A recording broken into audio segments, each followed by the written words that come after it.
Hello, everyone. I call the March 21st, 2023 City Council regular meeting and work study session to order. City Clerk Ben Lane, please conduct the roll call. Thank you, Mayor. Mayor David Ortega. Present. Vice Mayor Kathy Littlefield. Present. Council members Tammy Caputi. Here. Tom Durham. Here. Barry Graham. Present. Betty Janik. Here. And Solange Whitehead. Present. City Manager Jim Thompson. Here. City Attorney Sherry Scott. Here. City Treasurer Sonia Andrews. Here. And the clerk is present. Thank you, Mayor. Excellent. We have Scottsdale Police Sergeant Sean Ryan and Detective Dustin Patrick, as well as firefighter Damon Valencia, if anyone needs assistance. Let's begin with the Pledge of Allegiance. Councilwoman Tammy Caputi.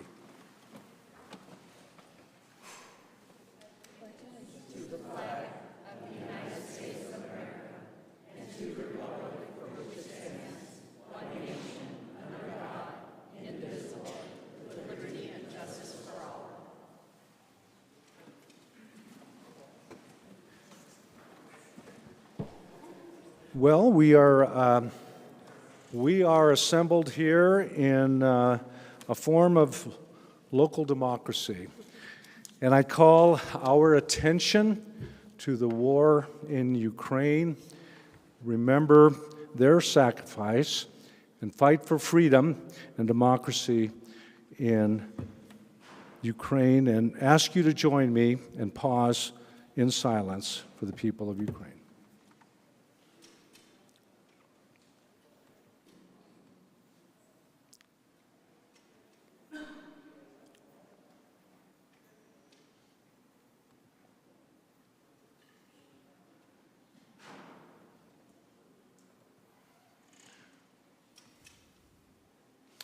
Thank you. I want to announce that the Scottsdale Family Arts Fest is taking place at Sky Song this Friday and Saturday. That's March 24th and 25th. It's a free festival of creativity and includes performances, interactive demonstrations, creative interventions, and culinary delights from local food trucks throughout Sky Song. Scottsdale Community Partners will be holding the annual Ali Ortega Empty Bowls fundraiser during the festival. This fundraiser helps to fund many vital programs for Scottsdale's Human Service Department. We have two presentations today.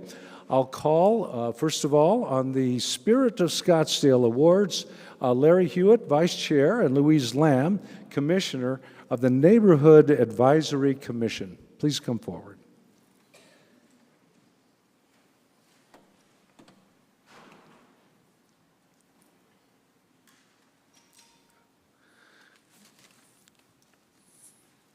Good evening, Mayor Ortega and City Council. As members of the Neighborhood Advisory Commission, we are here tonight to present the 2022 Spirit of Scottsdale Awards program. Next slide, please. The Neighborhood Advisory Commission advises and makes recommendations to City Council on policies, plans, strategies, and programs for the preservation, improvement, and revitalization of Scottsdale's neighborhoods. One such program is the Spirit of Scottsdale Awards, an annual program that recognizes residents and organizations or businesses that help strengthen and build Scottsdale's community through their commitment to and involvement in their neighborhoods, embodying the spirit of Scottsdale. The Commission determined the winners based on each nominee's active years of service or involvement, reviewing for unique contributions of time, effort, skills, or financial resources provided to the community. We would now like to highlight the 2022 winners from each category, but ask that applause be held until both winners have been announced. Next slide, please. The winner of the 2022 Individual Award goes to Mildred Heber.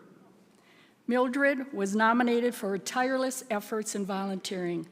A well-known figure at Vista del Camino Food Bank, Mildred, when mentoring new volunteers, quote, won't stand for any sloppiness or not following the guidelines. Mildred truly embodies the spirit of Scottsdale. Mildred, thank you for all you do. Next slide, please.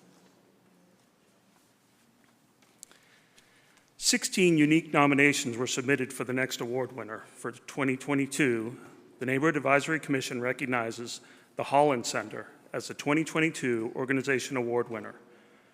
Originated at the Foothills Community Foundation in 1986, the Holland Center is a nonprofit organization that provides a focal point for cultural programming, adult and youth education, and community gatherings.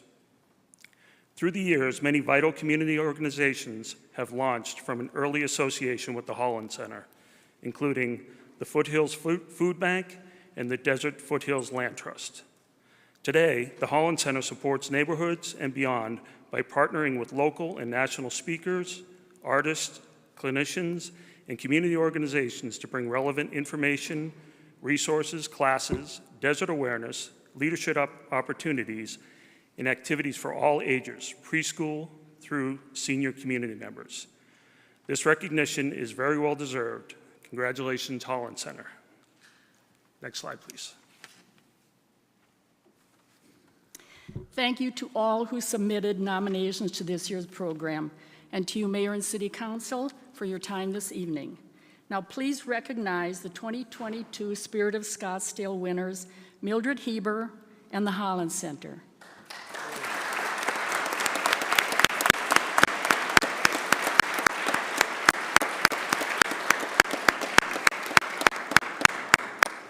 Please come forward to accept your award and have your photo taken with the mayor.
Well, thank you very much.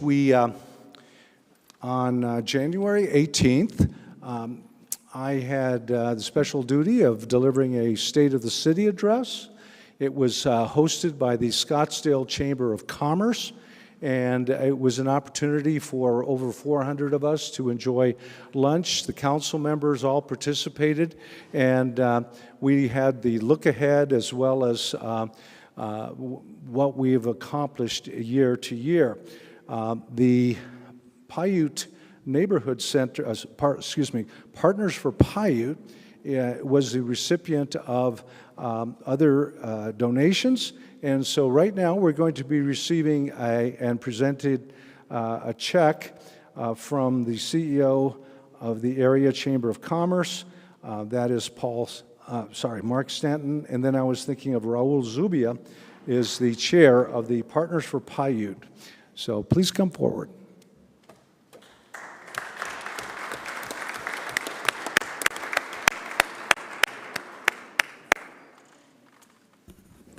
Mayor, Council, thank you so much for having us today. And on behalf of the Scottsdale Area Chamber of Commerce, welcome to the first week of spring. Isn't this awesome?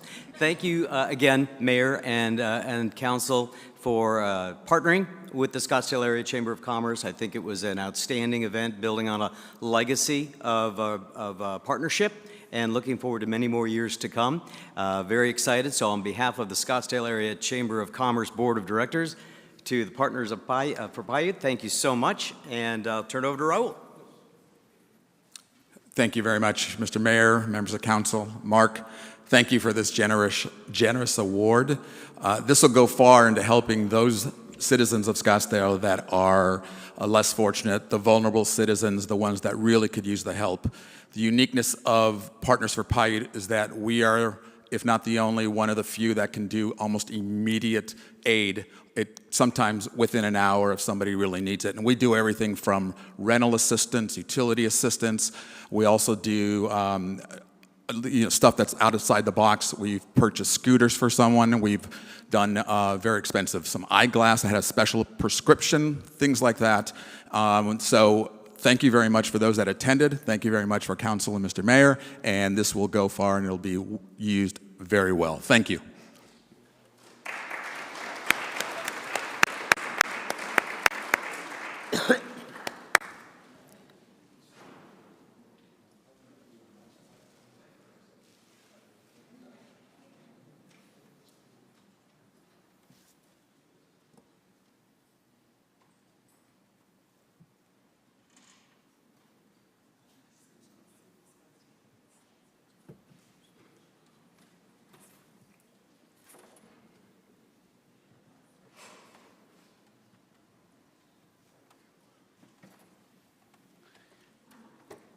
Okay, excellent. Continuing with our agenda, for your information, during tonight's meeting, the council may make a motion to recess into executive session to obtain legal advice on any applicable item on the agenda.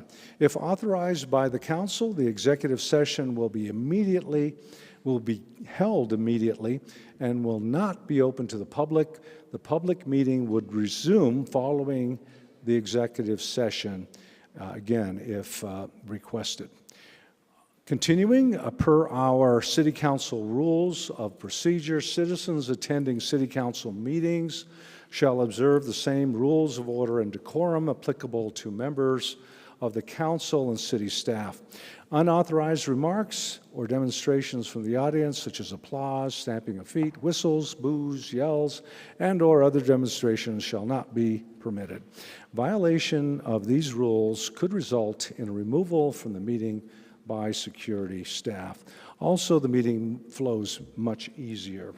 At this point, I would open public comment. Public comment is an opportunity for anyone to come forward and discuss something which is not on the agenda. And accordingly, we would not take any action on any of those comments, but it would have to be within our jurisdiction. And at this point, I show no requests for public comment on items not on the agenda. Therefore, I will close public comment. Next, we have the approval of the minutes. Are there any revisions? I would ask for a motion to approve the following. Special meeting minutes of February 21st, 2023, executive session minutes of February 21st, 2023, and regular meeting and work study session minutes of February 21st, 2023. So moved. Good. I have a Second. motion and a second. Any other discussion? Seeing none, please record your vote. Okay, it's unanimous. Thank you. Next, we have our consent agenda, items 1 through 18. Consent agenda items have been duly posted and have backup files for all that information on each particular case. At this time, we are also open to public comment for any consent agenda items. In reviewing the items of 1 through 18, I have one request for a item number 14. Excuse me, 14. And so at this point, I would ask Mr. Alex McLaren to step forward and discuss that one. You have, we are limiting the time to 2 minutes, sir. And so please state your name and. Mr. Mayor? Yes. Mr. Mayor, point of order. Yes. If we were going to pull items off, and that would be item 14 for Mr. McLaren to speak, could we do that? Certainly, if there's any, and is that a request? So we will move that to the regular agenda? Yeah, I wanted to pull 2 items from the consent, Okay. Mr. Mayor. Sure. Then at this point, I would, we will recall you, sir. So let me continue, and I will ask our Councilman Graham. He is asking for 14 to go to the regular agenda rather than consent. And which else? Mr. Mayor, if I may, item number 2. Item number 2, okay. Item number 2 and 14 were requested to be removed to regular agenda, and accordingly, I see no other comments. Let's see, Councilwoman Janik, Councilwoman Whitehead has a comment or a question on consent agenda items. Yeah, thank you, Mayor. I just want to point out consent agenda item number 3, the Hawkins final plat. This was a very divisive zoning case that virtually every resident at the end of the day came forward in support of it. So it's a great example of how our planning staff, this council, and this developer worked together. They turned one part of the lot into residential and did a lot of, and the city staff did some adjustments to make it so that it worked for all parties involved. So I'm really pleased to be voting on item number 3. Okay. So at this point, I would close public testimony on the consent agenda items, and at this point, be opened to a motion to approve items 1, 3, 4, 5, 6, 7, 8, 9, 10, 11, 12, 13, 15, 16, 17, and 18. That is excluding items 2 and 14. Do I have a motion? So moved. Thank you. We have a motion and a second. Please record your vote.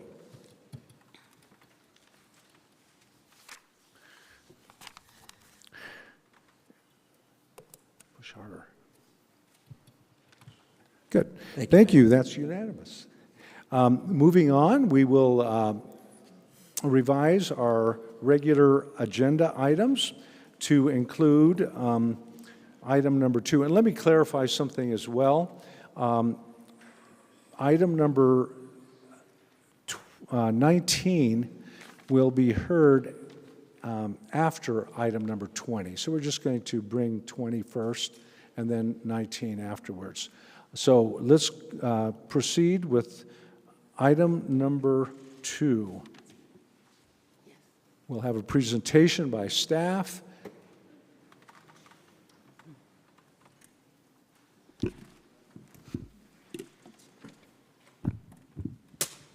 Hello, Mayor and members of the council. My name is Chris Zimmer. I'm a planner with the city and here to present 5AB 2022, the Martinson GLOPE abandonment. Here's a context aerial of the site. It is on the corner of 69th and Lone Mountain. Here's a closer aerial of the areas to be abandoned in this request. The action to request is to adopt resolution 12710 to abandon 33 feet of right-of-way, GLO roadway easement along the northern property line and abandon 250 square feet of a quarter cul-de-sac abutting 69th Street and the parcel. As a part of this request, the applicant and owner will dedicate 25 feet of fee simple right-of-way. As a part of that, they also will dedicate a 13-foot wide water and sewers facility easement adjacent to that right-of-way, and also will pay the compensation amount on the board. That concludes staff's presentation. I am here to answer any questions that you guys have. Thank you. Thank you. So I'll defer to Councilman Graham. Chris, thank you, Mayor. Chris, thank you for your presentation. This is, I don't want to belabor this topic, but in that particular area, if you could bring the aerial back, are these GLOP, are these areas across the entire area? Is it saturated with these easements? Mayor Ortega and Councilmember Graham, I think Dan Worth might be able to answer these questions a little bit better than I can for that. Okay, you're going to stay at the podium, though, according to where he's sitting. Mayor, Councilmember Graham, these GLO easements are located in a handful of areas of the city, mostly North Scottsdale and along the Shea Corridor in the eastern part of the city. They comprise a network of 10-acre squares with a 33-foot GLO easement along each edge of the 10-foot square, and it'll cover a couple of square miles, each one of those areas that has them. So the packet said that we're selling this for like 50 cents a foot. It's basically, we're just basically giving it to the occupant. We are charging the occupant 50 cents a square foot for the abandonment of our right in that easement. And then in the future, if we need these easements, if we're going to pay a significant amount of money. It's a theoretical question because we've determined that we don't need them because transportation needs in that area are met through other means now. But the answer is yes. If we wanted to get them back, we'd have to pay for them. My other concern really is just that this is an NAOS section of the city, which means that 25% has to be preserved for natural environment. And so when we basically give this for a nominal fee, 25% of that can be developed and we lose more protected environment. Is that correct? I think I might have to kick it back to my colleague, Mr. Zimmer. Yeah. Mayor Ortega and Councilmember Graham, yes, so NAOS is distributed dependent on the slope of the property and the size of the property. So as the size increases, the NAOS requirement would increase as well. If the size of the property decreases, the size of the NAOS requirement would decrease as well. So I look at that GLO that we're going to ban. We're basically giving it away for almost free, and then we lose 25% to protected land forever, and then other neighbors, they see that we're giving this away, and so we have a ripple effect for all these, and we just lost a ton of protected environment. Is that potentially possible? I wouldn't say necessarily. That area was proposed for GLO and right-of-way areas to be done and dedicated, so they couldn't dedicate NAOS on it currently if they do have GLO on their property. So the distribution wouldn't change any. Anyway. Right, but I'm saying that 25% of that rectangle can be developed. Not necessarily. It would have to work with, it would include the setbacks and whether or not the setbacks would allow them to I understand you wouldn't go over there and put a little, accessory dwelling unit, but I'm just saying that on the rest of their lot, they could develop more, and we would lose natural environment. Councilmember Graham, not necessarily. Again, it is dependent on the size of the lot. So whatever the size of the lot is, they'll have to dedicate the certain amount dependent upon the slope that is. Okay, that's not a very clear answer. How can It's I not a clear answer. So if we give them this land, can they develop more of their land? Possibly. Okay, thank you. Councilwoman Whitehead? I think it would be helpful. I really appreciate Councilman Graham's concerns, and staff is well aware that I have shared many of these concerns. And perhaps, Mr. Worth, you can talk about these GLO easements. It's not land that the city owns. It's an easement for a road, I believe. Could you go into detail about that? That is correct. These easements were established by the federal government. Back in the 30s, they passed an act that was designed to transfer federally owned land back into private hands. This particular case, the transfer happened in the 50s, and the easements were put in place because there wasn't any infrastructure planning at the time, and that was their effort to ensure that there was access to each of the easements. As we subdivide and plat and development happens, it often does not follow the lines of the GLO easements. And when that happens, we can abandon a GLO easement. We don't need it. In this particular case, the road on the west side of the parcel is where the roadway goes. That provides access to this parcel as well as other parcels. We no longer need the GLO. And if I could, I'd like to go back to a previous answer I made a moment ago. Councilmember Graham asked me if we ever decide we do need that, do we have to pay for it?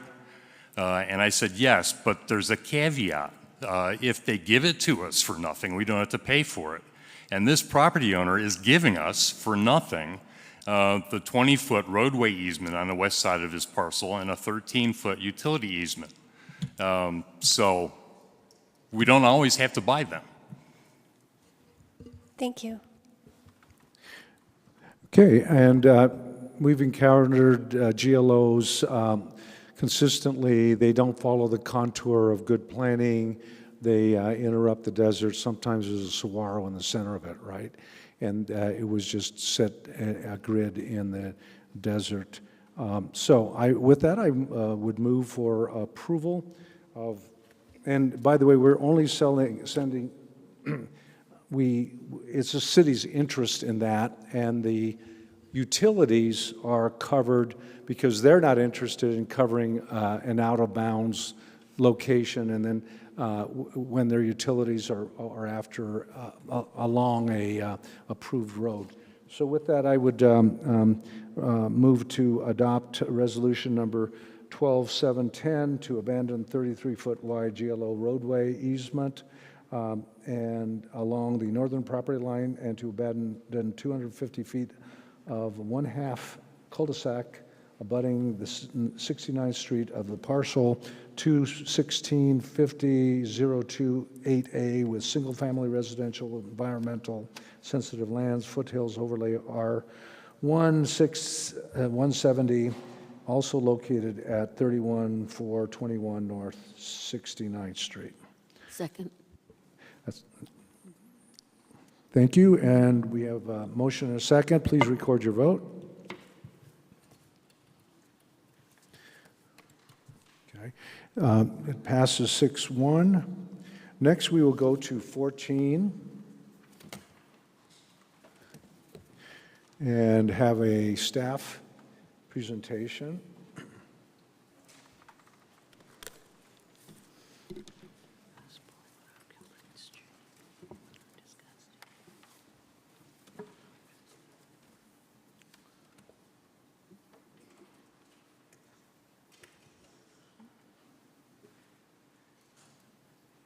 Okay, good evening, Mayor, members of council. My name's Allison Timke, City Engineer. The item that you have before you is item number 14. It's the Osborne Road Complete Street, Hayden Road to Scottsdale Road project budget transfer. The request is to adopt resolution number 12771, authorizing a fiscal year 22-23 capital budget appropriation transfer in the amount of $396,306 from the Dynamite Boulevard, Pima Road to 136th Street Turn Bays and Bike Lanes project to the Osborne Road Complete Street, Hayden Road to Scottsdale Road capital project to be funded by the Transportation 0.2% sales tax. So this project, as you know, is the project that's currently under construction at Osborne Road in Miller. We are actually heading towards the end of construction, targeting to be done this spring. And what we're asking for is a transfer of the savings of this project, the Pima Road, the Dynamite Boulevard, Pima Road to 136th Street project. We had a savings of $396,000, and we would like to transfer that to the Osborne Road project. So the funds for the Osborne Road project are all currently encumbered in the construction contract. We have about $5,000 remaining budget. We need additional funds for any closeout change orders that may come up, as well as we have still staff time charging to the project, and then we'll also get a CPM allocation to the project. So by transferring these dollars to this project, we can complete it. And then if there are savings remaining, we can transfer them to another transportation sales tax project, or they can just go back to the fund. And I'm happy to answer any questions. Thank you. Councilwoman Janik? Thank you, Mayor. Thank you, Ellison. I just have some comments. First of all, I support this transfer, but we have beaten this to death. It was not a good look for the city. It's over budget. It took way too long. There were surprises underneath the surface that we had to deal with that cost quite a bit of money. I hope that we have learned from our mistakes, and I hope that in the future we can deliver better service, get the job done quicker, and stay closer to budget. So that's it. Thank you. Thank you. Councilmember Graham and then Councilwoman Whitehead. Thank you. Thank you, Mayor. Allison, thank you for your presentation. Yeah, this project has been a black eye on the city. I mean, we would all probably agree with that. A couple things I want to point out are that later tonight we're talking about 68th Street improvements, and the city is putting some dollars on that, and we're getting matching funds. And the Osborne Complete Street was part of the same program, the ALCP, the Arterial Life Cycle Program, and the matching dollars. Is that correct? This project has federal funds for it, yes. Okay, so they're part of the same project. What's interesting is that in 2016, when we started thinking about this Osborne project from Hayden to Scottsdale Road, and I was on transportation at that time, so I went along a little bit to get along at that, and it all made sense. We were asked, we were told that we were going to get a $1.9 million matching fund, and no, $1.2 million, and we had, for every dollar we were going to get, the city would only have to put in 33 cents. So the initial budget for this from the city's out-of-pocket was $370,000. And it's kind of ironic or almost poetic that the override that we're being requested tonight, which is a tiny fraction of the full budget, was actually the original full amount that the city was supposed to pay at the beginning of the project. So one thing I saw in the packet was that when we initially estimated the project, it said in the packet the city engineer estimated the cost of the project. Then when we went out to bid, the bids came in much higher than what we estimated. Is that correct? Can you tell us a little more about that? Mayor, Councilmember Graham, yes, that's correct. We did have a cost estimate, but this was a low bid project. Federally funded projects are low bid. I believe you had two bidders. Can you explain for the audience what low bid means? So when we have a low bid construction project, it is advertised for contractors to submit their actual cost bid to the project, and we are required to select the lowest responsible bidder. Okay. Why do you think our estimate was so far below where the bids came in? Do you have any guesses? Mayor, Councilmember Graham, I really can't say, but as you're aware, we've had really unprecedented inflation in construction costs, so I'm going to say that that is a big contributing factor when that occurred. I believe the original project was estimated way back in 2015, and then during the design, it was determined that a roundabout was the best solution at that intersection. Then later estimates grew, and then I know transportation staff applied for additional closeout funds, federal funds, and then when we bid it, they came in at, I believe it was $5.8 million. Right, so but I mean, we started at 370, and now we're out of pocket with this 5.1 million. It's a staggering increase.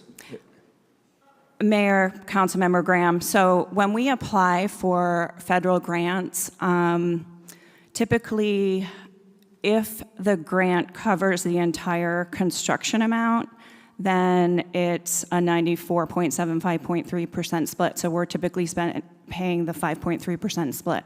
But if the grant doesn't cover the entire cost of the project, right, we go get more. Yes, yeah. Correct. And thankfully, we were able to go get 1.9 million more. I mean, that helped cover a big part of the whole, part of the deficit for this project. What can you say? Can you tell you a little bit more about how we're mapping underneath? Because I guess the water pipe, the pipes underneath the ground, are we GPS mapping that? Are we confident we know what's underground?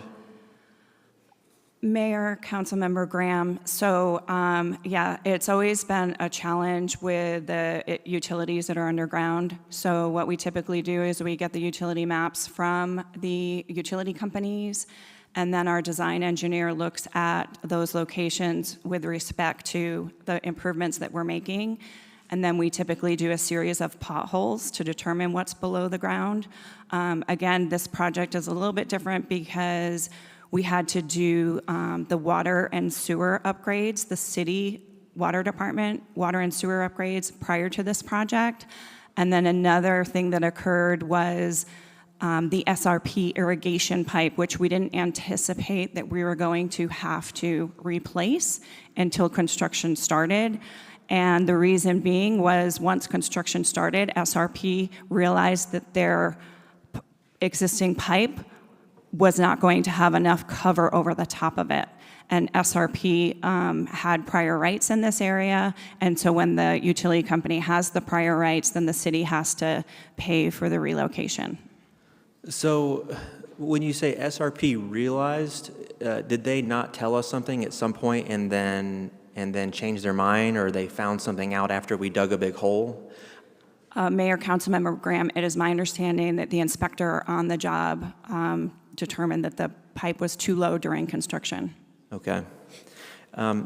Too shallow. I'm sorry, not Too too shallow. low, too shallow. And there's no way to get reimbursement from SRP for accommodating their conveyance pipe? Mayor, Councilmember Graham, not in this situation when they do have prior rights, which they had demonstrated on this project. We do put the onus on the utility company to demonstrate if they have prior rights, and then we review all that information and we counter. And in this situation, it was determined that SRP did have the prior rights. Okay. Allison, I thank you for taking my questions. And the mayor, we're in a deep hole here, and this has not been good for our tourism. This has been a black hole for the area of the San Francisco Giants Stadium, and we needed that roundabout or that intersection intact at the most. And I think it kind of goes, it speaks a little bit more about when we take these grants, strings are attached to them, and we have to be very careful about when we accept these grants and how we spend them, because what seemed very appealing, we put in 33 cents and we get $1 of federal grants. It didn't even come close to finishing that way. I can't deny this $370,000 request because we have to finish it. We're not going to just leave it as is. I wish we could. I wish I could say, no, you're cut off. But we got to fill the hole back in, right? People got to drive their cars around. I also talked to people in the area, and a roundabout in that area, this became a disaster. And a roundabout in the area was not something that people wanted. It doesn't seem like there was this uprising for a roundabout in the area. And I think when we take these federal grants, these conditions, these strings are attached when we have to comply or contort ourselves in ways the community may not want us to. So with that, Mr. Mayor, thank you for allowing me to ask those questions. And Allison, thank you for taking those questions. Thank you. We have Councilwoman Whitehead, and then I will have public comment. Thank you, Mayor. I will say, I have to agree, this was a case of if it ain't broke, don't fix it. I actually lobbied against this project. However, we do know that roundabouts, based on the data, are safer. They remove left turns. So it is what it is, and congratulations on being under budget on the other project and having the money to transfer. That said, I think I want to refer to Councilwoman Janik's comments. She said that mistakes were made. Indeed, I think the mistake is don't get old. But we know the alternative is worse. So what we have here is water infrastructure that inflated this cost, and it was not predictable. And perhaps we needed to get down there and fix this water infrastructure anyway. And we wouldn't have known about it had we not done this project. There's always a silver lining. Again, I opposed this roundabout, but it is, as Mr. Graham said, it is what it is. And we have dealt with inflation. We found out the dangers of getting old, whether you're infrastructure, a person, or a car, and we're going to finish the project, so thank you. Thank you. We'll call on public comment. Mr. Alex McLaren. 2 minutes, sir. Thank you very much. Mr. Mayor, members of the council, Alex McLaren. I live at 7624 East Osborne. I live right next to the roundabout, and I think it's going to be a great benefit to the city. Construction is always difficult, and road construction is even more difficult. It disrupts people's lives, but it needs to be done. And when you start digging, there are often times when you find things which you didn't think you were going to find. Allison spoke of potholing. They go out and pothole as best they can, but oftentimes, especially in the older areas of any city, you will start digging and you will discover things that you didn't think were there. And I remember I've been out on the site many days talking to the contractors and to the foreman, the superintendent, the city inspector. I remember the day when they found the SRP pipes on the south side of Osborne, when they flipped over and did the south hub, started on the south hub.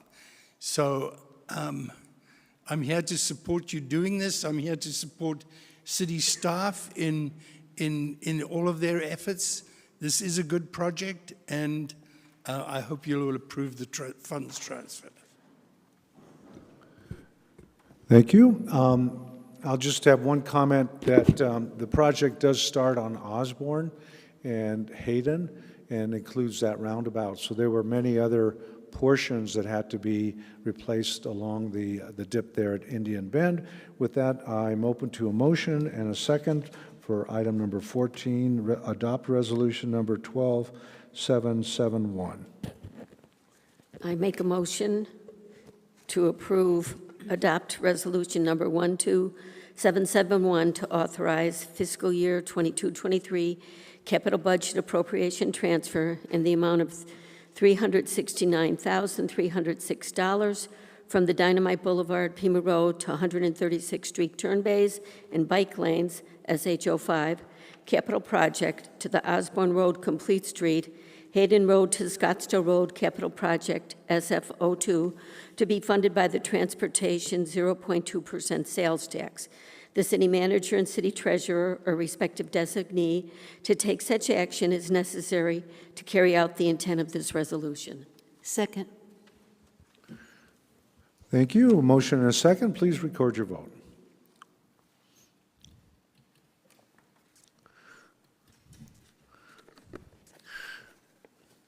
Looks unanimous. Thank you. And we'll look forward to that ribbon cutting or whatever it takes when it happens. Okay, next we will take item number 20, which has to do with this building, and then right after that we'll hear item number 19. So our presenter today is Jesus Murillo. The project concerns the Scottsdale City Hall Historic Resource and or Landmark Initiation. That's 158 PA 2023. Proceed. Good evening, Mayor Ortega. Thank you for the introduction. City Council members, tonight I'll be acting on staff on behalf of the Historic Preservation Officer position. Yes, Mayor, as you said, this is a request to initiate 2 cases to be able to preserve the Scottsdale City Hall that we're sitting in here today. And so that request has come as discussions have come from the City Council office as well. So formally, if initiated tonight, the city will create 2 cases. One of them will be a zoning map amendment, and another one will be a historic properties case, and these are the 2 cases that will be used to move forward the application to possibly preserving the Scottsdale City Hall. For those who don't know, in case you're watching at home, I know you're very familiar with it. The site is located generally on the southeast corner of East Indian School Road and North Drinkwater Boulevard. As you can see there, the area that you see in yellow is just the actual legal of parcel that the City Hall is located on, and we'll get into the details of that a little more. This is a closer look, so more detailed. You can see that the Scottsdale City Hall is located on the southeast corner of East Drinkwalder Boulevard and East Benny Gonzalez Way. As you can see, the area was taken when there was some of the construction had just started in the area. So a little bit of background. Back in December 7th of 2021, the City Council did request the staff to initiate the 2 cases and to do analysis to move forward with the request. The Historic Preservation Commission, at their June retreat last year, also identified the City Hall as a building that should be protected. And then in November of 2022, staff contracted Logan Simpson Design Group to do some initial analysis of the building. Forgive me here. So I would like to cover you real quickly with Logan Simpson Design Group's initial findings. The one which is most important is our ordinance does not allow for a property to be protected unless it's at a minimum of 50 years old. And so there was some quick math done there, and the analysis found that the building doesn't meet that criteria. Second, important to the findings were that it does represent the work of the master architect Benny Gonzalez and the style that he used to use, especially the Pueblo revival architectural style. The initial analysis also found that there was high artistic values, and the property itself, and then more specifically for the building. So as you can see from the tentative guideline and schedule that you see here, tonight in March is the first initiation. If the council does move to create both of those cases, in April, staff will begin to have the open houses to bring the request to the public and have them provide their input. In May, we would be hoping to bring this in front of the Historic Preservation Commission for their analysis and vote, and also to the Planning Commission, which is obviously the advisory board to the City Council. And then hopefully both cases would be brought back to the City Council in June for the final vote and adoption. So more officially, the 2 cases would be created. The zoning case would look to add the historic preservation overlay to the current downtown Civic Center Type 2 Plan Block District Downtown Overlay zoning, and we would add the HO zoning to that, and then again the HP zoning case that would accompany that zoning case. And that concludes staff's presentation. Staff is here to answer any questions. Thank you. Okay, thank you. I see no comments from the public on this, and I do have a few comments. We are sitting in a very unique building, and Benny Gonzalez was both a registered architect and a landscape architect. So the grounds, the lagoons, and other areas were designed by him, and many of the trees are still in existence. The compatible library and then the Center for the Arts came later. We, as a city, have a remarkable identity based on the grounds and the ambience. You may have heard I'm calling for individuals to submit any of their personal stories or happenings along these last 55 years, and those can be submitted to us as part of the record. With that, I would move to approve number 1, a zoning district map amendment, ZN case for Scottsdale City Hall located at 3939 Drinkwalder Boulevard, proposing a zoning change from downtown Civic Center Type 2 planned block development to overlay to downtown Civic Center Type 2 planned block development overlay historic property district downtown DCC2 on a portion of the plus or minus 7.83 acre site, and a historic property HP case for Scottsdale City Hall to determine the historic status as a historic resource and/or landmark, develop the historical significance report, and establish historical preservation plan. Second. Thank you. We have a motion and a second. Any further discussion? Seeing none, please record your vote. Thank you, unanimous. Next, we will move on to item number 19. Item number 19 pertains to the 68th Street, Indian School Road to Thomas Road Construction Bid Award. And our presenter is Ms. Timku, and we have staff available as well. And for the record, I have several dozen people who wish to speak, so we will take public comment with 2 minutes. So if you can prepare 2 minutes, that would be appreciated, or less. Anyway, thank you. And also, we do have quite a bit on record and emails. And if someone wishes to submit a comment, there's a card, so they don't need to speak, but that's also available should you decide to make a written comment tonight. So please proceed. Thank you. Okay, good evening again, Mayor, members of Council, Allison Timku, City Engineer. The item before you is item number 19. It's the 68th Street, Indian School Road to Thomas Road Construction Bid Award. We're requesting to adopt resolution number 12733 to authorize the construction bid award with AJP Electric in the amount of $1,455,768.10 for the construction of this project. In addition, the acceptance of a federal grant awards, several grant awards in the amount of $615,243 in the congestion mitigation air quality funds, $286,844 in the congestion management air quality funds, and $583,849 in the transportation alternative funds, for a total of $1,485,936. Additionally, the payment of the local contribution required, which would be $89,819 with transportation sales tax, and a fiscal year 22-23 Transportation Fund Capital Contingency Budget Appropriation transfer of up to $92,159 to the 68th Street Indian School Road to Thomas CIP project to be funded by the transportation sales tax. One thing to note, and I know we had a question on this, the contractor is AJP Electric, and I know there were some questions that maybe they were electrical contractor. They actually are an electrical contractor, but they're also a general contractor, and they are registered with the Arizona Registrar of Contractors, and they do have the appropriate licensure to do this type of a project. They have done projects like this for the city in the past, most recently the McDowell Road Bike Lanes project, and then a few years ago, the Thomas and Hayden Road intersection improvement projects.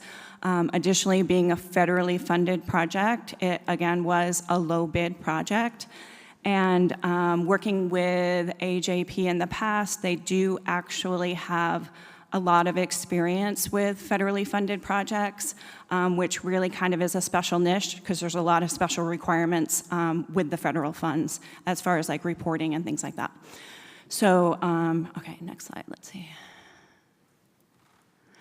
Okay, so this project actually, this section of 68th Street has gaps in the bike lanes. The section to the north and the south both have bike lanes.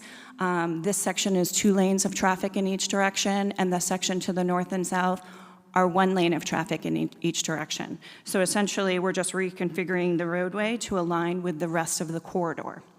So the construction project includes slurry seal and restriping of 68th Street to remove travel lanes and add bike lanes. The existing exterior, the outside curb and sidewalk are to remain. So all the work is just done within the roadway with asphalt work and striping. We are actually also reconfiguring some of the existing center medians only to accommodate 2-way left turn lanes in the area. We'll also be constructing rectangular rapid flashing beacon and marked crosswalks at 2 locations, the intersection of 68th Street and Avalon Drive, and the intersection of 68th Street and 2nd Street. We'll also be doing signal modifications, ADA ramp replacements, and the right turn lanes at Osborne and Thomas Road. So this shows the section between Indian School Road and Osborne Road. It shows a plan view and a cross-section of the before and after. So if you look at the before plan view, you can see in this section, this area has on-street parking. It has 2 lanes of travel in each direction, and this section does have raised medians. In the after condition, we will be maintaining the on-street parking, we'll be adding a bike lane, we'll be reducing 1 travel lane in each direction. The existing sidewalk and curbs will remain, and again, there will be some median work in the center just to accommodate where we need to make the 2-way left turns. This is the next section. This is 68th Street between Osborne Road and Thomas. And in the before condition, we have 2 lanes in each direction with the 2-way left center turn. And then in the after condition, we'll have the existing curb and sidewalk remain.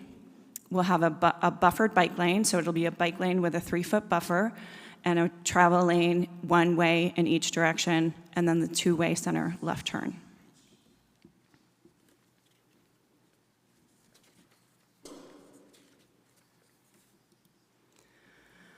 Okay, so public involvement for this project. We did have an open house meeting that was held on December 5th of 2022, and it was in conjunction with the Thomas Road project. We did send out invitation flyers, postcards, to over 5,900 homes and businesses. We had 45 people in attendance at the open house, which incidentally, post-COVID, that's the most attended public meeting that the Capital Project Management Division has had to date. We received 13 comments at the open house, and then at the time that I prepared this presentation on March 14th, we had received 58 comments via the project webpage, and since then we've received several more, so now we've had 72 comments on our project website, and the majority are overwhelmingly in favor of the project. We also made 3 project updates, which were made to the Southwest Village Neighborhood Association. We did one in the fall of 2019. We did a second one in the fall of 2021, and then we did a final one in October of 2022. So according to the president of that board, they usually have around 60 people in attendance at that meeting. And then additionally, that same board had sent a letter to council recently representing their 350 homeowners and 500 residents that they were in support of this project, and they are the closest residents to this project. And then with that, Mark Melnichenko, who is our Transportation and Street Director, is here as well, and he can talk more to the project as it relates to the TAP and the need of the project.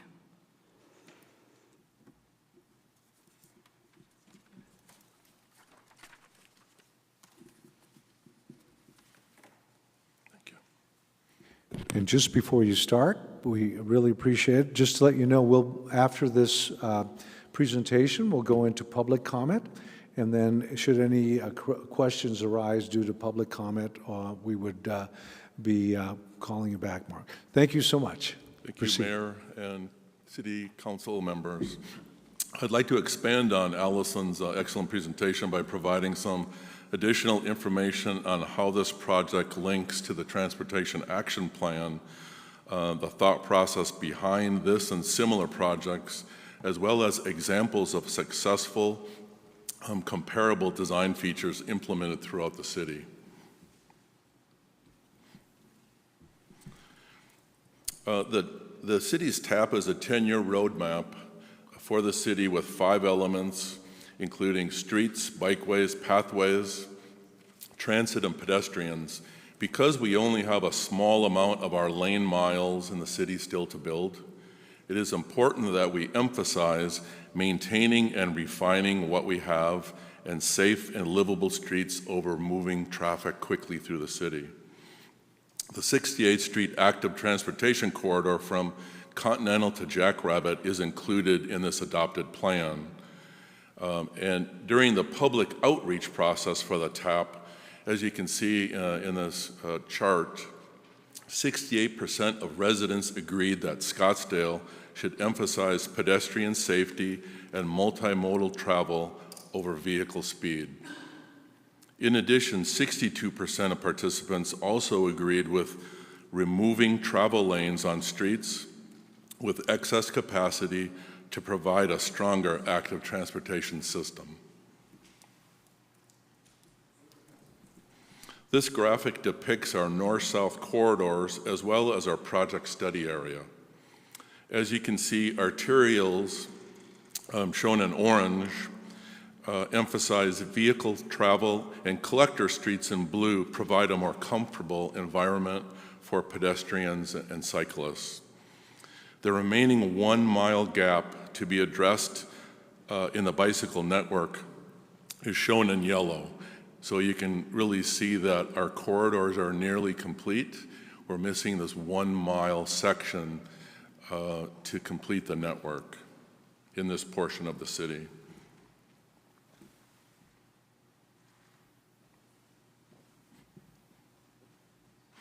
In our transportation projects, such as 68th Street, staff effectively utilizes the right-of-way to build consistent roadways, fill in system gaps, and implements improvements that provide safety and travel options. All solutions are data-driven and combine resources to fully complete travel corridors. This is a set of ways that we gather data. You can see the pavement vehicle that measures our pavement condition, our traffic management center at the North Courtyard. We have a bicycle counter that's near the canal, Arizona Canal, and then the City of Scottsdale 2020 Bicycle and Pedestrian Collision Report that we do every 2 years that staff puts together. So really everything that we do, all our solutions are driven by this data.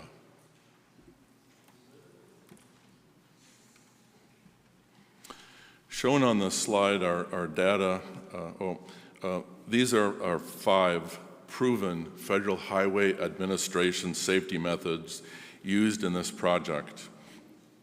In the following slides, I will show some examples of each of these features that are implemented in the city. These are all very successful, and these are implemented as part of the project.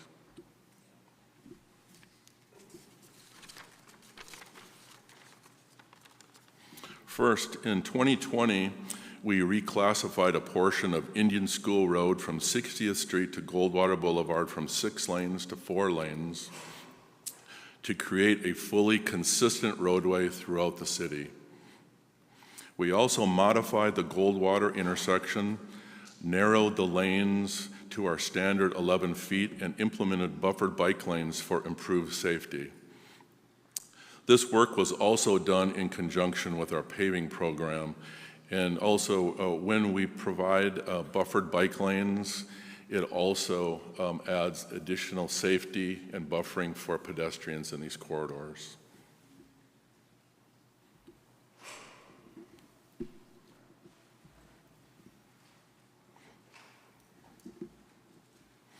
For this corridor, 86th Street, we received from the community a number of issues regarding speeding. There was actually even a crash in a person's backyard through a block wall.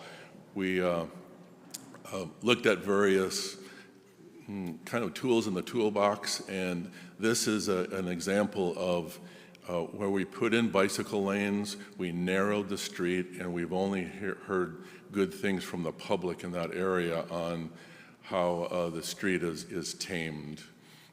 So these are 2 examples. Again, on 68th Street, we're going to be narrowing lanes to our standard 11 feet, and it also provides buffers. The bike lanes and the buffering for bikes also provide a safety haven for pedestrians along that corridor. On 68th Street, we'll also be providing 2 rectangular rapid flashing beacons, one at Avalon and one at 2nd Street.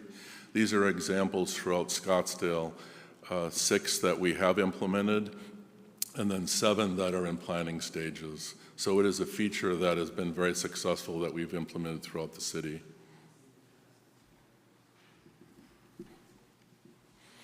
And when we talk about the 68th Street project, yes, it's bike lanes, it's pedestrian improvements, but we're also making significant improvements for auto use.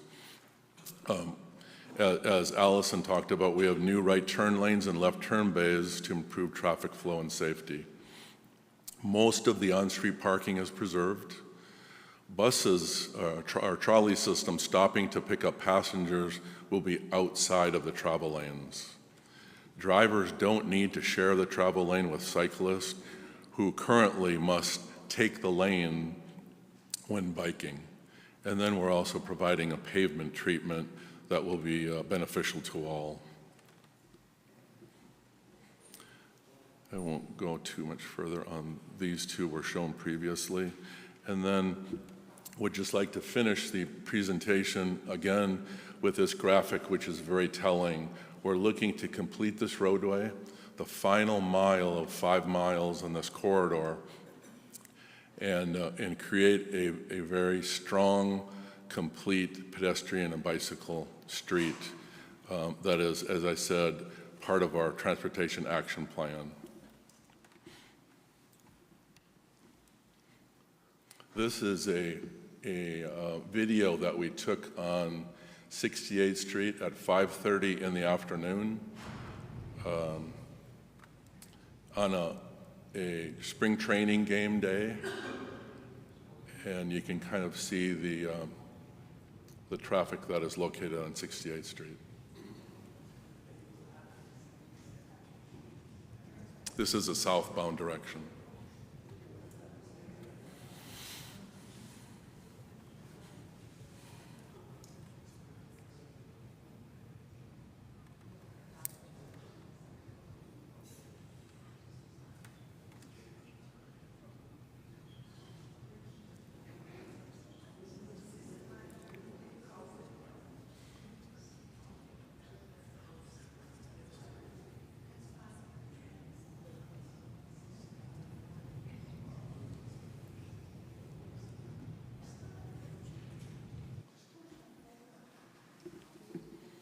Thank you.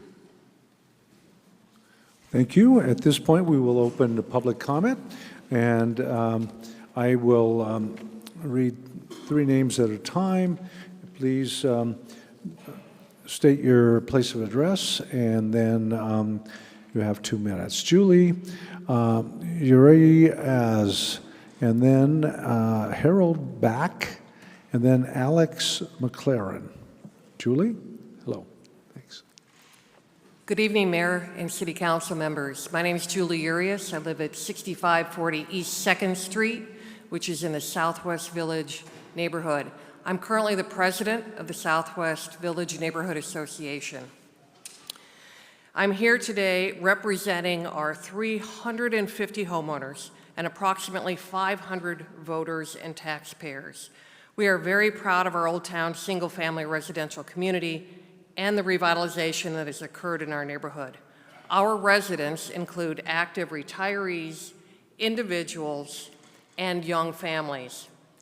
Contrary to what opponents of this project would like you to believe, we do walk bicycles and we push strollers into Old Town. This is one of the main reasons many of us purchased homes along the 68th Street corridor. We are committed to living in Old Town and supporting Old Town businesses all 12 months of the year. I'm here today asking you to approve the 68th Street restriping and pedestrian safety project. Some of our residents live directly on 68th Street. They've witnessed multiple accidents, including a pedestrian fatality.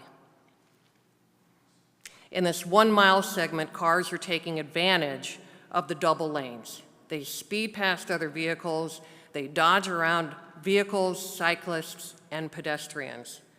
This public safety project has been under development for several years, and for the past 4 years, our neighborhood association has met with the project members, the individuals that represent all of you, and we've given them input, and they have sought input from us. After reviewing the final changes, our entire board and an overwhelming majority of our residents support this plan. For those that are concerned about rapidly commuting through Old Town, there are options. They're very nearby. Goldwater, 64th Street, and Scottsdale Road are all good examples. Keep in mind that for every individual or family that's able to safely walk or bike into Old Town, another parking spot is available for our residents from North Scottsdale to come in and enjoy and support the Old Town activities and businesses. The members of our community thank all of you for the work you've done to create such a vibrant and thriving Old Town, and for painting a vision of the future that emphasizes walkability and bikeability. We urge you to demonstrate the support by approving the 68th Street project funding. Thank you for your time. Thank you. We have Harold. Mr. Mayor. Excuse me? Mr. Mayor, may I ask Julie a question? Yes, please. Okay. Julie, thank you so much for being here, and I'll keep this very brief. Thank you for serving as president of the Southwest Village Neighborhood Association. We were talking briefly before the meeting, and if we broke down this project into the turn lanes, the lane elimination, and the crosswalks or the hawks, what would you say your members give the most priority to? Well, all three, to be honest. The pedestrian crossing is extremely important for us to be able to get across 68th, followed by the ability for people to turn on and off of 68th Street. Okay. So that they can do that safely and not have to dodge around other vehicles. Okay, so you're saying the crosswalks, the hawks would be the most important, and then the turn lanes, and then the lane reduction. So if it wasn't an all or nothing, that's what your choice would be, your members. If I had to poll them right now, I would say that would be. Okay, thank you so much. Thank you. Thanks for being here again. Thank you. Next, we will have Harold Back, Alex McLaren, and after Alex is Andrew Berman.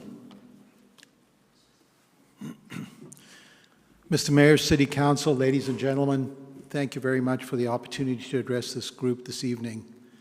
This work represents the finest work of the city staff planning for the transportation needs of our community, and it's taking account of not only pedestrians, cyclists, and automobiles, but people with special needs, pedestrian needs like myself and other people in the community.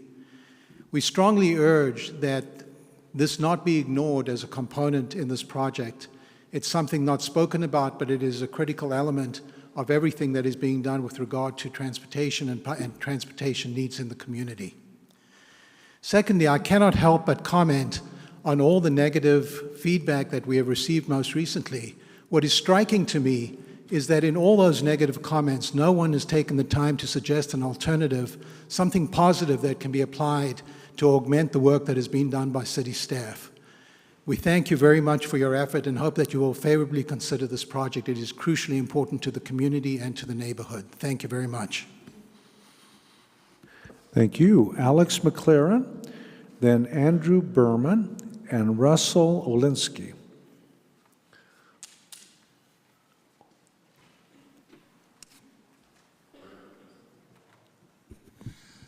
Mr. Mayor, members of the council, this is an excerpt from the Alex McLaren, 7624 East Osborne.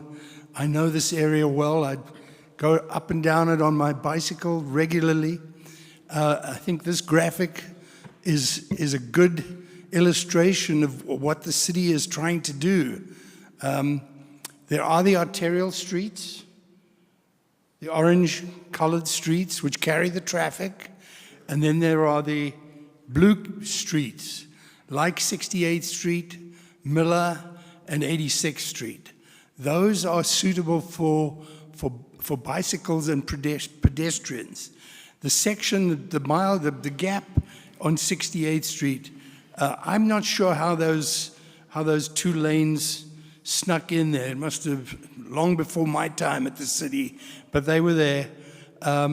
It doesn't make any sense in south of Thomas and north of Indian School. It's one lane in either direction.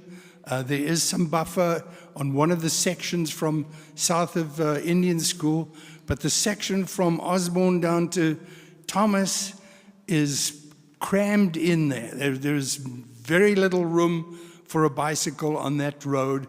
There's very little room even if you're walking on the sidewalk. So I think narrowing the streets, making it more pedestrian and bicycle friendly is a good idea. And I would urge you to pass this. Thank you. Thank you. Next, we have Andrew Berman, Russell Olinsky, and then Richard Bonura. Andrew? All right. Good evening, City Council. Thank you for the opportunity to speak. I'm Andrew Berman. I live at 3501 North Pueblo Way. I've been a Scottsdale resident for 14 years, and my family and I live adjacent to 68th Street in Scottsdale Village. That's a great community on the western side of 68th between Indian School and Osborne, and I'm speaking in support of the 68th Street project. Every afternoon of every single day, we hear a chorus of car horns and tire squeals. Someone trying to turn left stops in traffic, angering those behind them, so they go tearing off. Someone isn't paying attention when the car in front of them stops. At the last moment, they have to slam on their brakes. There have been numerous fender benders and many more close calls. Some impacts are heartbreaking. It was mentioned a few years ago an elderly man was killed while jaywalking across all 4 lanes of 68th Street. Some impacts are crazy. A speeding drunk leaving Old Town ran into one of our neighbors' houses. In fact, looking at the most recent Scottsdale traffic volume and collision report, both sections of 68th Street under discussion exceed the Scottsdale average for collisions. The section between Osborne and Thomas is almost 3 times the city collision rate. Further, these sections also significantly see more collisions than the other segments of 68 that are already down to 1 lane in each direction. So we have the opportunity here to both save on accidents and injuries. I feel like the city's done a great job at setting up thoroughfares to get people into and out of Old Town. The improvements they've made on 64th and Goldwater Scottsdale make it so that 68th doesn't need to be a major relief valve for the Old Town area. We should improve safety and air quality by leaving 68th to the local traffic and pushing the additional traffic to Scottsdale Road and 64th. Beyond just the safety, noise, and pollution aspects, 68th is a major route for cyclists now, and many, such as the ASU cycling team that ride by nearly daily, are large groups that are spilling out into the car lanes. I'm excited that this expanded light has the opportunity to, prevent accidents and also encourage more cyclists. And then lastly, I'm sensitive to the concerns of the local businesses that are fearful that this might impact their customer flow. I myself, my family frequent those businesses. We don't want to see anybody get hurt. But it's actually for that exact reason that I think our businesses are going to be okay. In my opinion, these businesses aren't being frequented by the commuter that's leaving Scottsdale, blasting down 68th and trying to head into the Phoenix area. They're being frequented by the local community that surrounds them, and that's not going to change. We're here for them as we always have been, and we will be in the future. So in conclusion, I don't see this as an opportunity for reduction. I see this as an opportunity for an improvement of 68th and expansion of clean air rides. So thank you very much. Okay, we have Russell Olinsky and Richard Bonora. Dear elected officials, thank you for letting us speak. My name is Russell Olinsky. I live for 15 years near Osborne and 64th Street. Just heard last Thursday from a friend about the 2-lane reduction and the changes. Never got any notices in the mail, nor any of my immediate neighbors. And nothing was posted at the Paiute Community Center, and I go there regularly. I wondered why. We were told we need a bike path connecting the canal to Tempe. Everyone in the area was in favor. Almost all bicyclists, myself, use the east-west canal by Indian School and go south along the canal at 64th Street. The bike shop at Thomas and Indian School has been there for over 30 years, and they didn't know of this plan. Today, they even asked them, well, were you aware of it? Can you offer suggestions? Yes, nobody asked him for any suggestions, and he's been there for over 33 years. you know, you would think he would have some good suggestions. The improvements made on 64th Street and the bike path by the canal is beautiful. You go up there, you're away from cars, traffic. It was a great job. This disruptive project is estimated to take 1 year. Many other projects have gone way over estimate. We know it impacts over 20 businesses and at least one may close. Yes, it means, yes, it meets the local fire department and police department minimum requirements, but it will have impacts and unknown and known consequences. What happens for water main breaks, buildings crack. But despite being told it will not throttle down traffic, many will avoid 68th Street and this area. They'll go on to 70th Street, 64th Street, and Scottsdale Road.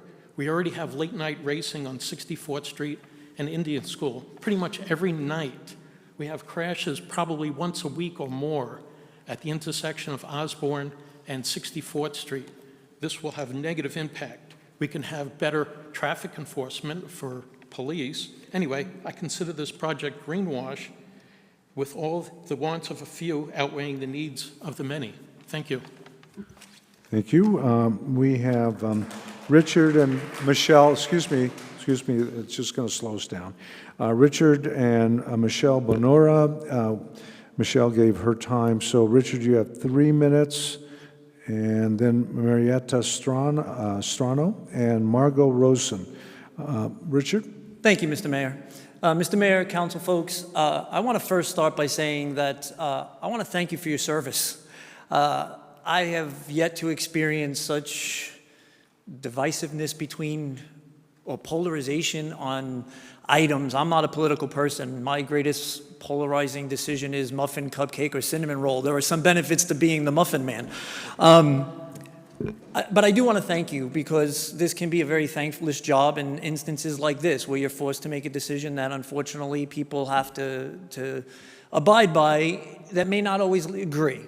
But I want to talk to you tonight about some things such as I have a unique experience with this. I've emailed you all, so you're very familiar with our story, but we went through this similarly 22 years ago, almost to the day, where we had a business, it was thriving, the city did construction, and it forced all of the people away for a period of time, and it took some time for those people to come back, and it bled us out and put us out of business. Now, I want to point out some things here because in business, you have to be a numbers person. You have to understand your numbers. First and foremost, we are a green company. We are a green initiative. We are a vegan bakery that serves a gluten-free customer base, okay? So taking a green company that's thriving and surviving out for a green initiative is counterproductive. There does need to be a discussion between the parties, which is part of what I went out today. I went up and knocked on every business door up and down that corridor who would be affected by this, as well as the proposed changes you'll eventually make on Thomas. And with the exception of 3, every single one of them deer-headlighted me and said, I have no idea what you're talking about. They've all signed a petition stating that they would like to be part of this conversation. You've probably received emails. They've sent that petition directly into Mr. Lane so that you can review that. But I also want to point out that we are a tourist destination. Food security for people with federal disablements that are protected by the Federal Disablement Act include autoimmune-related disease, such as celiac, folks that can have no other option for products unless they don't contain gluten. And we take great strides in making sure that they would be protected. So we are providing some of those same things. I went back, unfortunately, I had to become an expert of this very quickly, and I looked at the original deck, and the original deck in 2016 said that this was being proposed because what you thought was going to occur didn't, and you had to adjust. So the numbers in the plan changed. But now you're going to make another adjustment without considering that there may be another alternative consequence.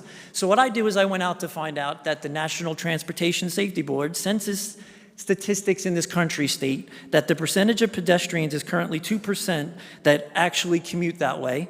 Bicycle riders are less than 1% that commute that way. When these same initiatives were imparted in California, the accidents increased 19% over a 12-month period compared to the previous 12 period. 22 businesses closed within a year. They also found that there was the Federal Highway and Traffic Safety Board debunks your own person's statements in the regards that they found that Yes, sir. They found this. This is from the federal. They went to cities that did this exact same thing, and this was the result. It increased delays. They had longer travel times. Rear-end crashes tripled after installation. There was increased emissions, and there was diversion from the corridor. It took up to 8 months for those businesses to get that back. So the last point I want to make is you're proposing to do construction from October to the summer. So what's going to happen is I'm going to go through the summer, the toughest part of the year, only to go through construction for basically a year, to exit into the summer for another year, and then wait 6 to 8 months for my customer base to potentially come back to visit with me. I don't know any business that can survive 30 months with that kind of situation. Thank you, Richard. I wish we had some of your wonderful baking, and we do order there for City Hall, so happy to.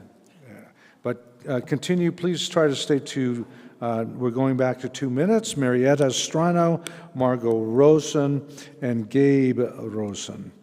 Marietta? Thank you, council members.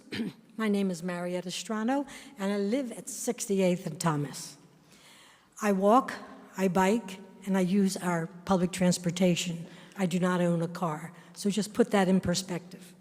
Accommodating diverse mobilities, the 68th Street project prompts welcome, concerns, and recommendations for safe, accessible, connected, and convenient travel for all, which is the City of Scottsdale's statement. The project's webpage shows a lone biker on 68th Street between Thomas and Osborne with your 6-foot bike lane and 3 feet for your marked buffer. Concerned? Bikers coming south on 68th Street, preparing to enter the intersection at Thomas, right-turn cars cross the biker's path and pedestrian crosswalk. This diminishes safety. Right-turn signal competes with pedestrians crossing signal. Cars, pedestrians, bicyclists, 44% of all bike collisions happen when motorists make a right turn. Recommendation: concept of protected intersections support no right turn on red at 68th and Thomas. 68th Street low traffic volume was compared with Miller Road's higher volume. Excuse me. 68th Street differs. It has more than 15 businesses, active pedestrians, workers on break, scooters, etc. Recommendations: please return to reviewing those statistics comparing Miller Road and 68th Street, because your statistics gave you significant input for this project. From Indian School to Thomas, the plan shows west side parking on 68th Street. The east side already has street parking. Concern? Two obvious unsafe possibilities: driver's doors open and no physical separation between moving cars and bikes. Recommendation: limit on-street parking to specific times and days. Thank you very much. And when you said time, I Is it took time? Yes. Oh, okay. I have one. Next, we go to Margot Rosen. Thank you. And thank you very much. Margot Rosen and Gabe Rosen, followed by Alicia Baldwin.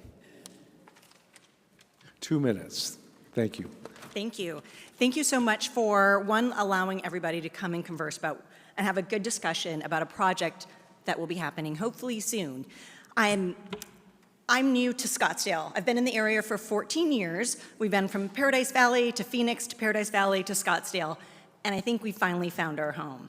We are in the Southwest Village neighborhood, and we moved there specifically because we have teenagers who like to go out. We like to walk, we like to bike, we have a dog. So from Southwest Village, we are able to go all throughout Old Town Scottsdale, and our kids are able to do that safely. What we found is crossing 68th Street is a little bit like Frogger. For those of you who are younger or older, a terrible video game where frogs died as you tried to cross the street. It's not just the traffic. It is the traffic that speeds around. They don't abide by all the rules. We have a gap from people going the speed limit with 2 lanes, or north-south 2 lanes, to going 4 lanes. So they speed around. We also have 2 new drivers. Well, 1 official new driver and 1 coming up into about 4 months. And this extra little space would really make driving a little bit safer, turning. We've had many close calls with myself, my husband, and my daughter. Our kids love to walk. We don't let them walk south on 68th Street to Cuernavaca or Begg Bakery. They can't ride their bikes. It's just not safe. We've seen cars come in and out of alleys. We see them drive too fast. And this will allow our neighborhood to utilize the businesses on the south part of 68th Street near Thomas in such a great way once it's done. So that's really all. I really feel like this will mitigate speed and help our neighborhood be part of the local businesses. Thank you. Thank you. If you could hold on, I have a question from Councilwoman Whitehead. Yes. Was that? Somebody pressed the button. Oh. What can I say? Thank you very much. You're welcome. And my son Gabe is going to skip his time, so. Good.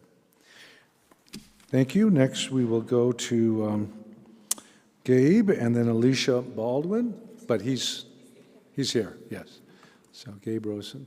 No, he's skipping. He skipped it? Okay. Thank you. Thank you, Gabe. Next, we have Alicia Baldwin and Tracy Howell.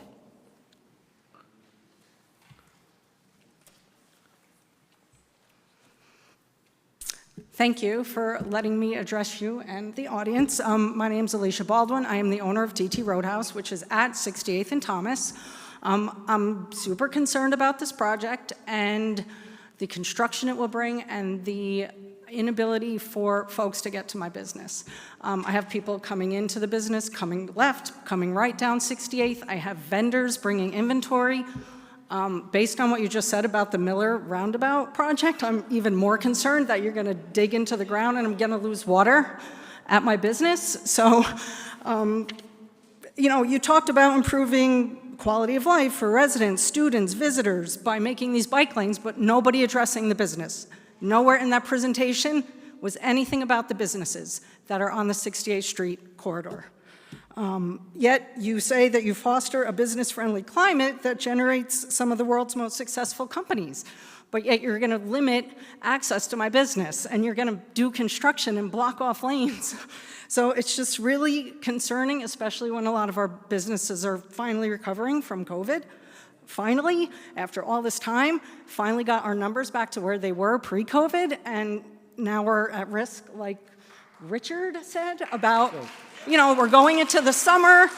Summer is our slow time. I mean, we all know that. Nobody wants to be here. It's too hot, right? Nobody wants to sit on the patio at the TT Roadhouse and have a beer because it's 115 degrees.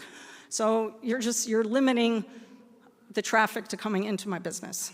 So that's basically what Thank you very much. Tracy Howell and Thomas Cube.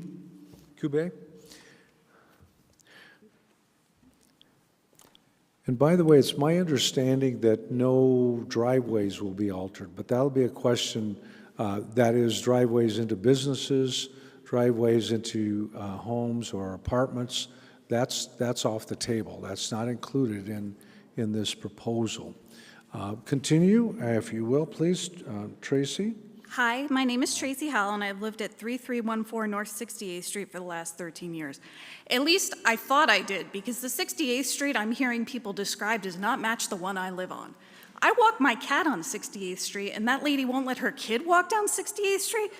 Doesn't make sense to me. So anyway, during this time, I've seen thousands of bicycles use 68th Street without a dedicated bike lane.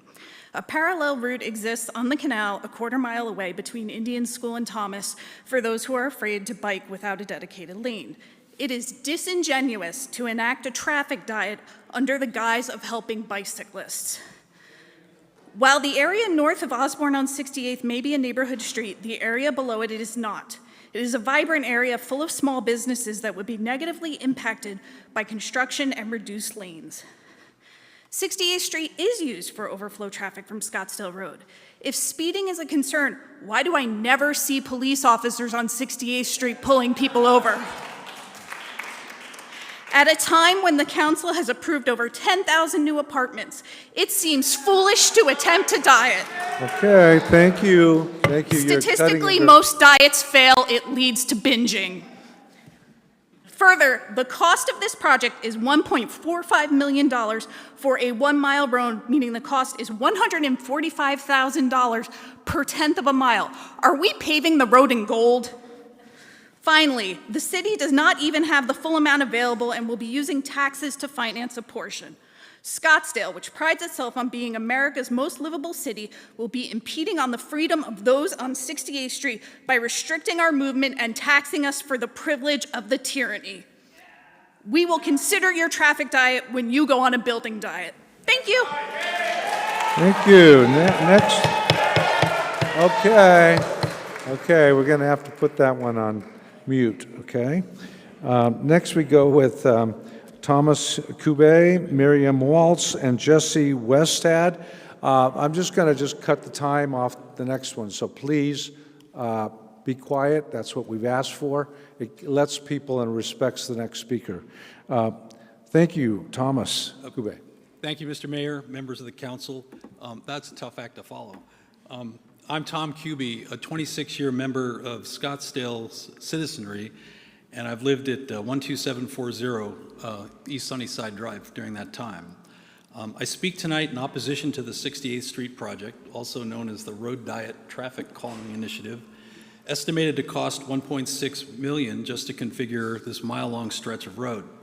The city staff is signaling that this is only the beginning of an aggressive agenda to eliminate car lanes and narrow roads across Scottsdale. The staff has already published a video of numerous streets slated for this type of traffic lane removal. This is a test case before you tonight, and it needs to stop now. The city is building a false narrative that 68th Street is a neighborhood street to justify the slowing of traffic. It is not that. In reality, 68th Street is a collector that connects Tempe and Scottsdale. Neighborhood roads are intended to serve residential areas. Collector roads funnel traffic from neighborhoods to busier arterial roads. City staff have admitted that this road diet is meant to divert traffic to other streets in the area. Why would you create traffic bottlenecks on a road used by drivers to bypass the traffic backup on Scottsdale Road, for example? That makes no sense. With over 10,000 new apartments in the pipeline, which were just mentioned, the city should be improving roads to make room for the 20,000 or so new cars that are going to be coming here, not narrowing them. The city should use those funds to maintain and repair our deteriorating roads and adding traffic lanes to accommodate all these new residents. I personally become on a first-name basis with potholes on Shea, on Via Linda, and other roads that I've lived with for years. That, we talk to each other. The proposal is also being packaged as a bike-friendly project, when in reality, this is the beginning of an anti-car initiative in Scottsdale. So I ask you to vote no, and I thank you for your time. Excuse me. Miriam Waltz, Jesse Westad, and Joseph. I'll be looking for noisemakers, okay? You got it? Okay. You're very close to the door there. Miriam Waltz and Jesse Westad. Hi, I'm Miriam Waltz, and again, like everybody else, thank you so much for everybody being here tonight, and thank you for listening to this. I was so excited when I heard about the 68th Street project.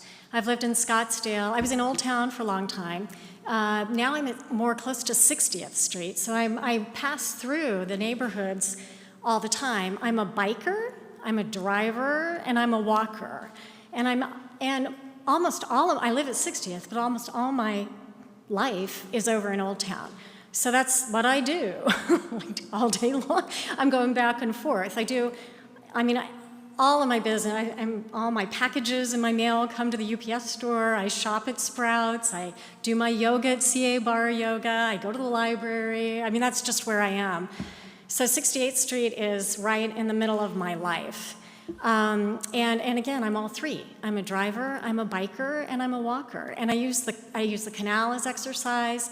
I use biking for exercise, but also because it's my little part to do for air quality. You know, it's like, well, if I can bike, then I'm not polluting more and making the air situation worse. So 68th Street is the most dangerous place for me to cross, to get through. When they were doing all the canal work this summer and you couldn't even go on the canal, then it was like, oh my God, I hope I don't have to go on 68th Street because, you know, that's not where I want to be.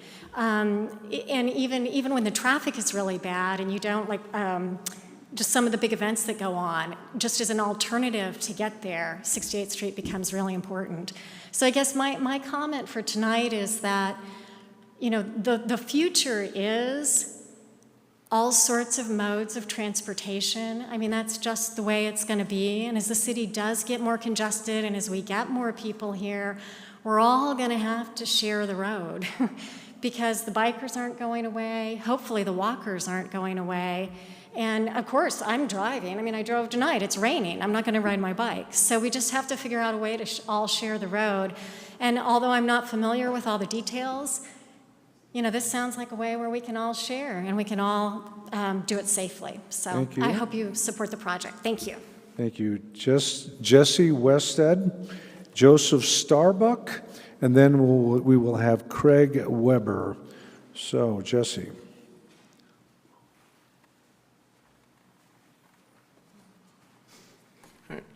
My name is Jesse Wested. I live at 8347 East Mackenzie Drive, basically like any school, Granite Reef. I first moved to Scottsdale when I got out of the Army. I was down at Fort Huachuca for 6.5 years, spent a deployment while I was there. Grew up as an Army brat, got to live all over the world, got to live in Germany, got to experience what that freedom was like to be on a Huffy bike and just be able to access everything. And then my family moved to Colorado Springs, and then all of a sudden in junior high, I've got like zero freedom because your bike can only get you so far. And then even worse, I went to Iowa, and then there's like zero bike ability. So at least I have my little Ford Ranger, it hit 16 and I could get around. But I know there's some stats that were thrown out before where it's, you know, across the US, you know, this amount of people commute by, you know, walking or by biking. Well, I think that kind of determines on the community that you live in.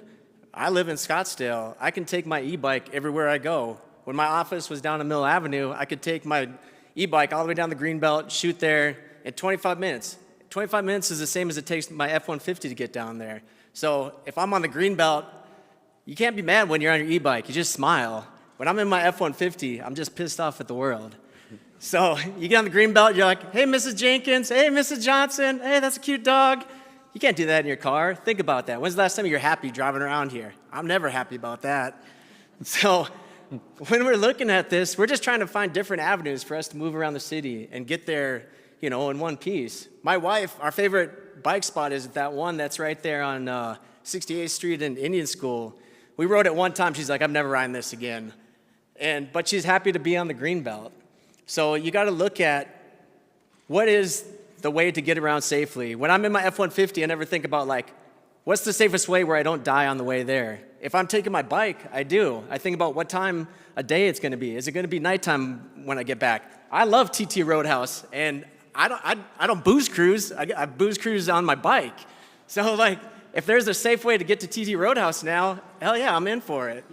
So that's all I got to say. Thanks. Thank you. Next, Joseph Starbuck, Craig Weber, and Craig Citizen.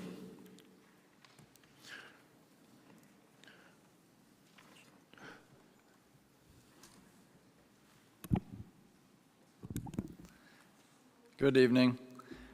I live right around the corner here at 7520 East 2nd Street. Just moved here last year, and my family's a single car household, and we have been for 3 years, and it's honestly been awesome. We have a 1-year-old son, and we moved here specifically to this part of Scottsdale so that we could have accessibility and so that we wouldn't have to drive everywhere.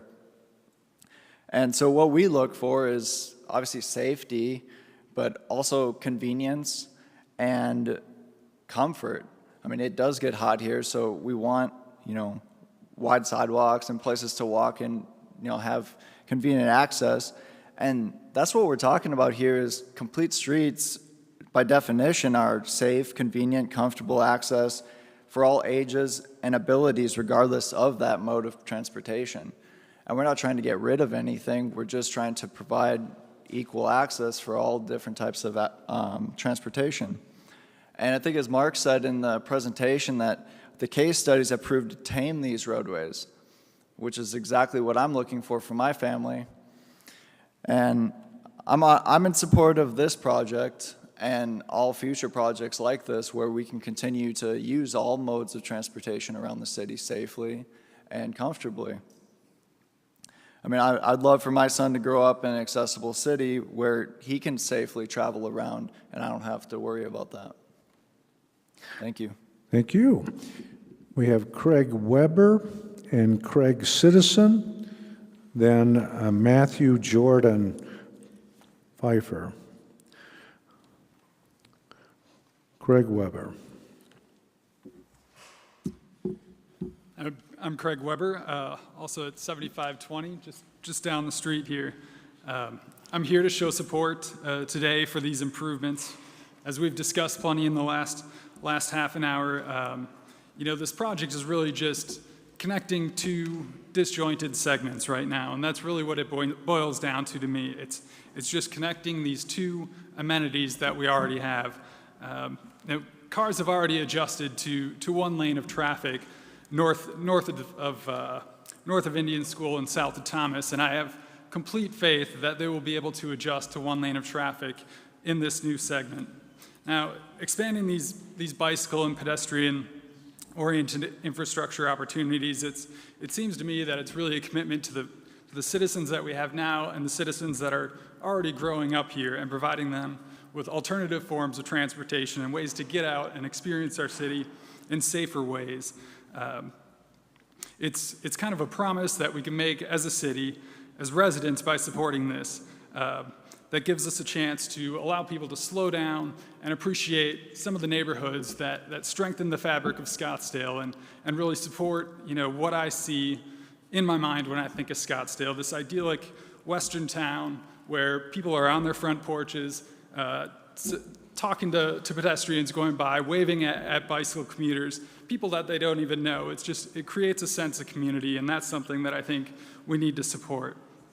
Now, completing this improvement project isn't going to make somebody who wants to drive not drive. They're still going to make that route or make that trip in their car. But what it does do is it provides a safe alternative for people like me and people with families like me to get around and experience new parts of this city. So thank you for your time. Thank you. Craig Citizen.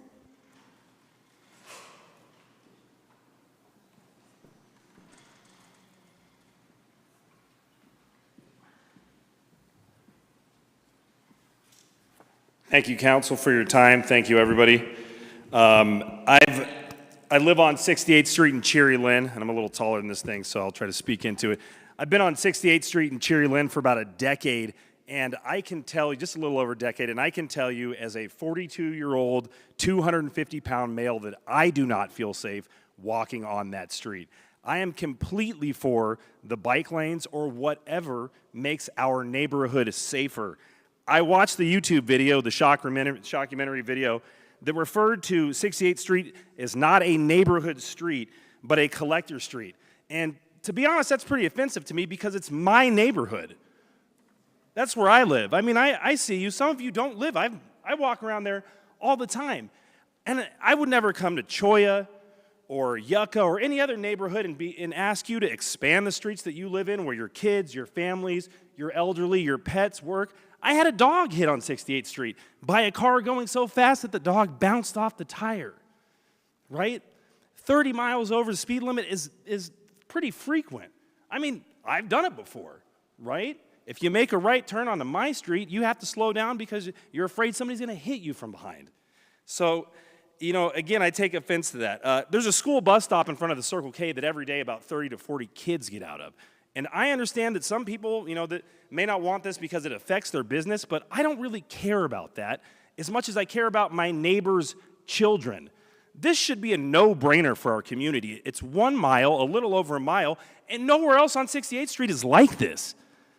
It's Mad Max Thunderdome. Anybody that stands out there can see it, and maybe one person isn't afraid, but the majority of us, I think, that live in that neighborhood for a long time will tell you that it's not safe. I don't ride my bike on there ever, and I'm a cyclist, right? So please, I ask you, if you don't live in the neighborhood, maybe it's not your thing to talk about, right? Makes sense? Thank you. Next, we have Next, we have Craig Jordan Pfeiffer, Linda Milhaven, Patricia Badnock.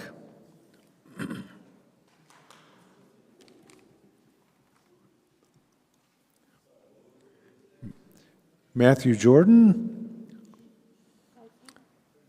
Pfeiffer, and then Linda Milhaven, Patricia Badnock. Matthew Jordan. Hi. Okay, I've been here in Arizona for 25 years of my 31 years of life, and I have been bicycling around everywhere since I was 12 years old. And I know that most cyclists route out a safe and easy way to get across town. And the stretch between Thomas and Osborne, or an Indian School, sorry, is such a small stretch that any bicyclist could easily divert their route around it in any collector street. The picture that was shown does not show any of the other collector streets beyond 68th Street, correct? And so I know, sorry, let me get my head up a little bit. The Greenbelt was a huge example. There is such an easy way to get around town that you don't need to potentially risk the harm of shutting down all of these great businesses like TT's Roadhouse, Taco Jalisco, Beg Bakery, all these local mom and pop shops. TT Roadhouse is a landmark. There's no way to risk the shutting down of these 6 small businesses just to create a path where any smart bicyclist will just be able to divert themselves around it. I knew how to get anywhere I wanted to get on a bike when I was 12 years old, and I was traveling between Fountain Hills all the way down Mill Avenue, all the way down. I took Greenbelt. I knew where I wanted to go, and I was 11 years old. If any 30, 40, I mean, this just sounds like people who haven't lived here long enough to know how to divert. Also, every argument seems to be based on speeding. Just put speed limiters there. Every once in a while, you put a speed limiter on Miller, right outside the school right there, on Miller and Roosevelt. Why not do that on 68th Street? There's just so much more you could do than to, I mean, accidents happen everywhere. What is to say that, oh, an accident happens here? Do you get what I'm trying to say here? Like, I don't. Hey, thank you very much. I don't understand. And next, we're going to Linda Milhaven, Patricia Badnock, and Virginia Ginny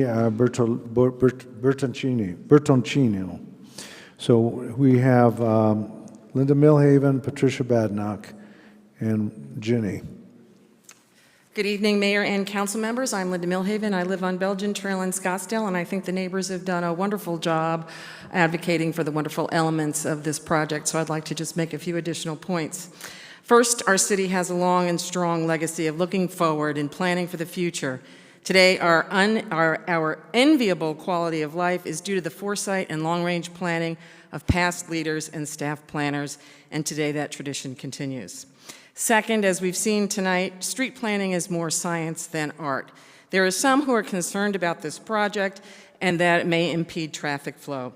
However, the goal of our street planners is to facilitate traffic flow, not erode it, and in fact, their jobs depend on it. Planners take new housing units and other contemplated future events into consideration as they plan our roadways to serve us in the future. In fact, the general plan is the foundation of such planning. I know that staff can provide you, if they have not already, with historical and projected traffic patterns, traffic counts, as well as the information they use to predict future traffic flows and support this project. Next, as was noted, 68th Street runs continuously from Continental to Jackrabbit. This is the only 4-lane segment, and yet the rest of 68th Street seems to serve adequately. Finally, there are those who believe that the recommendation to reduce lanes is a plot to make traffic so unbearable that we'll be forced out of our cars and onto bicycles. This is a false premise. Instead, adding bicycle lanes supports those who choose to bicycle and aids in the flow of traffic and safety. As the staff report says, this project will make a series of improvements with the goal of improving safety, connectivity, and the quality of life for our residents, students, and visitors. The project will add bike lanes, pedestrian improvements, turn bays, and intersection improvements. I hope you will keep this in mind and approve this project. Thank you. Next, Patricia Badenoch and Ginny Bertuccino, and then Bob Pedgman. Patty?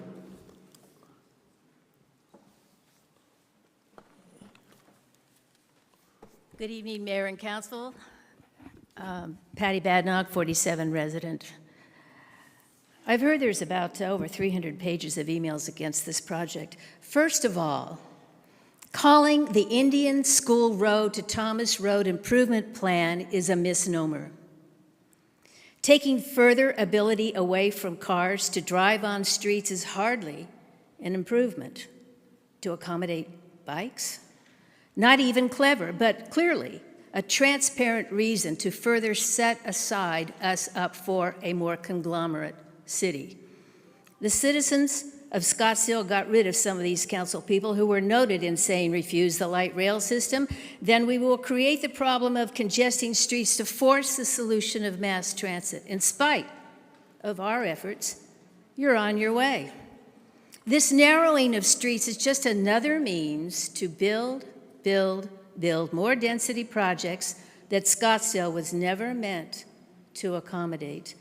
I would rather see the $92,159,000 transportation sales tax spent on fixing some of these streets. Some of these roads have become so rutted it's like driving in a covered wagon on a dirt road. Thank you. Next, we have Ginny Bertuccino, and Bob Pedgman, and James Haxby. Thank you, Mayor. Scottsdale City Council has approved thousands of new apartments in the last several months and years, 10,000 of which are still in the pipeline. We need wider streets, not narrower streets. We live in a desert. A very small percentage of residents going to work, walk to a bus stop, or ride their bike to work, especially in the summer sweltering heat. Scottsdale has not only one of the best bike path systems in the valley, but also in the entire United States. Bicyclists have easy access to our greenbelt paths as well as canal banks. We know that 68th Street is just the beginning. Narrowing Sweetwater between 94th and 96th Streets is one thing. It's a short stretch that is not a major thoroughfare. However, 68th Street between Thomas and Indian School is a major thoroughfare. It's dangerous to narrow a major thoroughfare between Scottsdale and Tempe. We've already talked about what happened with the roundabout, and Congresswoman Janik and Congressman Graham addressed that situation. It's a fiasco that has skyrocketed in cost. If this were done under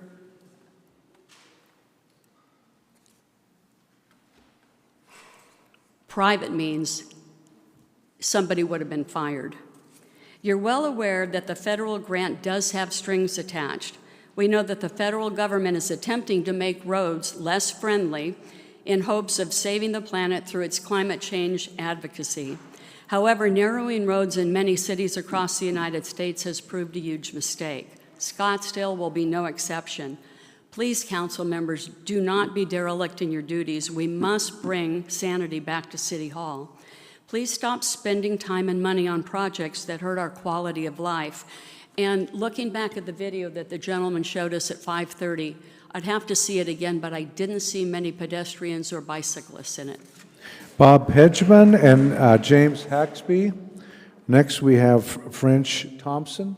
So we have Bob Pedgman, James Haxby, French. Thank you, Mayor. Taking council members. For the record, I'm planning to move to this neighborhood because it's so close to my business, and I'm still against it. There are two false narratives that are used to push this project. One is that it is a neighborhood street, and two is that everybody in the neighborhood is asking for it. Well, this morning, that everybody's asking for it got debunked. There were 22 merchants that were approached to sign a petition that didn't even know about this. They're opposed to it. So not everybody's for it. As far as 68th Street being a neighborhood street, 68th Street goes from Chaparral all the way down to Tempe. Supposedly 8,000 cars a day, they use it. What kind of neighborhood street goes 5 miles with 8,000 cars using it? It's another street that takes the pressure off of Scottsdale Road and 64th and the other up and down streets. Also, I want to point your attention to the fact that we have 10,000 apartments still in the pipeline, either under construction or not built yet. About half of them are in Old Town and in South Scottsdale.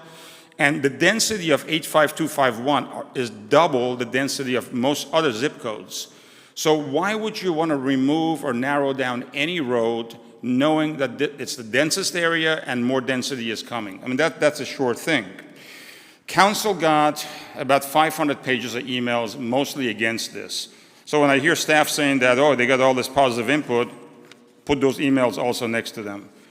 But here's what I would say. This project is so controversial that, frankly, it needs to be put on a ballot. You know, this has been done in different cities that they put this on the ballot.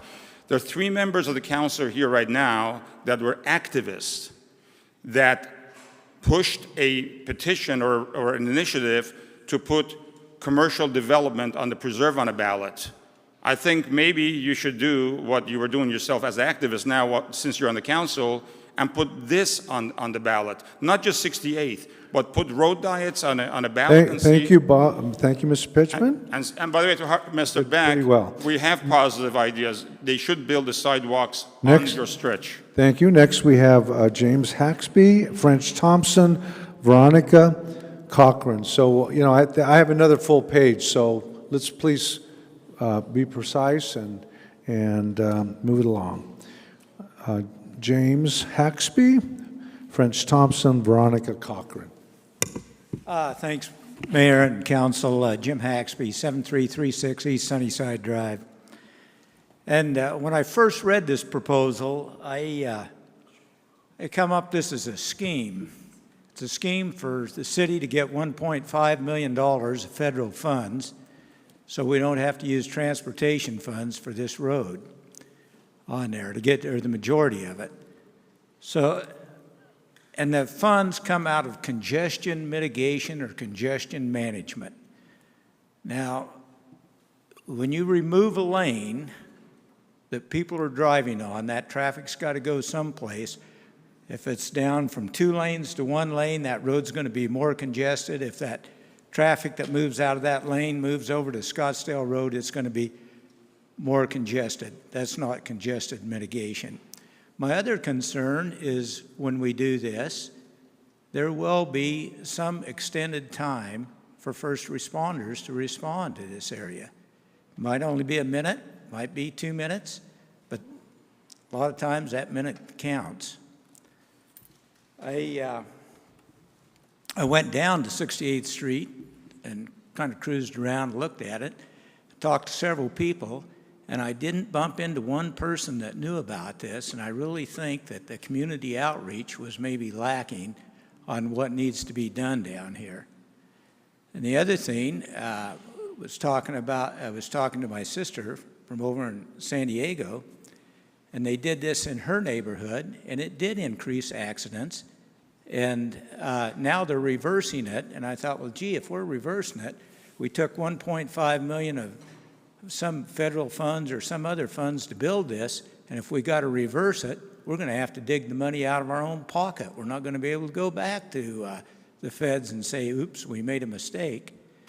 So I really think that there's benefits in this thing, that we ought to look for alternatives, maybe a wider easement to put the whole thing in there, keep the lanes, look for other Thank you, Mr. Haxby. Jim, appreciate it. All right. Next, we've got French Thompson, Veronica Cochran, and Kenneth Wang. So I've got French Thompson, Veronica Cochran. Hello. Good evening, Mr. Mayor, council members. Wow, what another controversy. I love it. I love this city, but I'll tell you what, this isn't a very good idea. I ride my bicycle on 68th Street. To be perfectly honest, that's the safest section. That 1 mile is the safest section to be on a bicycle because there's 2 lanes and the cars can actually move over into a lane to get around you. But if you do that and the other 4 miles of that, you're actually going illegally into a section of the road that you're not supposed to drive on, that median section. That's against the law to just drive on that. So when I ride my bicycle up there and I hit Thomas going north, I go, finally, I'm in a safer area. This is really the truth. I'm not making it up. I finally say, wow, this is safe now to ride because the road is a lot wider. The traffic can go around me. I would prefer you took 4 miles and made that wider. Literally, from Continental all the way up to Jackrabbit. Widen that. What happened to the sidewalks that they were going to put on 68th Street between Camelback and Indian School? Where are those sidewalks? I mean, you guys just gave an approval on the consent agenda for almost $6 million for a noise abatement where you're putting up lanes up in North Scottsdale. Now you want to spend $1.5 million to take away lanes in South Scottsdale. That's just not right. I mean, fiscally, that's crazy. It really is. I mean, I honestly feel the safest in that 1 mile of road on my bicycle, and I ride thousands of miles a year. So I just don't think this is a very good idea. But the crosswalks and those lights to cross in the middle, that's a hell of a good idea. There are some good parts of this. Just don't do that other part. Next, we will have Veronica Cochran, Kenneth Wang, and Jeff Castlake. Thank you, Mayor, Council, members. The nature of everything that is funded by federal funds gives me chills and concerns. And I believe everyone who cherishes the idea of sustainable human development.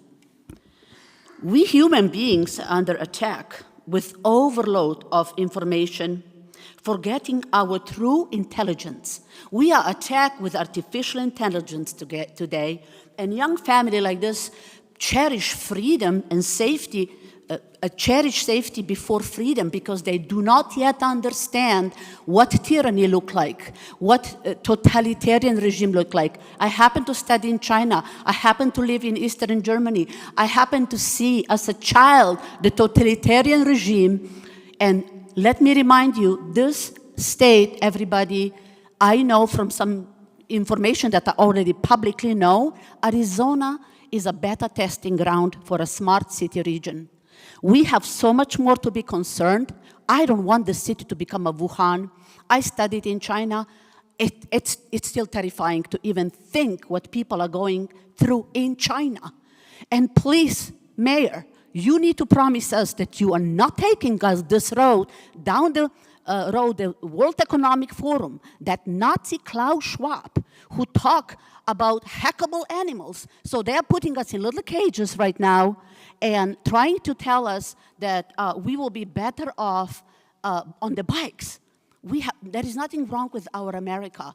We have idea of freedom. Please, life is not about, I have so much to tell you, I don't know where to start. I used to be an urban planner. I used to work as an architect back in Europe. We preserved our historic city and history, and we cherish our ancestors. Now they are trying to just destroy and put that in the box, and we are all the same, marching like little soldiers. Please, save Arizona, save Scottsdale. I love you guys. Thank you, Ms. Cochran.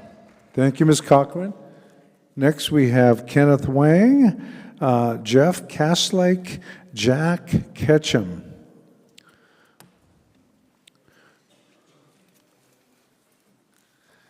Hello, folks of Scottsdale City Council.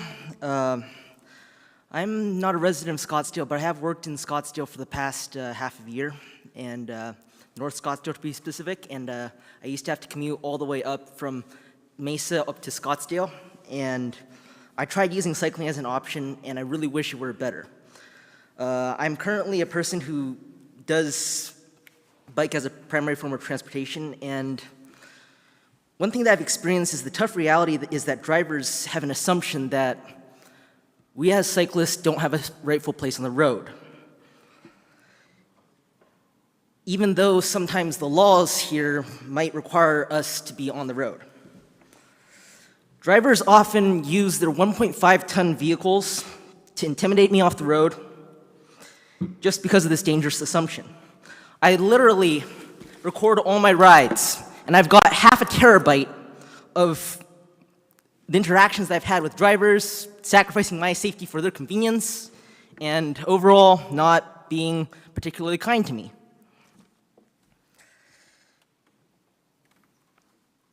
I feel like having a bike lane would be a good reminder to drivers that we as cyclists do have a place on the road.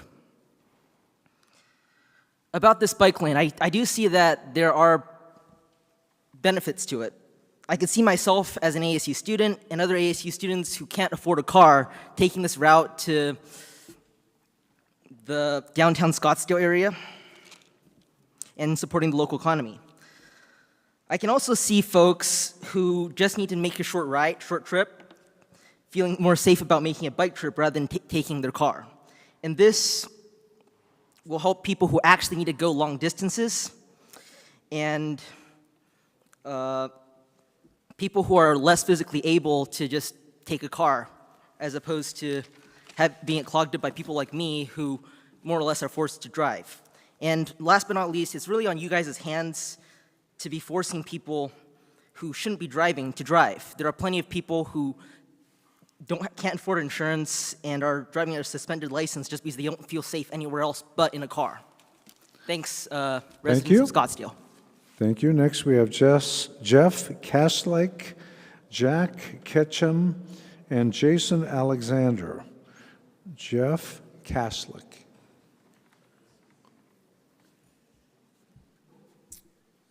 Mayor Ortega and City Council members, thank you for the time. I'm Jeff Castlake. I live in Tempe, Arizona. I'm a bicyclist. One of the things that confused me a bit was the road is identified, I think, as a collector street, but to me it's the same configuration as Priest Drive or University Drive or Mill Avenue, what we might call arterials in Tempe. All the collector streets I'm familiar with are one lane in each direction: Hardy Drive, Alameda, College. So that this one section is 4 lanes is a little scary. I have attended or been a customer at Echo Coffee, Scottsdale Bike Company, TT Roadhouse. I learned about a taco shop today, so I need to go there. I would prefer that 68th Street look the same from Chaparral down to Tempe. In Tempe, it's also got bike lanes, so we're really happy to have a little bit of space on the road. I don't think there was really anything else. Oh, yeah, the one thing that came to mind was this, I think, is part of a pavement preservation project. The pavement on 68th Street's pretty worn, so they applied to the federal government for some funds.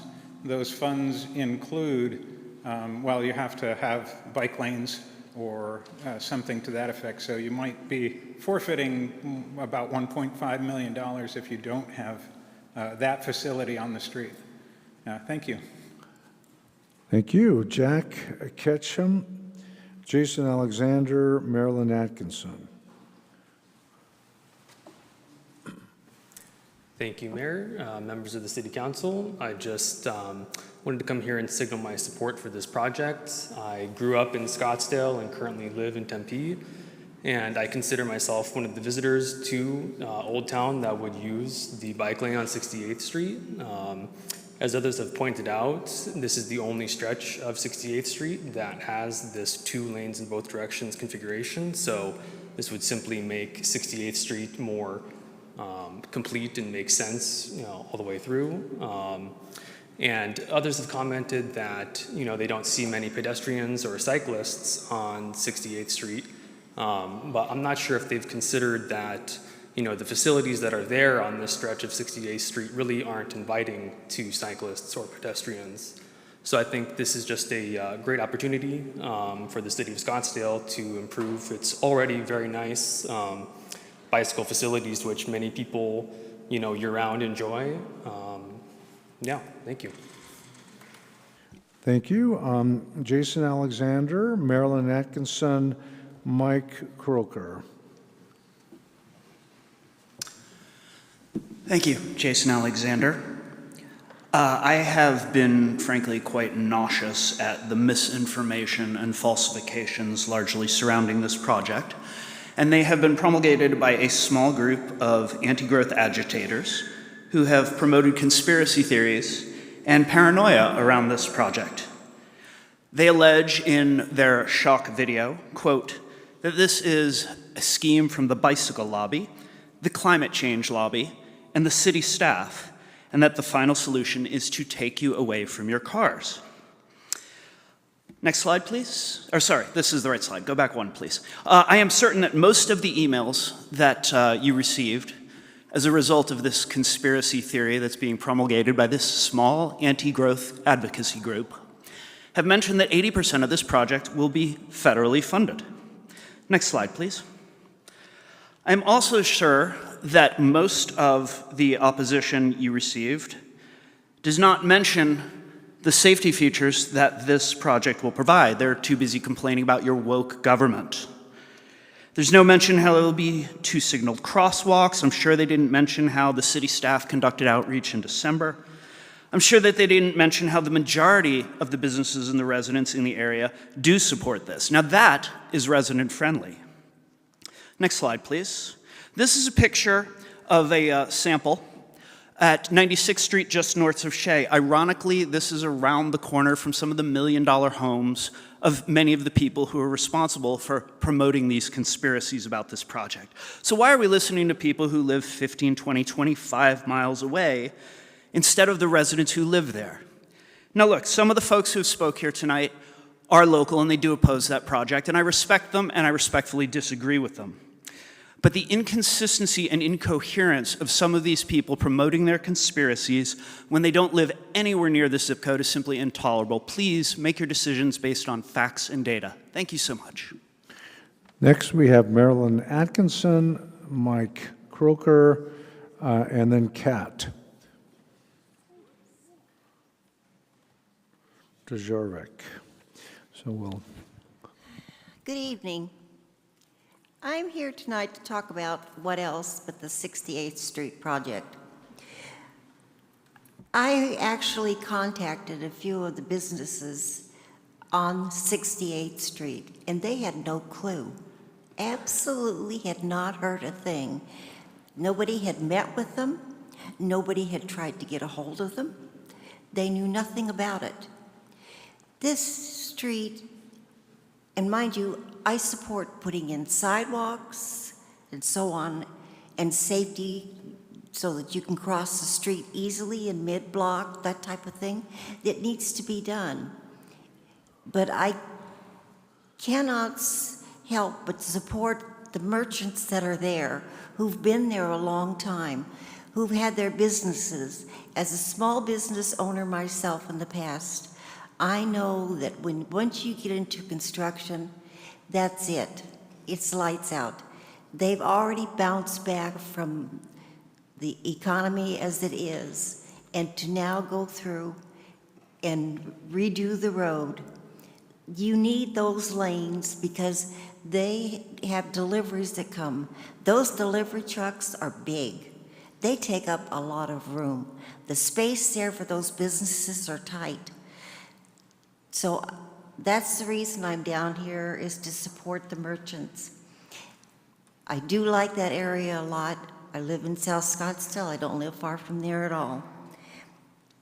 I think the other thing is I would rather like to see the city use the funds. Would you please, you know, my cousins would come out from Boston and they wouldn't mention how the streets were so nice. And I told them, I said, we do not allow potholes in Scottsdale. And now I am wrong. We have potholes every place. So would you please take the money and let's get the streets so that we can drive down them safely. Thank you. Thank you. Thank you. Next we have Mike Croker and Kat Djorovic. Hi, Mike Croker here. Thanks, Mr. Mayor. A lot of things have already been said, so I'm not trying to stay away from it. For the bikers, I understand, you know, the way you feel, or for the strollers, but if you look at the percentage of people that are going to be on that road, and for 5 months when it's 110 degrees out, nobody's going to be out there. So the alternative to that is, well, we shouldn't narrow the roads because what we're doing with these apartments, it hasn't even affected the traffic yet. Okay, so think about that. We've been trying to shoot that down and nothing's been done about that. And second of all, safety-wise, people are going to be more in a hurry with a narrow road, and so your safety could be arguably more at risk. And my idea is that you should see if they can plan a bike lane or an all-purpose lane off the streets like we have in the Greenbelt areas, and go with that. And second of all, tell them to stop building the damn apartments. That's the other part. So that's about all I want to say right now, because most of the other things have been said. And you know, let's just do the right thing and Thank you. keep these roads going. In fact, build more roads. Kat Djorovic.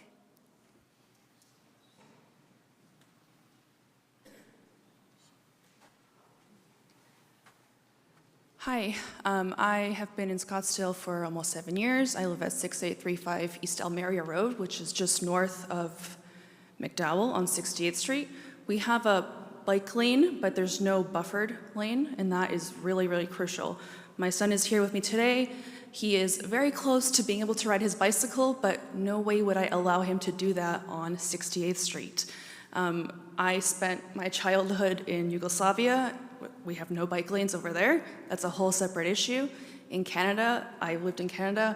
I dreamed of going to a sleepaway camp, but I went to a bicycle safety camp instead. And I learned a lot about being safe, being protected, knowing when to stop, yield, whatever.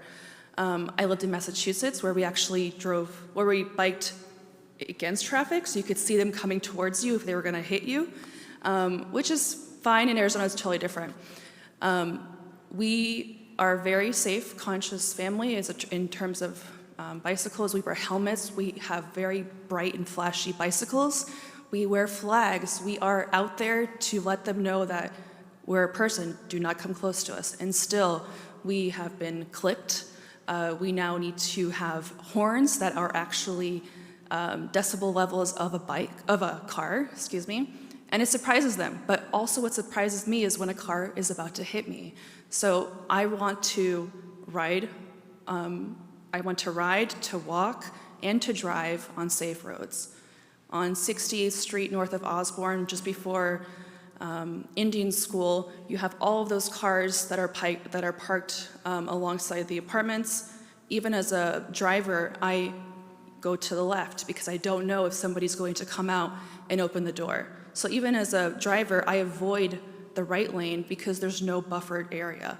So if we add a bike lane and a buffered bike lane, everyone is protected. And going back to, you know, being able to avoid the area, yes, we avoid it, but we still can't get around cars trying to hit us. Thank you. Next, we have Chad Rubin and Brad Henrik. According to my count, Brad is the last speaker. So we have Chad Rubin. Thank you. Thank you, Mr. Mayor, elected officials. Thank you so much for your service to our city of Scottsdale. I'm here to speak of this project on two perspectives, that of a resident off of 68th Street, just north of Thomas, as well as a community member. It seems that no one's really talking about the fact that Osborne is quite a busy road. There's a light there. There's not one north of that. So that being said, you know, it's a much busier road and there's a lot more traffic. So as a resident, I can't imagine the next year of me pulling in and out of my place and, you know, having to deal with that. As a community member, I'm really proud of where our community's come off of 68th Street, and I want to see it grow, but I don't think, excuse me, I don't think that we can see it grow without taking a step back and really looking at this plan and how we can move forward as a community, because it seems one way is being pushed without talking to the community. So I think maybe take a step back and bring it up again. Thank you for your time. Thank you. And next, I have Brad Henrik. Or Henrich. Henrich, excuse me. It's all right. Howdy. Thank you for having me up here. I own business property at 2915 North 68th Street. I've been there as an operator and then as an owner for over 28 years now. Lived in Scottsdale, just off 68th Street, just north of Camelback. And actually, when they built the great big giant conglomerate complex that was supposed to have 600 units and now has over 900 units, that drove me out of there because of the traffic. From that, the density. Now I live in Paradise Valley. I'm still the property owner on 68th Street. My tenant, finally, after being crippled from the shutdowns, getting back and going again, only to be crippled again, all these businesses there. I used to ride my bicycle regularly to work, back and forth, from right near Camelback to right near Thomas. Never had any issues, always nice. I remember when it was 2 lanes going each direction most of the way into Tempe. I liked that so much better. Traffic moved more freely. And now we're increasing the density and decreasing the amount of cars that can travel on the road. There's nowhere else to go. The other streets are already full. That's why they're coming to 68th Street. It just does not make sense. We're going to drive people out of the area like I've been driven out.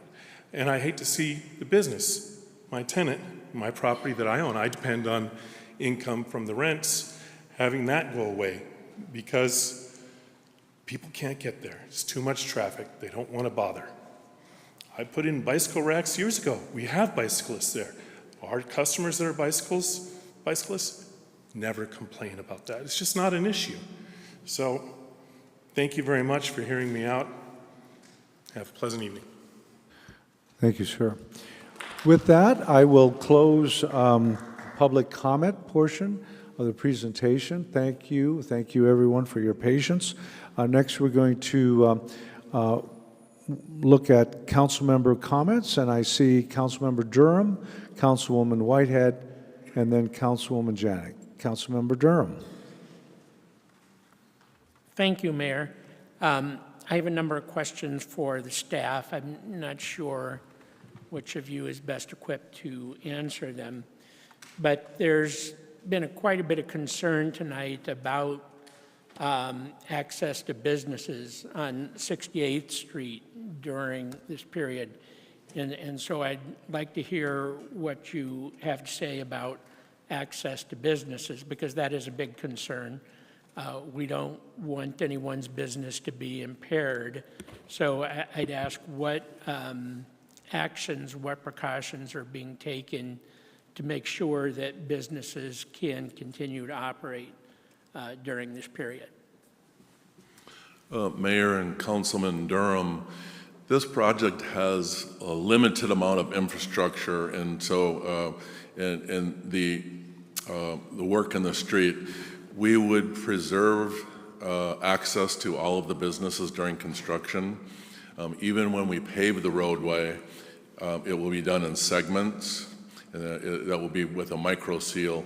But all the work that we do, when we pave throughout the city, there's access provided to all the businesses, and it's done in an incremental effort. I don't know if Allison could add a little construction side. Thank you, Mayor, members of council. Yes, specifically the section from, can we pull up my slides, please? Okay, specifically this section between Osborne and Thomas Road where there isn't any work done on the medians. What we're doing here essentially is a slurry seal and restriping the road. And actually, this road is due for a slurry seal. So we actually were supposed to slurry seal the road, but we deferred that maintenance because we knew this project was coming up.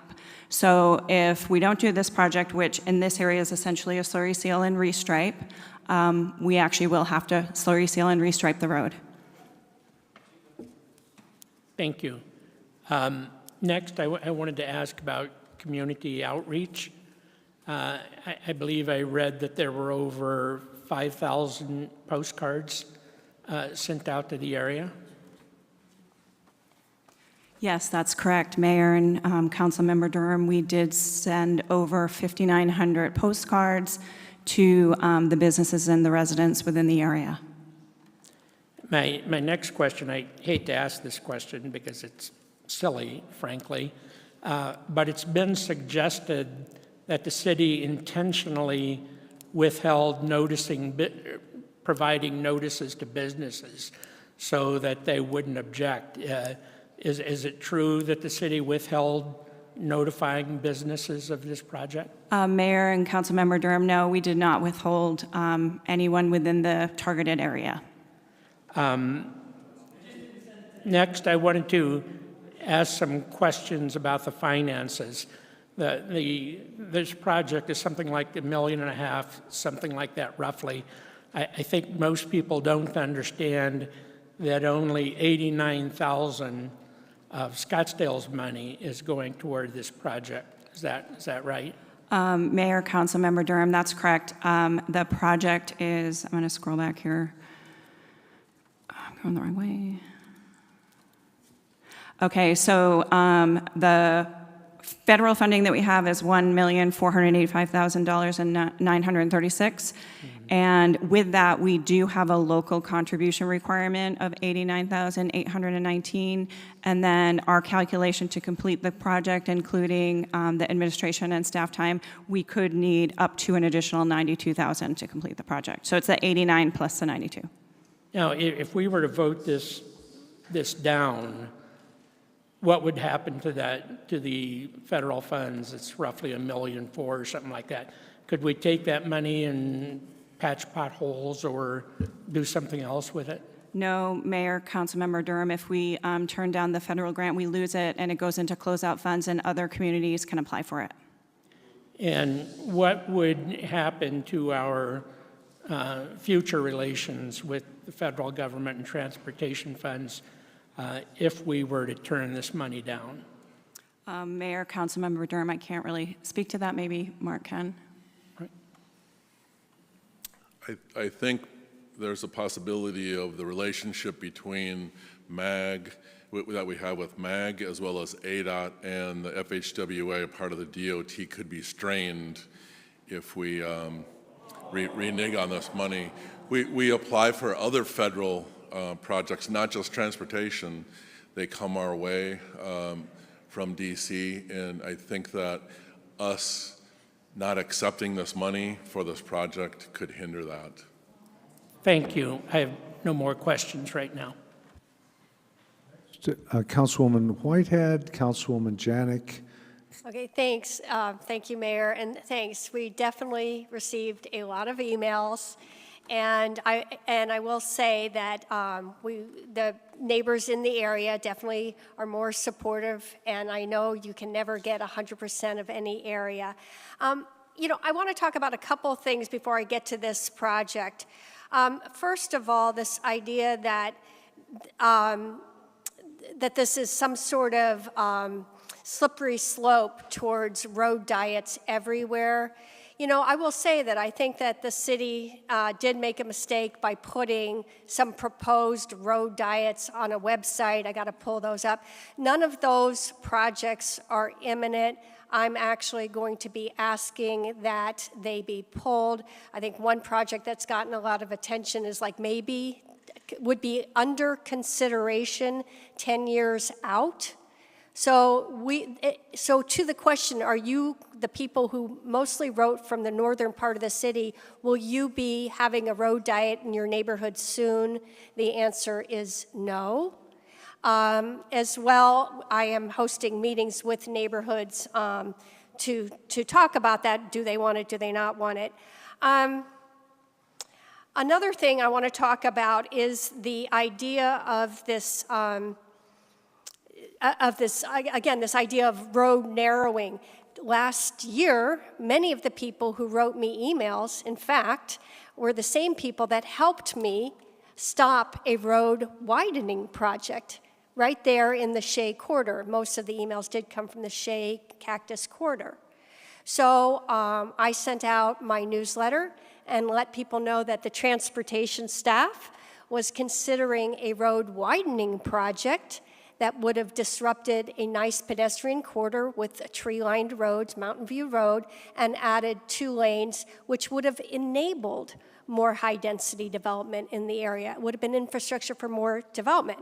So with your help and the support of my council colleagues, we went ahead and nixed that project. So we're very interested in A, community input, and B, protecting all users of our roads. So on the 68th Street proposal, this is not, I wouldn't call this a road diet. We have a road that is 1 lane each direction with a center lane throughout the entire length of this road, with the exception with a mismatched section where we suddenly have 4 lanes and we have not correct ADA access, Americans with Disability Act access, and we don't have bike lanes. So this is fixing a problem. As I said, I'm not a big fan of spending any dollars to fix something that isn't broken, that nobody wants. But this is a broken section of the road that does need repairs. It needs to be consistent with the rest of the road, and there will be many benefits to the people who are in cars as well as the people who are riding bikes. And I want to point out that the people with disabilities have every right to be safe on our roads as well as people in cars. So while I get it that some of you may have a very specific cause in mind, and you have that right to challenge us and to rally behind that cause, we as a city council, that is not a right we have. We sit up here and we represent the whole community. It is our job not to put the interests of one group ahead of the safety of another group, disabled people, children, fill in the blank. So that is what we're doing here, is we are using federal dollars that are designated to make this corridor safer for people with disabilities as well as others. So what are we going to get with this project, which is funded? And I think we're all relieved that there is very limited infrastructure because this is an older part of town. So we're getting ADA accessibility. And I want to talk about that too, because a gentleman just a few weeks ago, 80-something-year-old gentleman in a wheelchair was hit and killed because there was no crosswalks like the ones that are going to be installed on this road. And there are plenty other gruesome accidents I can tell you about. So pedestrian safety doesn't make it more dangerous for cars. It makes it safer for everyone, including you, because you don't want to hit somebody. The repercussions, just the grief it'll cause you as a human being is bad enough, but there will be other repercussions too. So this roadway will be consistent. It will create it'll improve traffic flow because there'll be dedicated right turn lanes. We're hearing about car crashes because people are slamming on the brakes because you want to turn right. So we're going to have dedicated right turn lanes, left turn pockets. We'll allow the trolleys to get off the lane to let riders on and off. We're going to continue with the parking, and we're going to have the bike lanes. We're going to fill a gap. And I just want to stress the crosswalk is really key. So the people that have written to me from my neighborhood, 85260, 8525958, they have all this. It's easy to take ADA accessibility for granted if you already have it. It's easy to take bike safety. We have bike lanes everywhere. We don't tell people, hey, go a few blocks that way to get a bike lane. Up north, where the roads are newer, we have bike lanes. So I received a letter from a resident who said, why is it okay for people in the north to have this and benefit from this, and yet they are asking us, the city council, to deny them the same benefits? One more comment on bike safety. I will tell you, since that it's not as tragic of a story, we did have a city employee who will remain nameless, who was hit he fell because of the bike lane ending at Thomas Road. He hit a curb and fell and did break some bones. And as a taxpayer, I'm pleased to tell you he did not sue the city, but that's not always the case. Let me see. I want to address all of the complaints that I've had, some of the misinformation about putting this to a vote. That is not how cities roll. We don't put it to a vote to decide if people with disabilities have the right to be safely using our public streets. And that's, we don't spend a couple $100,000, delay a project, lose federal money to put it up for a vote. When it comes to protecting citizens, our job as a city council is to do that.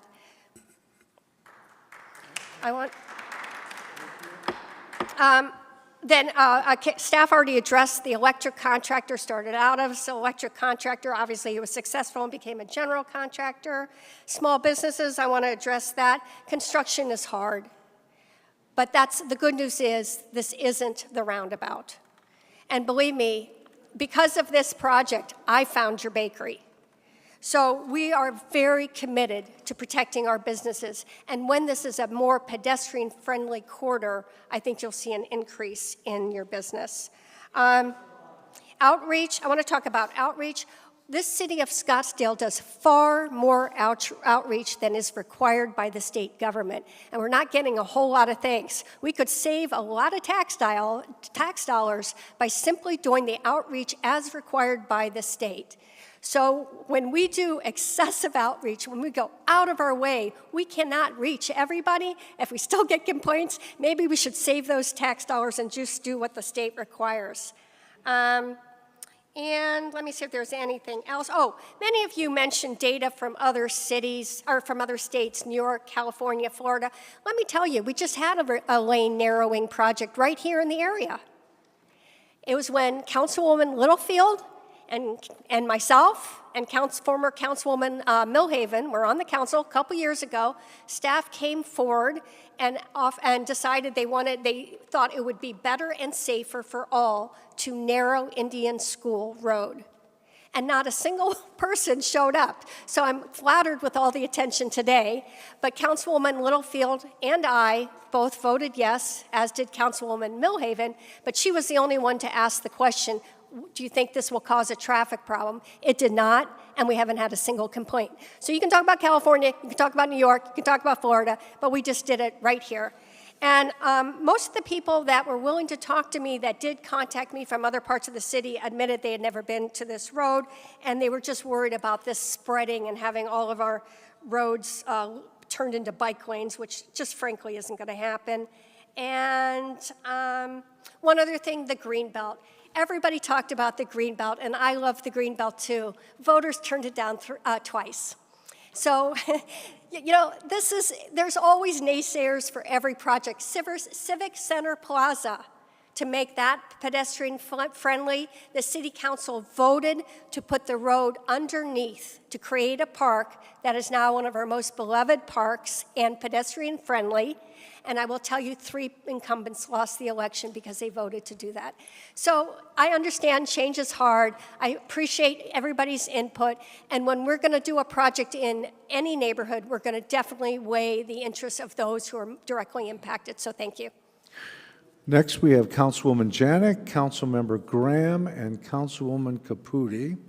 Thank you, Mayor. These are my concerns. 14,000 cars a day are on the northern portion of this segment that we're talking about. Where are they going to go? They're all going to be in 1 lane instead of 2, or they're going to be on parallel streets. I don't see that as an improvement. I see that just as shifting the problem to a different location in a different way. I know that our staff did a very good job of notification. I'm sorry that they missed people. I think we need to go back and take a look and say, how did we miss some of the key owners of the businesses? I do have concerns about the businesses. We want to foster the success of our small businesses. And I've asked several people, do you think if there's a bike lane next to the small business as opposed to a traffic lane, do you think that will affect business? And they all said, yes, they do. There's less visibility. Do I want rapid flashing beacons? Yes, we need to do that. Do I want ADA compliance? Yes, we need to do that. And I have a question for Mark. In the past, we had money set aside to make our sidewalks ADA compliant. Do we have any programs to do that currently? Mayor and Councilwoman Janik, yes, we do have some sidewalk funding in our Y accounts. It's accounts that we, instead of having a large CIP project, we're able to pull and do sidewalk improvements within the city. We've, if you're aware, we did that in Old Town this year. We used sidewalk funds to fix a lot of the corners and crossings and all that in the Old Town area. So yes, we do, but it is very limited. Okay, I would suggest perhaps maybe some of this money we will be spending on this project be used for sidewalk enhancements, like maybe $180,000. To me, that's a better use. Do I want the streets to be slurried? Yes, I do. Do I want to take a traffic lane and make it a bike lane? It doesn't make sense to me. It really doesn't, okay? I love bikers. I have kids that are bikers. They've all been hit by cars. So I understand that situation. What I would like to look at is alternatives. And Councilwoman Whitehead hit the nail on the head. We narrowed Indian School and nobody complained. Perhaps we can narrow 68th Street, still maintain 4 lanes, fix our sidewalks, and have a bike lane that is passable, usable. Because I'll tell you, you're talking about the lanes up north, those bike lanes aren't that wide. Maybe 2 to 3 feet, I'd say. So that's kind of where I'm coming in. Now, the other thing I do want to say is that we received hundreds of emails. I read most of them. I want to ask you to be polite, and many of you, unfortunately, have not been. This is a tough job. I know why some of you want the bike lanes. I get that. But we have to make a decision. I've spent hours on it. I've had sleepless nights because I'm trying to figure out what can we do. And again, the best conclusion I can come up with is I think we need to look at some alternatives that would work for this program to accommodate everybody. We're pretty smart. I think we can do it. I don't think it's that I question, are we doing this because we went after federal funds and that's what the federal funds want? We are smarter than that. We need to be smarter than that.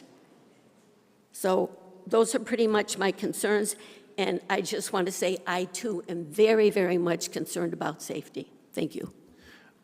Next, we have Councilmember Graham, Councilwoman Caputi, and Vice Mayor Littlefield.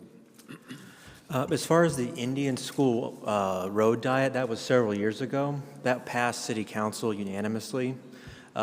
Transportation Commission, there was 1 vote against it. That was me. I was on the Transportation Commission at the time. before I served on planning, and I voted against that because I wasn't convinced of the necessity of it. Now, I want to talk about Mark and Allison. Thank you for your presentation. Are there any roundabouts in this project? No, there are not any roundabouts. Were there any roundabouts in it that were contemplated at any time? The beginning of this project was before my time, but I do not believe that they were considered as part of this project. Allison, do you agree with that? Mayor, Councilmember Graham, I do not believe that a roundabout was considered, but I can't say either. Okay. We would probably have to verify that. It may have been a concept early on and put off to the wayside. Okay, because I was told that we couldn't, I thought that at one iteration there was a roundabout on this, and we were told that we can't change a single aspect of the scope. We can't change a single aspect of the scope and still get unlock the federal dollars. And so I just don't, there's really no flexibility to still get these dollars without, ripping out car lanes, because there's so much about this project that people do want, as far as the crosswalks and maybe a little more space for bikes or turn lanes. In Mayor and Councilman Graham, I think what really needs to be understood is that a lot of this work, when you're reconfiguring this roadway, is striping. It is paving and then striping. If in fact, in future years, a change needs to be made to the road. Okay. Well, we would go through another paving cycle, and we could make those changes. There's very little that we can't change back if, in fact, it doesn't work. But we believe that it would. Mm-hmm. We have the data, we have the design and the professionals in-house that feel that this is a strong project. Okay. Thanks, Mark. Just a few more questions. You said this project includes narrowing the lanes, so the lanes in the street would be narrowed. How much would they be narrowed? They would be going down to our 11-foot standards. And what are they right now? They're some 12, 13 feet wide. They're wider, and with that, you get more speed. Is it possible to narrow the lanes a foot or two and have enough space for a bike lane? Have a little more space for a bike lane? You would have, I don't know if you would have adequate space. A couple feet sounds like, from what you're saying, per lane. So 4 feet right there. You would also have the gutter pan, which is very unsafe for cyclists. Okay, I just, I'm not very inspired by I don't like this to be like an us versus them sort of debate. I'm trying to I'm really interested in finding some sort of common ground, because it's not cyclists versus, drivers. And so I'm just trying, what can we do to find some sort of middle ground? In your presentation, you brought up 86th Street as a success story for a road diet. The 86th Street, or I'm sorry, 68th Street is a collector street. 86th Street, is that a collector street? It is not, and it is not a road diet. It was adding bicycle lanes on the side to actually, we also narrowed the lanes to the 11 feet, but we put in bicycle lanes that also buffered the pedestrians on the side. So it was an example of putting bike lanes on a street that didn't have it, and then also adding buffer for those on the sidewalks. Okay, so what type of street is 86th Street? It's a neighborhood street. Okay. Okay. Now, because I listened closely to there were so many people, residents that came and spoke to us, and we learned so much from the emails. When the president of the Southwest Village Association, what I heard, they like this project, but above all, they just want to be able to have pedestrian access across 68th Street. Above all, what I heard was they want those crosswalks. So I'm not trying to put words in her mouth, but It seems like they are accepting the full deal because that's kind of one of the problems with these projects. When we take these federal dollars, strings come attached, and sometimes they make us do things we don't want to do. So I heard that, and I was interested in getting this more pedestrian friendly, maybe finding a couple feet of road width and make a little extra space for bikes, so it's not so much of an us versus them. One thing, I was on Transportation Commission for almost 7 years, and you know, this road, I mean, we don't want to call it a road diet. I looked it up. Department of Transportation. A road diet typically involves converting an existing 4-lane roadway to a 3-lane roadway with the middle lane. I mean, it's straight from the federal Transportation Department. So when you road diet 68th Street, it's going to pressure our drivers and people getting from community to community to use 64th Street and Goldwater and Scottsdale. The cars don't go away. So we're just reallocating, we're diverting the traffic. It's not like the traffic vanishes, in my opinion. I'm also really weighed down by when we went to the voters in 2018, 2019 to pass the bonds. We told them that we needed, we asked them for authorization to buy projects that would cost $319 million. We really needed $1 billion of projects, and this was, you know, eons ago if you look at inflation. The $319 million is now we're almost at $450 million, $500 million, and we decided these were urgent must-haves. These were not nice-to-haves. We hear about potholes. We drive over potholes. This project feels like we're spending money we don't have on something that a lot of people just don't want. And we have so many other urgent capital needs, and we need to have the money for the bond projects. And people talk about, oh, this is a tiny match.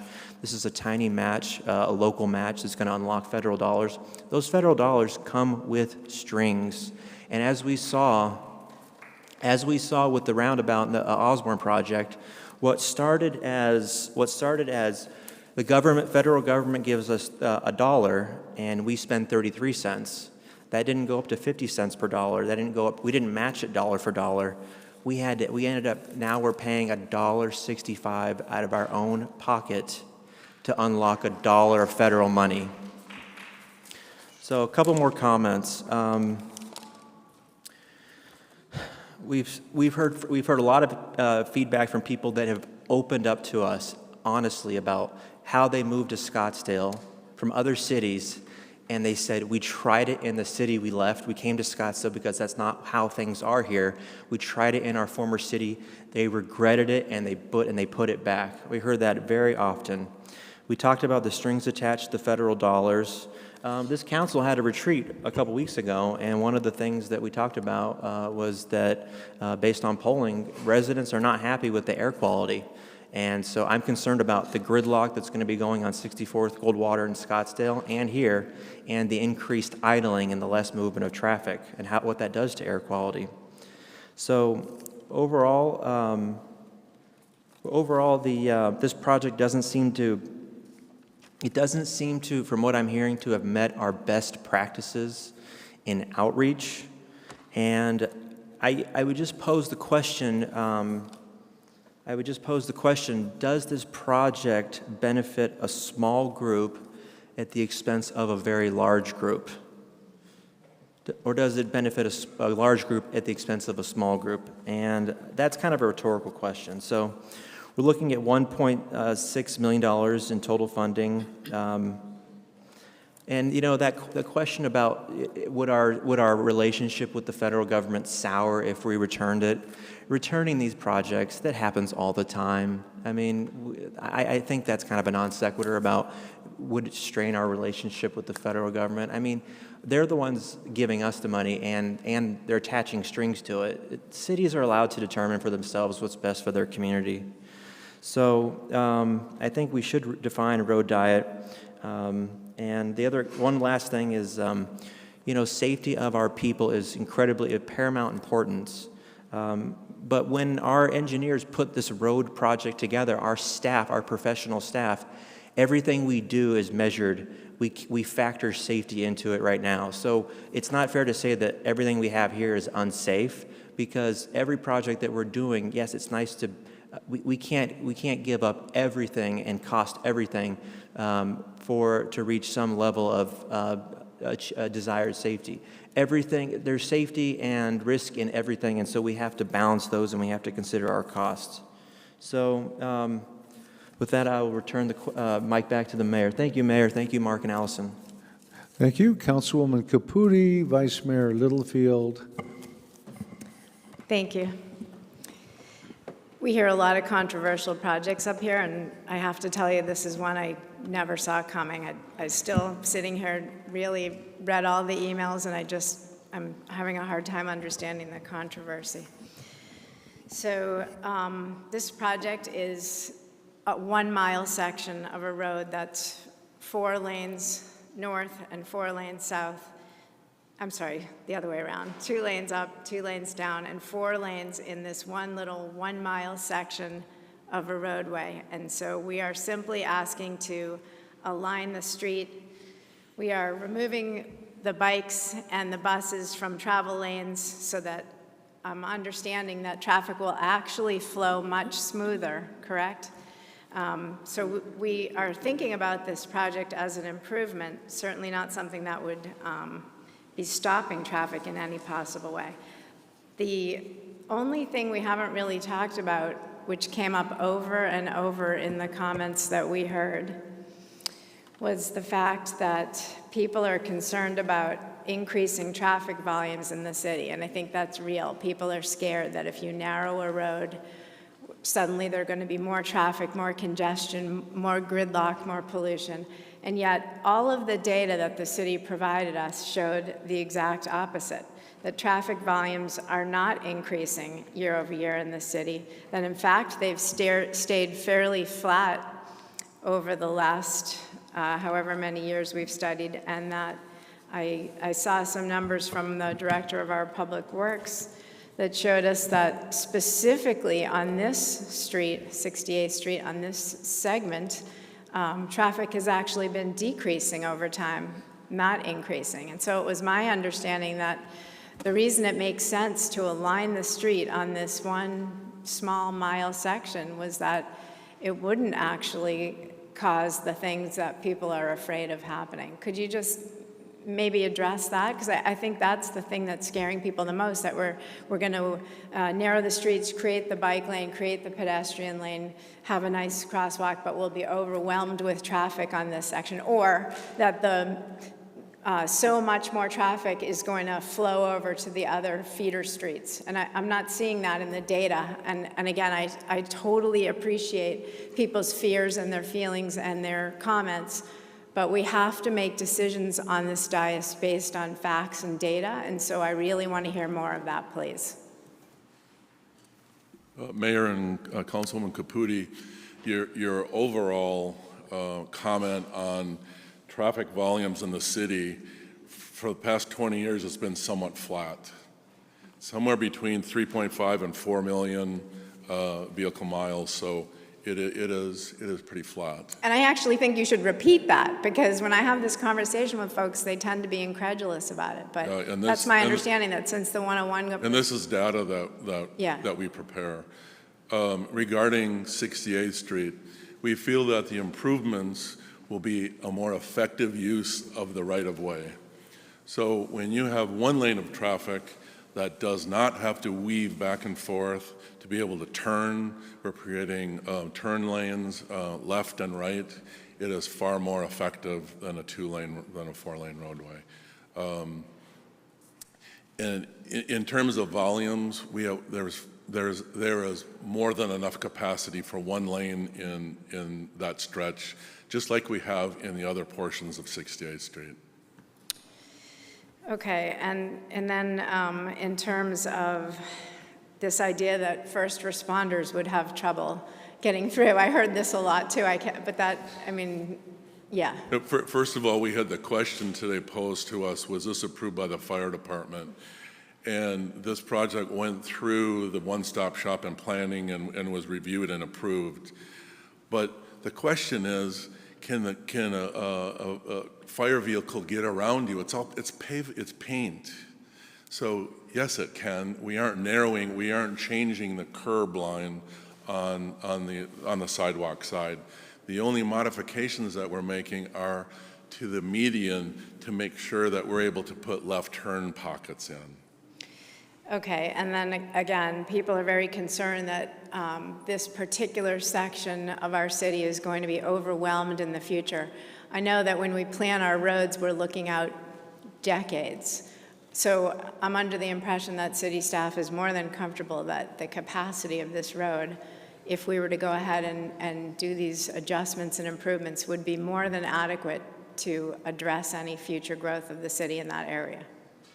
Is that right? That is what staff believes, correct. Okay, so again, when we hear the facts and the data, it's just super hard to, again, it's a 1 mile section and we're connecting from top to bottom. And then I guess I just have one last question since it kept getting mentioned here on the dais tonight. What sort of strings would be involved in accepting federal dollars on this project? Because that sounds like, again, I heard so many conspiracy theories when we were listening to this in terms of, as far as I know, the city isn't looking to eliminate lanes or force people to ride bikes. I don't know what a bike lobby is. I'm not familiar with strings associated with this project, so, I mean, am I missing something? Mayor, Councilwoman Caputi, no, you're not missing anything. There are no strings. Okay, great. Thank you. That's the end of my questions. Vice Mayor Littlefield, then Councilmember Durham. Thank you, Mayor. First of all, I'd like everyone to know I'm extremely familiar with this area of Scottsdale. I grew up here, just a few blocks away. And so I went to schools here, I rode my bikes here, I did all those kinds of fun things as a kid growing up. And it's an area that's very near and dear to my heart because it's my home. I think of it as home. But I also agree pretty much 100% with what Councilwoman Janik said earlier. I think that she has a very good feel for this, and I totally agree with what she said, with the concerns that I have on this issue. I do not believe that this plan serves the best interest of either the majority of the citizens who live in this area or those who use 68th Street to travel to and from work, either from our Scottsdale neighborhoods or from other cities. This street, 68th Street, it's not a neighborhood city, or not a neighborhood street. It is a connector street, and it is built and designed to handle traffic that comes from other cities, Tempe and other cities to the east, and have a way for those cars and those trucks to travel through Scottsdale to their ultimate locations and then back again. Of course, folks can, folks that live in this area, they go to work here, they go to school here, they also go to the hospitals here, they do their shopping here, so they need to have access to these streets also. And of course, I understand the wish to ride bikes and want more space for those bikes. However, the main purpose of building any street, paved street in Scottsdale or basically any other city is for the ease and safety of vehicular traffic. On the sides of the streets, you put your bike lanes, you put crossings, you put all kinds of extra stuff, but the purpose of having this street to begin with, a paved street, is for vehicular traffic. And that also includes transport for buses, for fire trucks, for police cars, for ambulances, and everything else that nearby residential homes might need to have come to their homes. You do not want those kinds of emergency vehicles to have to slow down and stop or to not be able to get to their homes to help people who need to go to hospitals because they can't get around traffic. There's no place for the other cars to pull off, and they have to stop and wait. It will slow them down. And when you need emergency vehicles, emergency care, You don't want the vehicles that you're riding in to have to slow down. We have received, literally, as others have said up here, hundreds upon hundreds upon hundreds of emails regarding this. I think it's probably the heaviest email receipt from any group of people on any comment on any project that I have sat in and listened to for Scottsdale. People care about this. Folks want to be able to ride their bikes along 68th Street, and they do want more space for safety. I totally understand that. So do pedestrians, so do cars. However, the main reason for having paved roads and multiple lanes is for the movement of the car. And when they are traveling to and from cities trying to get to work, to drop off their kids, to shop, or to handle emergency situations, they want to be able to get through on these roads. I've jotted down just a few comments from people who either live in this area or who use the streets on a regular basis. Just one example of the hundreds of emails that we have received from businesses and individuals. A custom jewelry business. For 40 years, they have been in business in Old Town, and the biggest problem has always been parking. To quote, "In all the time I've been in Scottsdale, never once has anyone ever ridden a bike to my store. We do not need or want this. Also, this will push more people onto Scottsdale Road, which is already overcrowded." This is a bad idea in general for our city and our citizens, and it would set a terrible precedent. I do not believe a road diet for any street in Scottsdale will help. One of the most complained about issues in Scottsdale is traffic congestion. People don't want to get out of their cars. They want to be able to drive them safely and in a timely manner through the streets of our city. The project will only make traffic congestion worse. People in Scottsdale are not going to get out of their cars in the summer, or in the fall, or in the spring, or in the winter, especially not when the temperatures rise into triple digits. Also, in effect, this could housebound many of our elderly population who live in this area and who have medical limitations and are not able to take long bike rides or long walks. Another citizen quoted, "I am tired of the city council doing what special interest groups tell them to do without regard for what the tax-paying residents want. I do not want my beautiful city to be socially engineered for a select few and at the expense of the majority of Scottsdale residents. Use the money you have available for this to repair the existing roads by widening them, adding more lanes where needed, adding more landscaping, and fixing the surfaces where they need repair and repaving. Both car and bike traffic could be enhanced by that."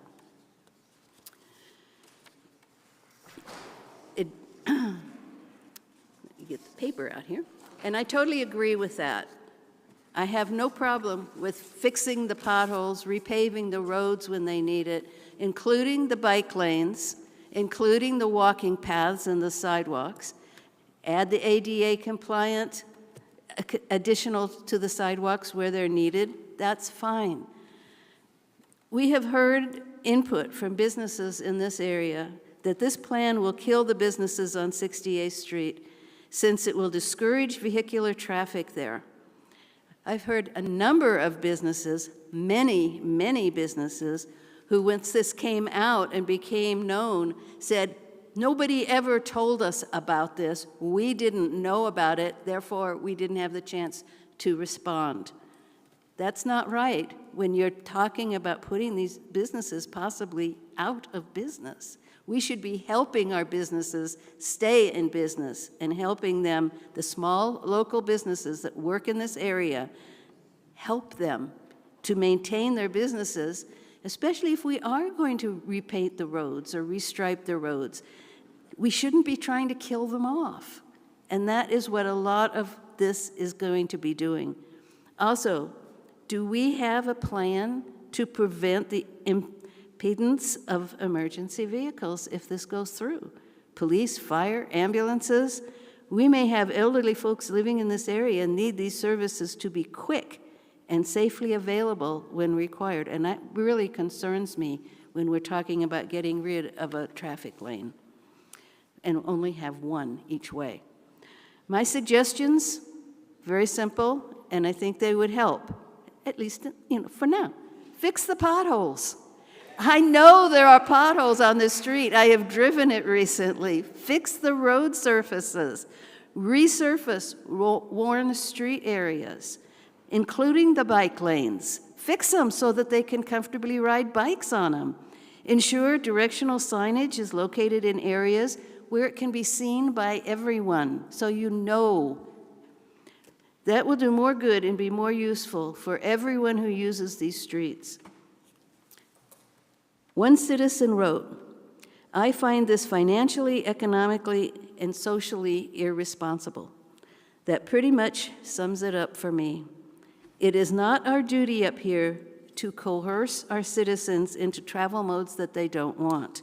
If they want to ride a bike, ride a bike. Let's make the bike lanes rideable and comfortable for them to do so. Let's make the car lanes comfortable for them to ride so they don't have to worry about dropping their tires into potholes.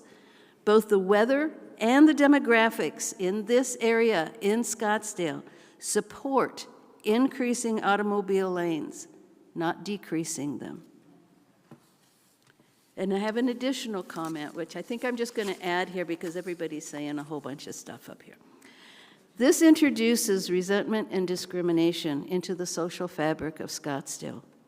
Yesterday, I took a drive up to North Scottsdale as far as Dynamite, and I witnessed all the construction going on there to create more lanes of roadway and to decrease congestion in the north because of all the building that's going on, all of the construction that's happening.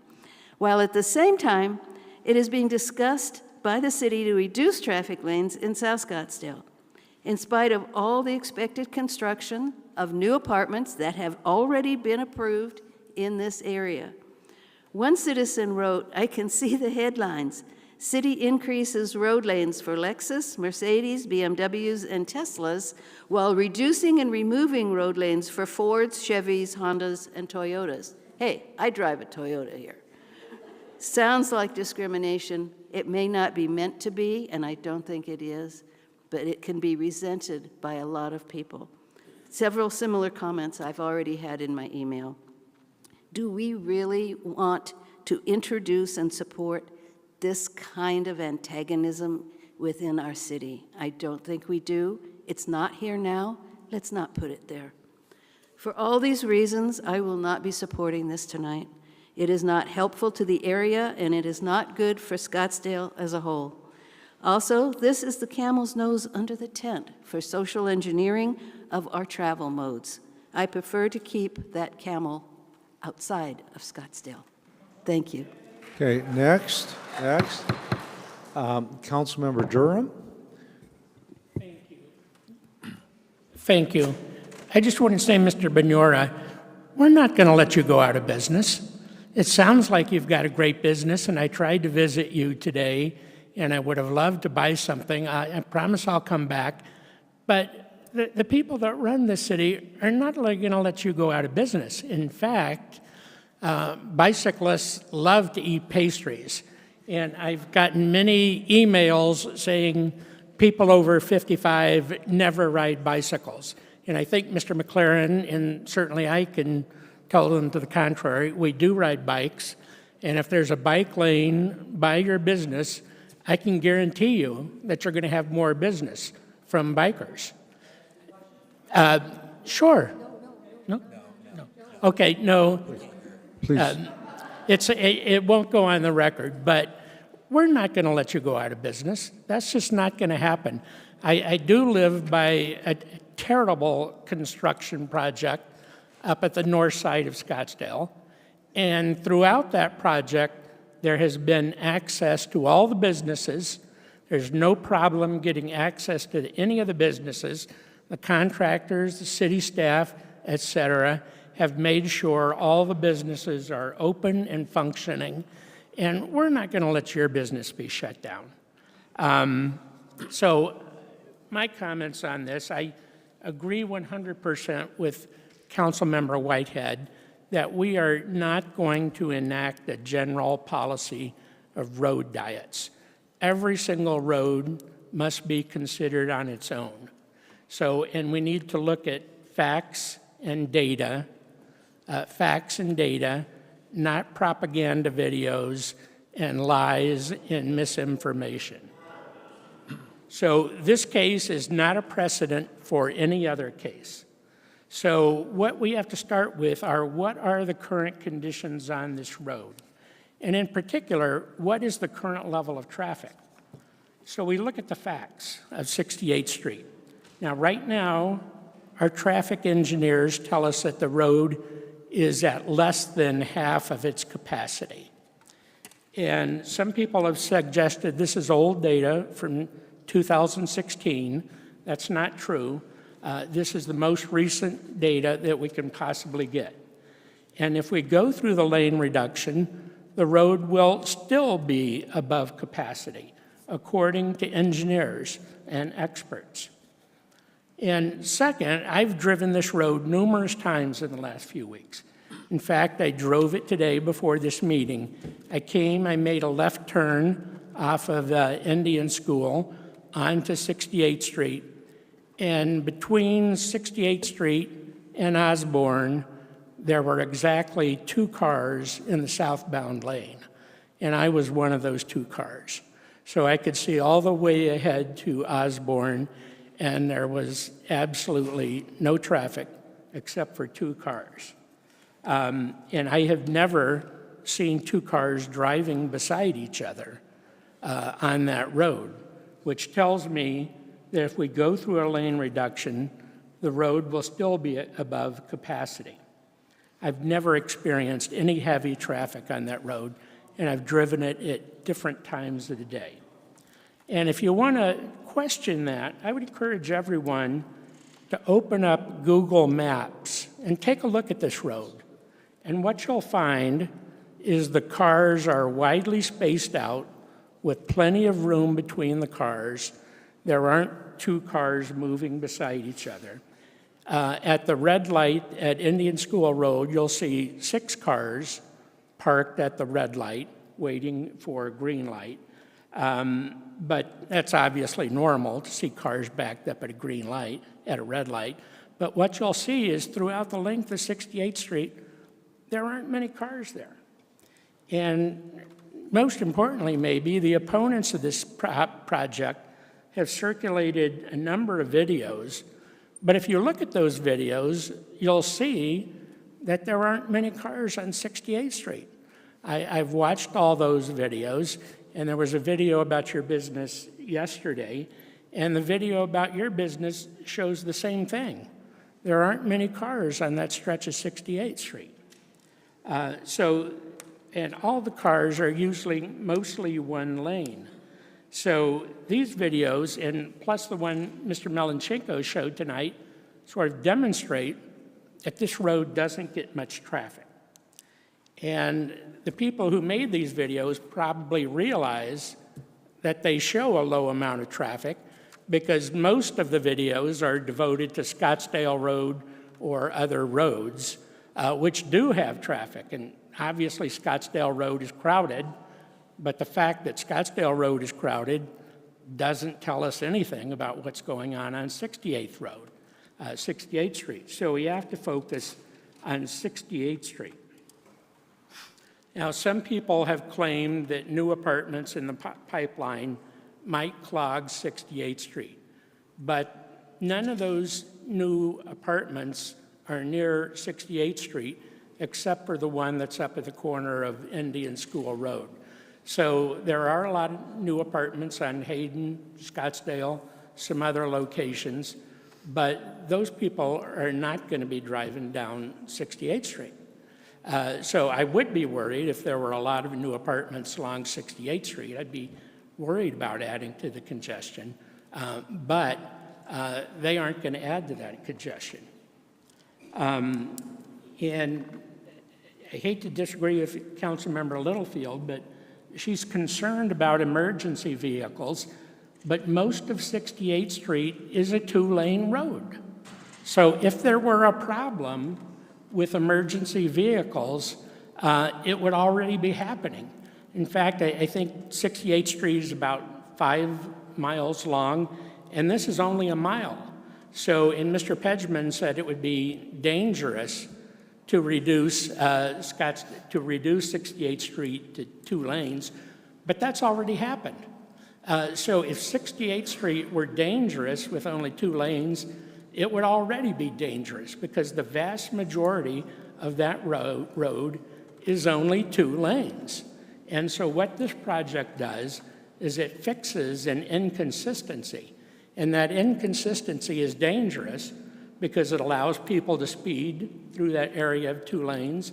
It allows people to try to pass each other, pass slower moving cars, which is obviously dangerous for pedestrians in this area.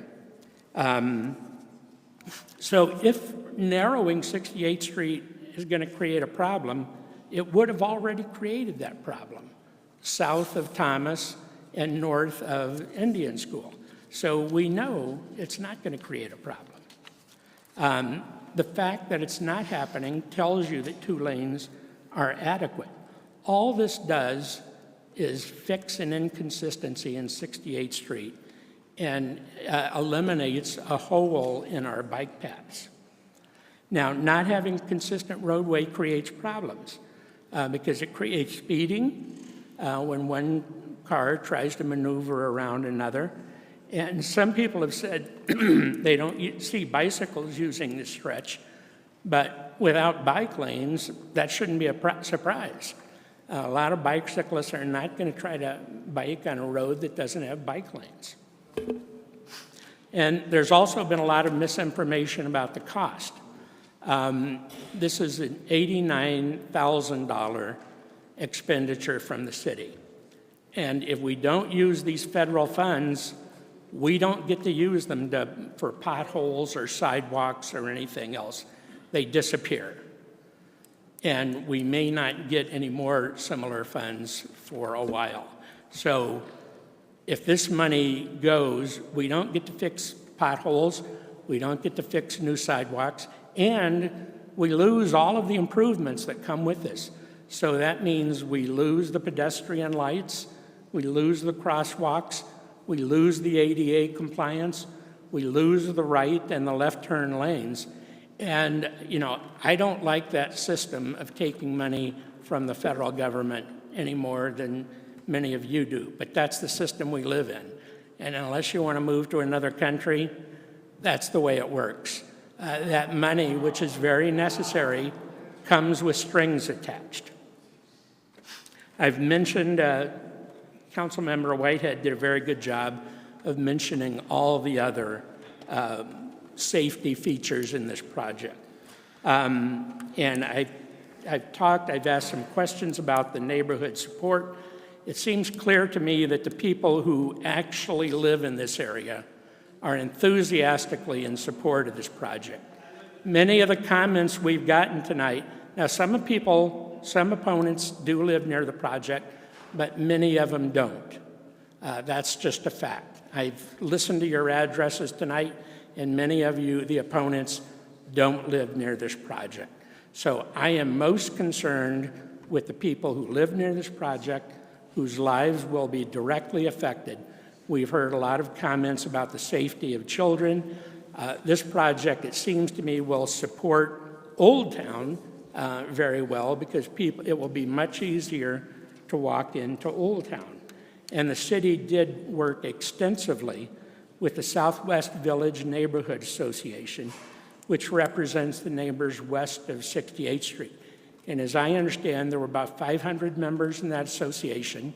So if you want to know whether the people in this area support it, the overwhelming number of the people who actually live here, and many of them spoke here tonight, actually support this project. The city's been working with these neighbors since 2019. It's responded to their concerns in part by adding the pedestrian street lights and making other pedestrian improvements. And finally, it's been said before, and this is so silly, frankly, I don't even know how to address it, but we're not trying to drive anybody out of their cars. If you want to drive a car, that's fine. I think Ms. Walsh made a great comment. She said, this is for drivers, it's for walkers, it's for bicyclists, it's for everybody. We're not trying to create any divisions here. In fact, we're trying to satisfy the people who live in this area and want this. So I'm going to be supporting this project. I think it's a great project. And those are my comments. Thank you. Okay, so in 3 weeks, we'll all be up here. And we'll all be up here for a work study. And the subject will be CIP, Capital Improvement Projects. Part of the discussion will have to do with the Bond 2019 projects, disposition of funds, cost overloads, inflation, and also the other part will be very large discussion of the 5-year plan for our CIP. And we'll be sorting through reality, right? We're going to be looking at possible, every project, it may be, well, we discussed the fire and police training facility, okay? And that had major overruns. There's some things happening at Paiute. There's some things involving sidewalks and so forth. So all of those decisions, and some of them that we'll be looking at, won't even start design for 4 years. In other words, they're in a queue, they're in line, and they're projecting costs out, and they're going beyond, we're making many, many assumptions. One of the things that I do want to point out is that this project tonight is a outstanding contract, is a contract to get the job done. If approved, it's not a speculative estimate. It's not an estimate that we have to project 3 years ahead, add 25% on inflation to it, and cross our fingers, right? That's basically what happened in the 2019 bond. Nobody expected COVID, nobody expected all the price escalations. So for me, as an architect or a planner or being mayor, I have to say, gee, how far off is this and how far off are the estimates? What I'm hearing from other discussions was the price of asphalt has been coming down. It may go up again, but we have something that's current and viable. The other question I asked engineering was, are we changing any driveways or sidewalks? The answer was no. The answer was no. We're not taking out a bunch of concrete, discovering pipelines, electrical problems, and all, and so forth. So essentially, this project is a seal coat, micro seal. I don't want to say it's a repaving. They're not, but basically it's a standard upkeep every 7 years or whatever that may be. There would be an operation cost to freshen up that road, whether there's potholes, cracks, or whatever's occurring. So what we have is a scheduled maintenance of a necessary street. I have also Googled this street, or Googled for directions. I don't see any Google direction to the airport saying, and go through 68th Street to get over one way or the other. I don't see that. I've checked it different times of the day. They're always saying, use the couplet, go to Thomas, and then cut west, or if the traffic's too hard, go the other direction.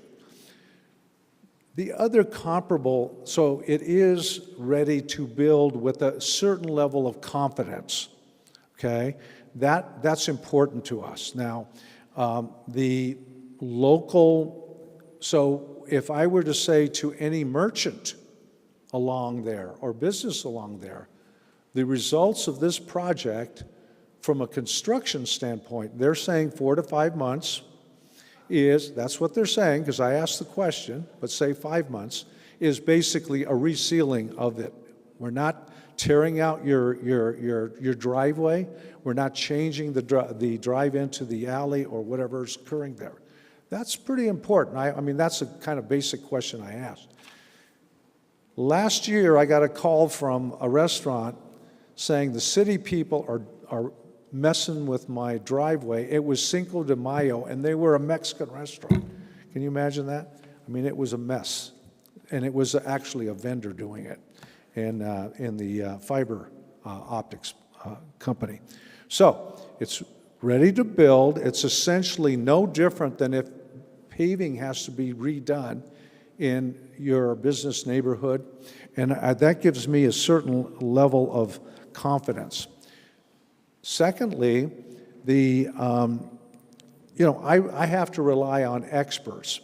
And I say that, and one of my question to Ms. Timke is, did we get all those, the bike lanes south of Thomas or north of north of Camelback, did we get those without federal dollars?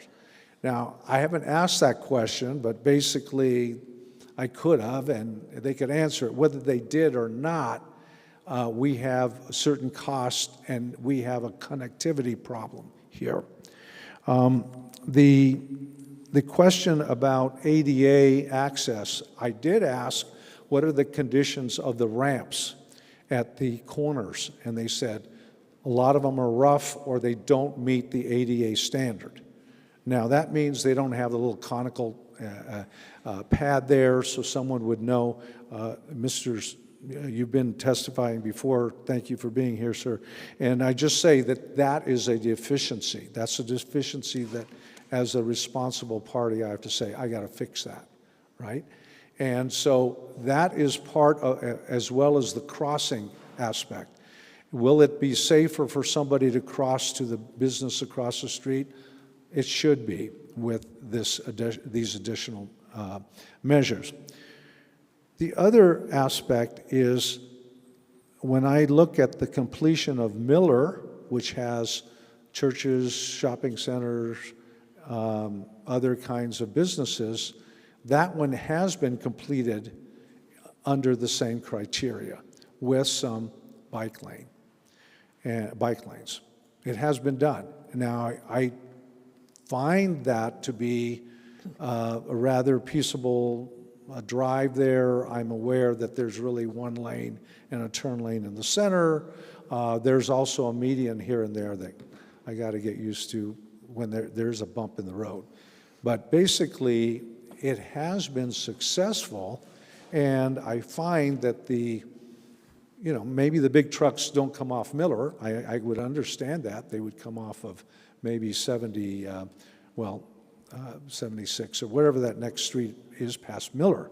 So the compatibility of what is occurring here versus, driving and then all of a sudden you got 4 lanes. Wow, I'm just going to pick it right up. Someone's in my way. That's the concern that I hear from the neighborhood. So the other part of this is I'm seeing that there is some parallel parking with the restriping. To me, that's additional parking spaces. I think that's accurate, and it's also accurate by having a 3-foot buffer. I've made the mistake of opening a door and there might be a biker nearby. So I think that that's important to know, that you have that security where you have a parking space, the biker, and you've got a buffer there as well. So in terms of ready to build, essentially just restriping within the paving bounds of what's there, it makes sense from a value standpoint. And I'm also hearing that there should be more policing on 68th. And I hear that at the same time when I see that there's a 4-lane and a median in the way, and it's kind of a little drag strip in there. And that's a problem. So I believe that it is sensible or best practice. I also think that there is adequate, the rule is, pull over when you see the ambulance. I used to live there a short time when I was a bachelor in that area too, but I'm just saying that we heard the ambulances and going to Osborne Hospital. So it's a new world when we got the 101. And I was there when we cut the ribbon, and it was in 03, I believe. And at that point, these other supplemental roads were more significant. You can't imagine Scottsdale without the 101 access. In fact, the 101 has a new moniker. It says Scottsdale next 15 exits, right? And and if you go south, it says Scottsdale next 15 exits. It's like a new name. We're still the most western town. So I really do respect that the individuals that are proposing this in the engineering side. I believe that the additional parking is good, and I also think that there will be some stacking when you get towards Indian School or Thomas. That means there's more cars ready to turn left or right. And that's what you would expect. But the volume, I don't believe will change appreciably. For that reason, I will support the motion. I think everyone has spoken, and if someone, I see Councilmember Graham, Whitehead, and Janik, so we'll continue the conversation or take a motion at any point as well. Go ahead. Councilmember Graham. Thank you, Mayor. Just a few additional comments and observations. We talked about the capacity on the roadway and where capacity was compared to volume, and it kind of seemed to be trending up, and then it went down in 2020. And so 2020, I think, was an outlier. I think it was misleadingly low. And I think that more data might show that this road is at greater capacity than, because that's the way it was trending before that. I wanted to respond to one thing, and I'm going to keep my comments brief because the hour is running late. There are strings attached to this, like Councilmember Durham said. If there weren't strings attached to it, we could spend it any way we wanted. That's just what that means. But we can't. We have to spend it the way the conditions require. Those are strings. And so, I would love for us to be able to receive the money and add some crosswalks for the pedestrians for the neighborhood just to the west, and maybe a little bit of more paint or some sort of compromise, just getting away from this us versus them. I think that as far as Begg Bakery, to say that your business is going to be great is speculation. The reality is that we sit up here and we're going to do this to your street, and we don't have to pay the consequence if we're wrong. So we're going to go forward with it, and that's what will happen. I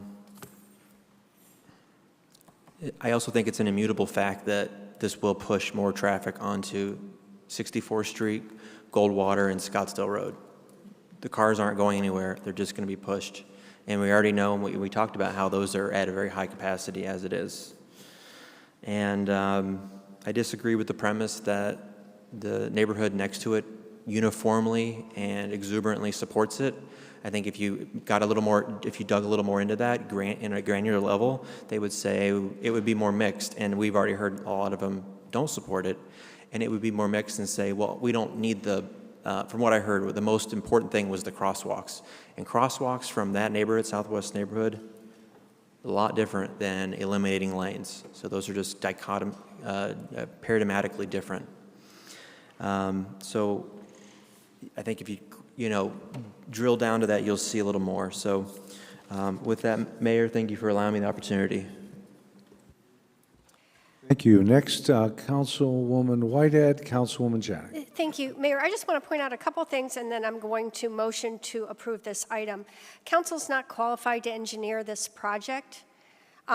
We have professional staff that's tasked with implementing our priorities, and our priorities and policy direction is to make Scottsdale safer, to improve traffic flow, and to save tax dollars.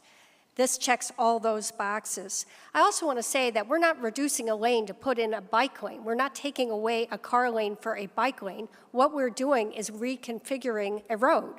We're making it so that people can turn right and turn left without being in the lane that is moving traffic. Same with the trolley. So this is a reconfiguration, and the bike lane, which is an obvious addition, is kind of a side benefit, which I might want to point out also that 6% of the total cost is the restripings for the bike lane. If this proved to be dangerous for ambulances, again, we would know about this because the entire length of 68th Street is already 2 lanes, but if it was, then it's a matter of $80,000 when you repave it to restripe it back to 4 lanes. There is no loss of width of road here, no infrastructure changes. So with that, I just really wanted to share the fact that I know we all want to make this perfect for everyone. That's not how it works, and we're not qualified to do it, but I think our staff did an exemplary job. Not only that, unlike any other city in the valley or any other city that I've ever lived in, we respond to everyone. If you have a complaint, if you have a concern, if you have a question, we're there for you. And we're there for you before we vote. We're there for you after we vote on a project. This is just a fabulous city, and that's why we have such good reviews when it comes to customer service. So with that, I motion to adopt agenda item 19, 68th Street, Indian School Road to Thomas Road construction bid, and request that we adopt resolution number 12733 to authorize construction bid award number IFB 092022-024 with AJP Electric Inc. in the amount of $1,455,668.10 for the construction of the 68th Street Indian School Road to Thomas Road project SG02.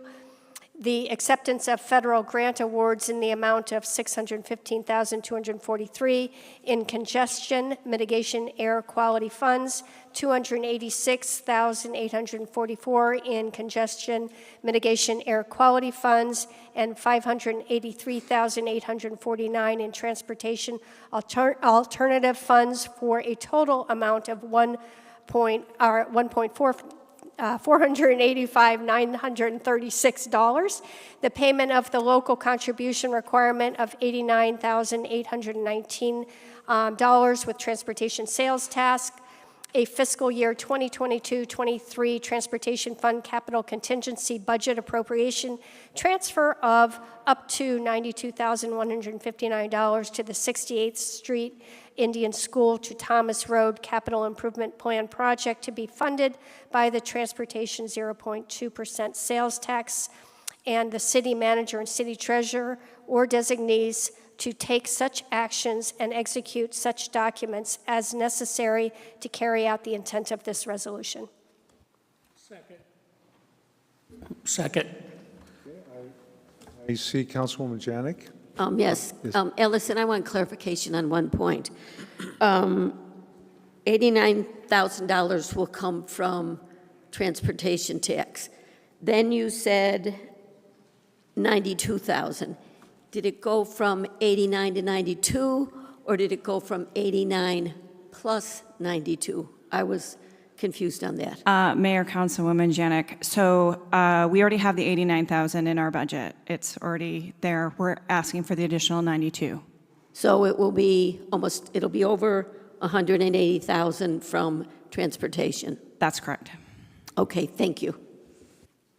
So some of the council members misunderstood that when they were commenting. Thank you. And any other comments? Please record your vote.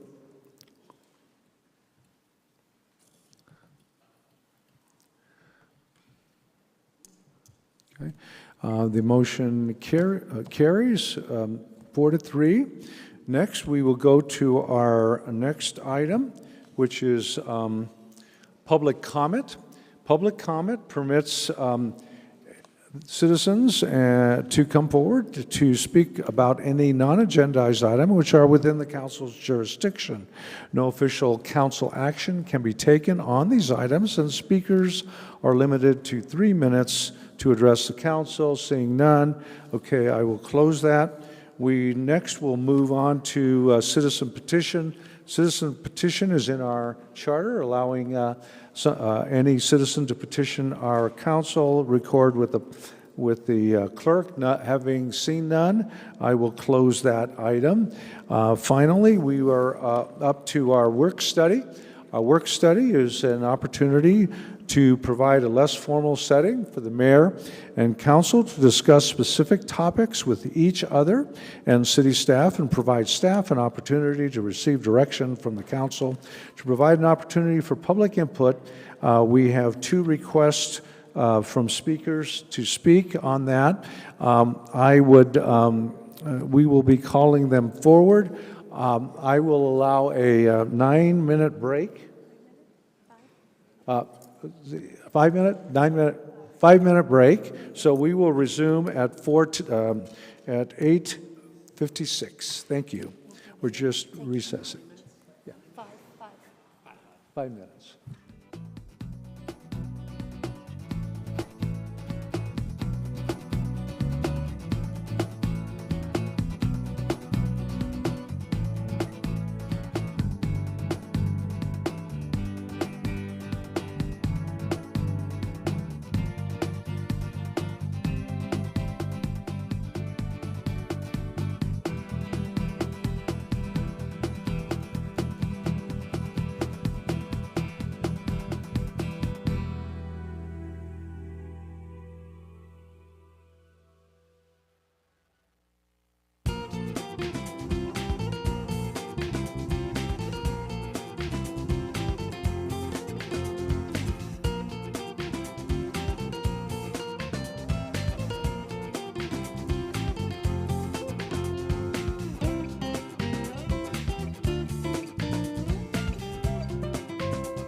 At this point, we will begin the work-study portion of our meeting, our regular meeting. The topic is the Old Town parking update. And the purpose of a work study is so that we could discuss the subject in a less formal context, and certainly can provide our views freely and see how any questions can be answered and an update can be provided. So at this point, I will introduce or have the Old Town Parking Update. Presenter Brian Clough, Planning and Development Area Manager, Dan Worth, Public Works Director. Again, the Old Town Parking Update. Thank you, and good evening, Mayor Ortega and Council. Brian Clough with the city's current planning department, and also here with Dan Worth to give a parking update for the Old Town area. So parking in the Old Town area has always been a topic of interest in the community. It's been a couple years since we've had a discussion on parking, so we wanted to give you a quick refresher and update on the parking situation in Old Town, and just hit on a few key areas to make sure you have the latest information going forward. So before we get into the finer details, I'd like to start off at the policy level and highlight a few goals and policies that key into parking. So first off, the General Plan 2035, you can see a policy there from the circulation element, recommending coordination of transportation and land use planning to enhance integrated, sustainable transportation systems to promote livable neighborhoods, economic vitality, safety, efficiency, mode of choice, and adequate parking. And then under that there, the zoning ordinance, which is one of the implementing documents to the general plan, bolsters that with its purpose statement, talking about provide adequate parking within the community, and doing that without sacrificing urban design, which enhances the aesthetic environment. Moving on into the Old Town Character Area Plan, there are several policies within the mobility chapter, talking about developing a park once environment in downtown, continuing to create new or adjust parking requirements within the Old Town area, maximize the use of existing parking supply, as well as using a comprehensive parking management program. Going on to creating new parking supply through public-private partnerships, as well as maintaining the free parking in downtown, as well as seeking opportunity to provide shaded parking through landscaping and structures. Moving on, we also have our Old Town Scottsdale urban design and architectural guidelines that also key into parking elements, into the context, design, and location. We don't just want parking provided. We want it to be well designed and fit in with the surrounding context of the area as well. And then it also goes into further detail of the actual design of parking structures and that interface with the built environment and the pedestrian environment. So all that kind of flows into some of the guiding policies that we've used for decades in managing parking in the Old Town area. And first of all is maintaining free parking in the Old Town area. Every once in a while, someone brings up the idea of charging for parking, but we've always maintained the principle that free parking is very valuable to the community, and we've held to that. Also providing options for small lot owners to reinvest in their property without parking becoming a deal killer. That is giving them opportunities to provide parking elsewhere if they're not able to provide it on their lot. Also bringing more people to downtown to support businesses. This is one of the primary functions of everything we do, is to promote vitality of the businesses in downtown, and convenient parking is a big part of that. Also promote efficient use of parking, recognizing that it's increasingly expensive and a valuable resource, so we want to make sure we have full use of what's available. Also providing adequate parking within an acceptable walking distance. So the idea here is that taking more of a park once and walk approach, you might not be able to always park right in front of the shop or the restaurant that you're wanting to go to, but as long as there's parking located within an acceptable walking distance. Acknowledge parking needs in downtown as well as anticipating future needs. We don't want to excessively overpark or underpark. Space is scarce, and areas that's being used for parking is areas that can't be used to support businesses. So we need to manage that accordingly. Lastly, acknowledging special events and circumstances that might impact parking, such as spring training games and canal convergence, special events like that that can create parking shortages in some areas of the downtown. And one of the things in planning that we always talk about is you don't park for the day after Thanksgiving. So if you do that, then you have a bunch of empty spaces that are empty 364 days of the year. So we want to manage and handle this, utilize efficiently the spaces that we have, and make sure that they're used fully throughout the year. So some of the key items that we just wanted to cover with this presentation is the parking supply in Old Town, some recent code updates, and then going into some detail on some of the past improvement districts in the Old Town area, some future parking plans, as well as a parking management update. So getting into the parking supply, this is an exhibit here showing the Old Town area, highlighting all the public parking garages and lots in the Old Town area. There's over 30 public lots and structures distributed through the Old Town area, containing more than 6,200 parking spaces. You can see from the map they're pretty well distributed throughout the Old Town area, both in large and small quantities. The idea being to provide space within that walkable distance, preferably for the park once and walk approach. Adding to that map here, the highlighted yellow areas are identifying improvement districts within the Old Town area. Those are the two improvement districts that were there, and the garages and lots that changed to red are parking areas that were constructed using those funds with those original districts, which supplied 762 spaces in the Old Town originally. And then on-street parking, this exhibit here, highlighted blue, shows the on-street parking throughout the Old Town area. So on-street was the original downtown parking. When Scottsdale was developing, this was the supply for Old Town.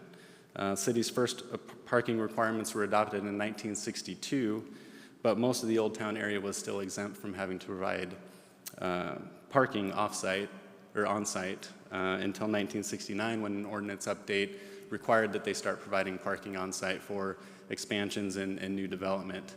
But there are still, there's 2,300 on-street parking spaces in Old Town, and there's a lot of businesses in Old Town that still rely heavily on those on-street spaces.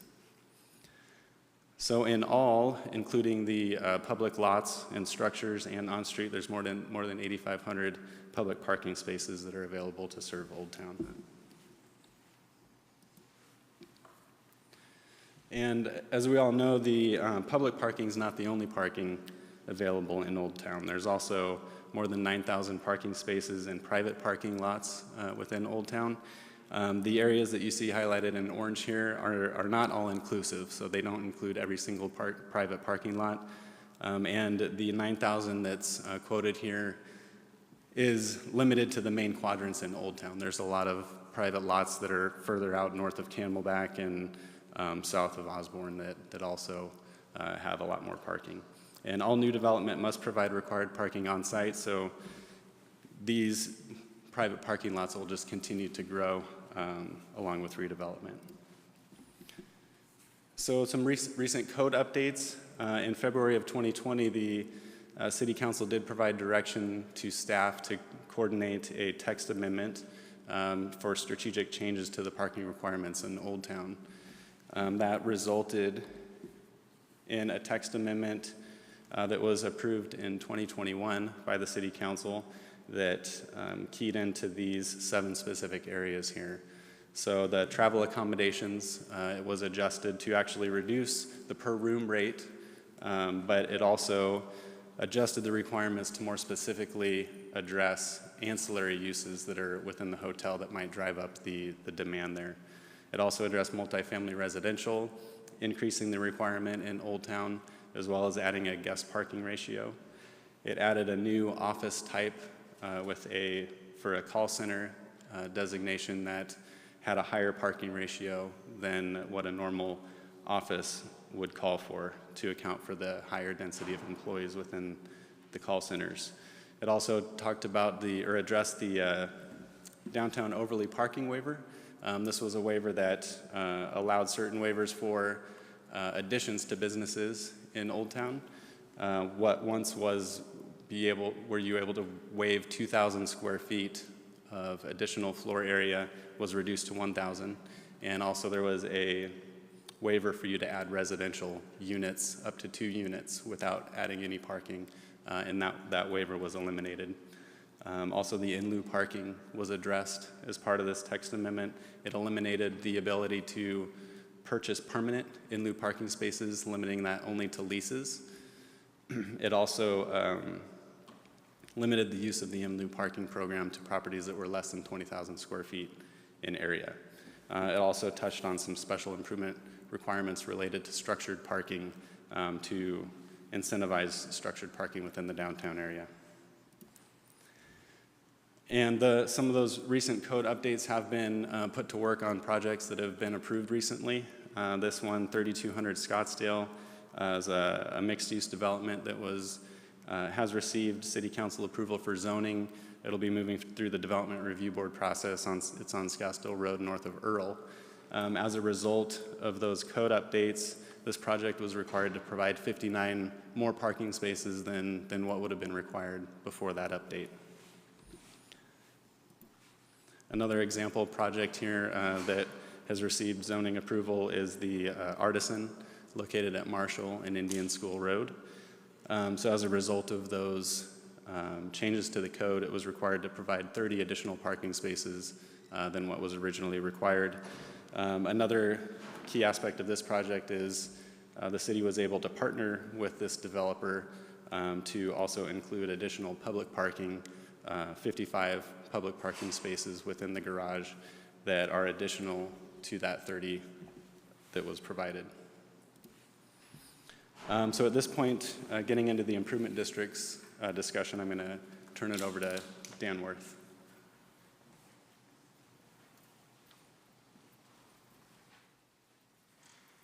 Good evening, Mayor and Council. Dan Worth, Public Works Director, and I have to say that after the first 4 hours of this meeting, it's a pleasure to be up here talking about something relatively non-controversial like downtown parking.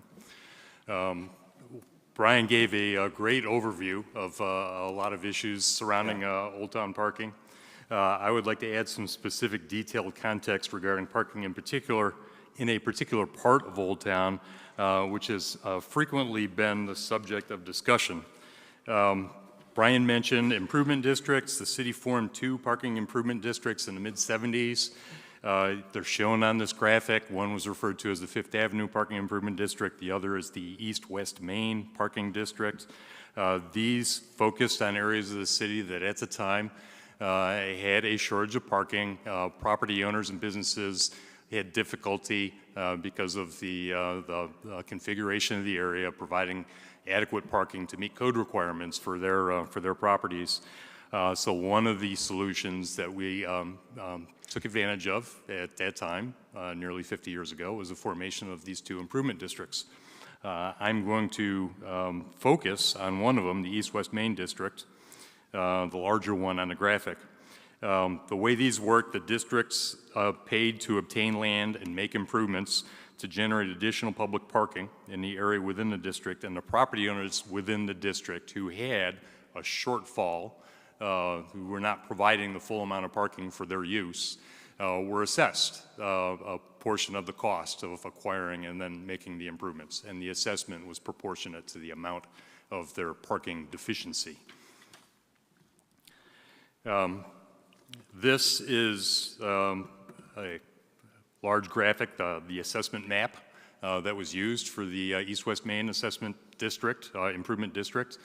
You can see the resolution that was passed at the time laid out the purpose to open and lay out off-street parking sites. There's a little news clipping in the lower right-hand corner that I felt was interesting.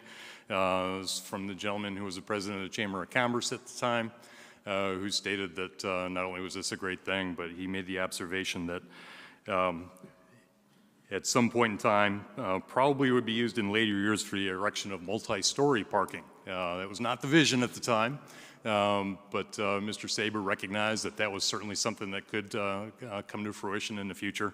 And I will add that one of those locations, Second and Brown in the lower right-hand corner, southeast corner of the district, we've done that. We've built structured parking there on what was acquired as surface parking through this district. Another one in the northwestern area of the district, the First Avenue lot, we've been asked to provide structured parking, and the reason we haven't gone forward with that is it's just too small to build a viable parking structure. But there is certainly a precedent for building structured parking on these. Before I get into, I actually want to show some snapshots in time, but before I do that, I just want to make sure that it's clear what the district did was it assessed owners to pay a share of buying land and improving it for surface parking.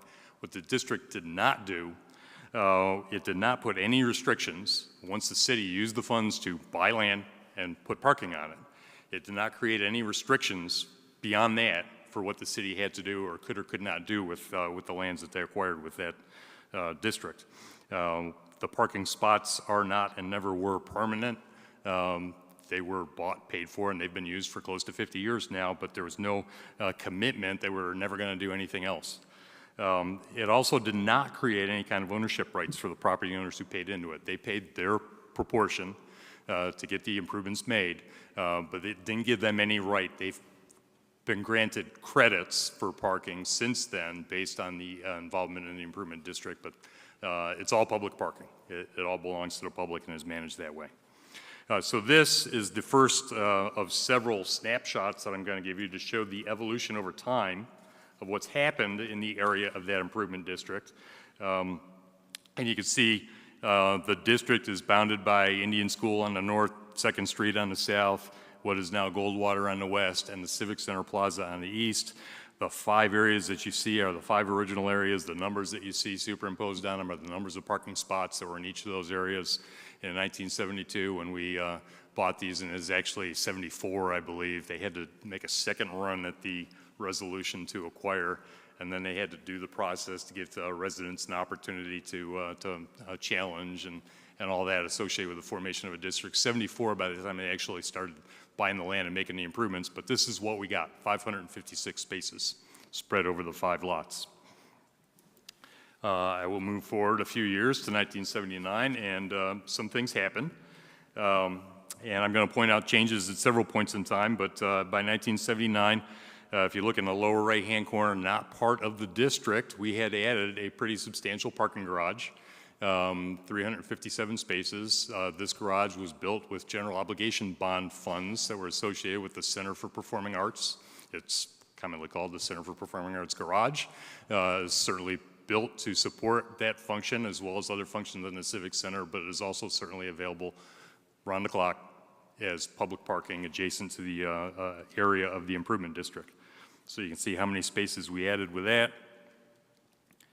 1993, a couple of other things that happened. If you look at the lower left, the southwest corner of the district, there was actually a reduction in spaces at the lot that I've labeled as Stagebrush. It's next to the Stagebrush Theater.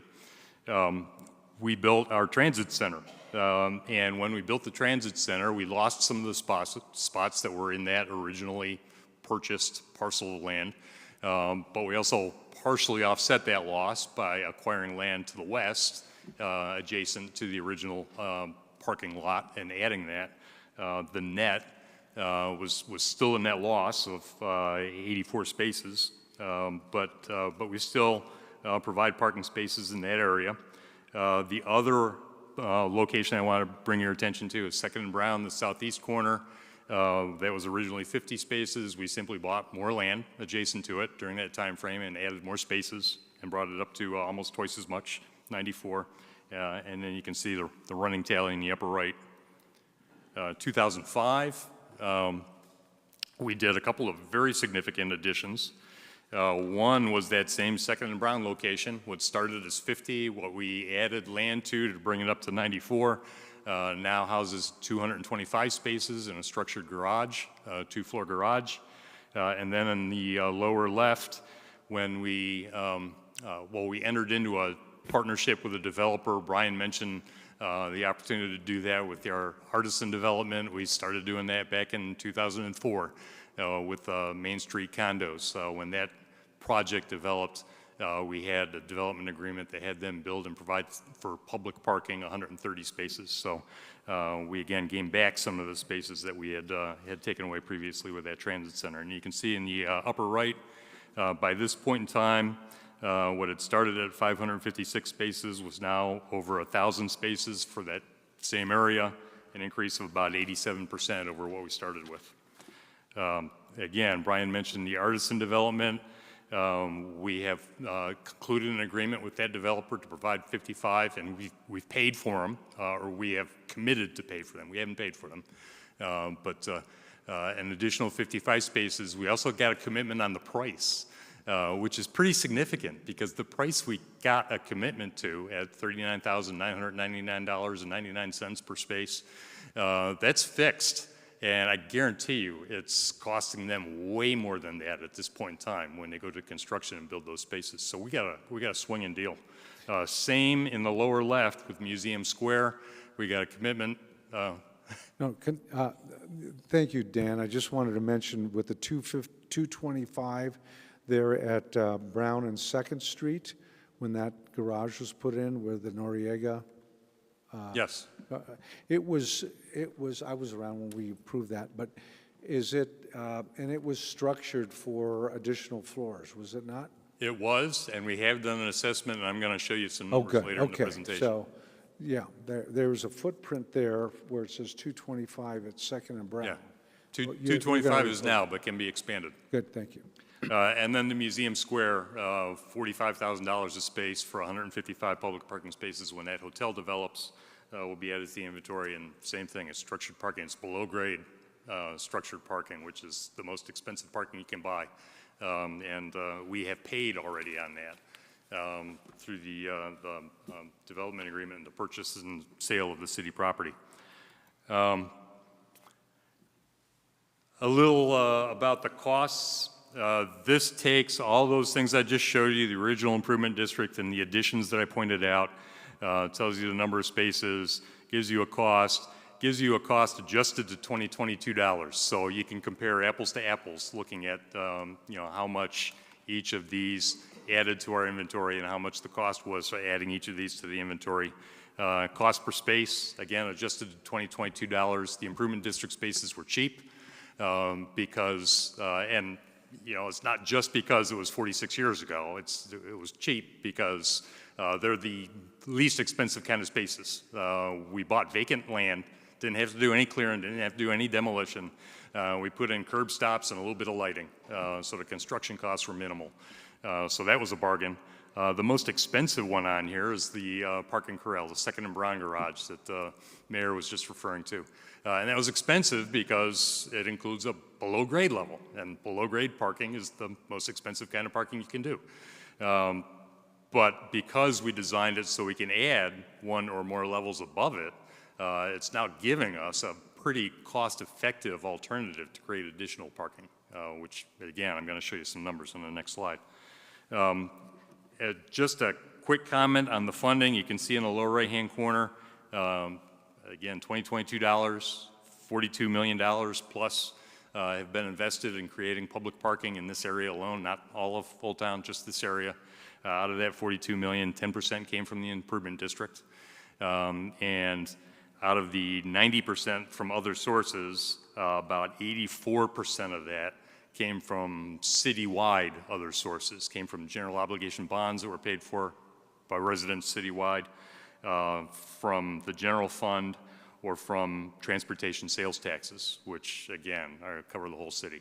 There was a small portion, about 6%, $2.6 million, that came from within the downtown area through the parking in lieu fee program. A lot of that money was put into the 2nd and Brown parking garage. And then just a little recap. Brian showed you many of these numbers in his presentation, just an idea of across all of Old Town some of the structures that we've added, and you can see in the chart on the right how that inventory has grown over time since 1976 when we had those districts in place.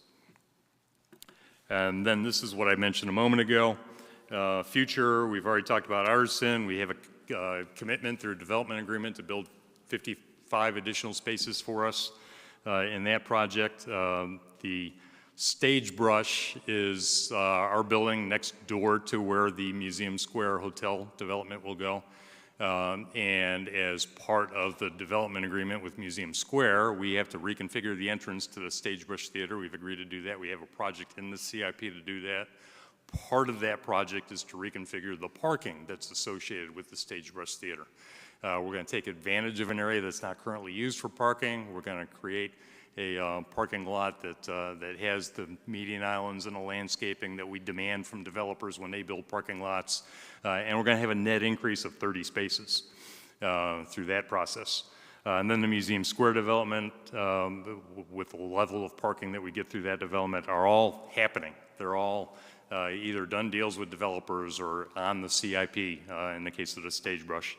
And then the last thing is Bond 2019. $21 million roughly approved by the voters in 2019 for building downtown public parking structures. And we have used very little of it. We anticipate that we're going to spend $2.5 million of it to pay when the time comes for the parking that we're getting with the Artisan development. That leaves $18.5 million to spend on what we wish to spend it on. Haven't been determined yet, and that's something that you know, I think I broached this subject a couple of years ago at a previous retreat, and I got some feedback, but that was pretty much a wait-and-see attitude. And if there's direction now, it'd be great. Here's some alternatives. We can do things that aren't listed as the alternatives, but to the mayor's comments, Second and Brown Garage, we can add 2 levels and create 207 additional spaces on a facility that houses 225 right now, almost double its capacity. We can go 3 levels up and create even more. And we can do both of those within the available amounts in that bond question, in that bond issuance. The other location that I have here with a couple of different options is in the northeast quadrant of the downtown. Stetson and 6th Avenue is a location where we have a surface parking lot that gets heavy use both daytime from businesses in the area and nighttime and weekends from people going to that area to patronize the establishments. But it's also a possibility for building structured parking, and you can see the amount of investment and the number of increased spaces that would generate. One of the downfalls of using this area, and we can debate issues about where it needs to be, but one of the downfalls of using this is that there's already parking there. So we had a structure level or a couple of structured levels. You're not gaining as much because you're basically rebuilding that parking that's already there to build your garage. At Second and Brown, you don't have to rebuild anything. You're just putting a new deck on top of the existing.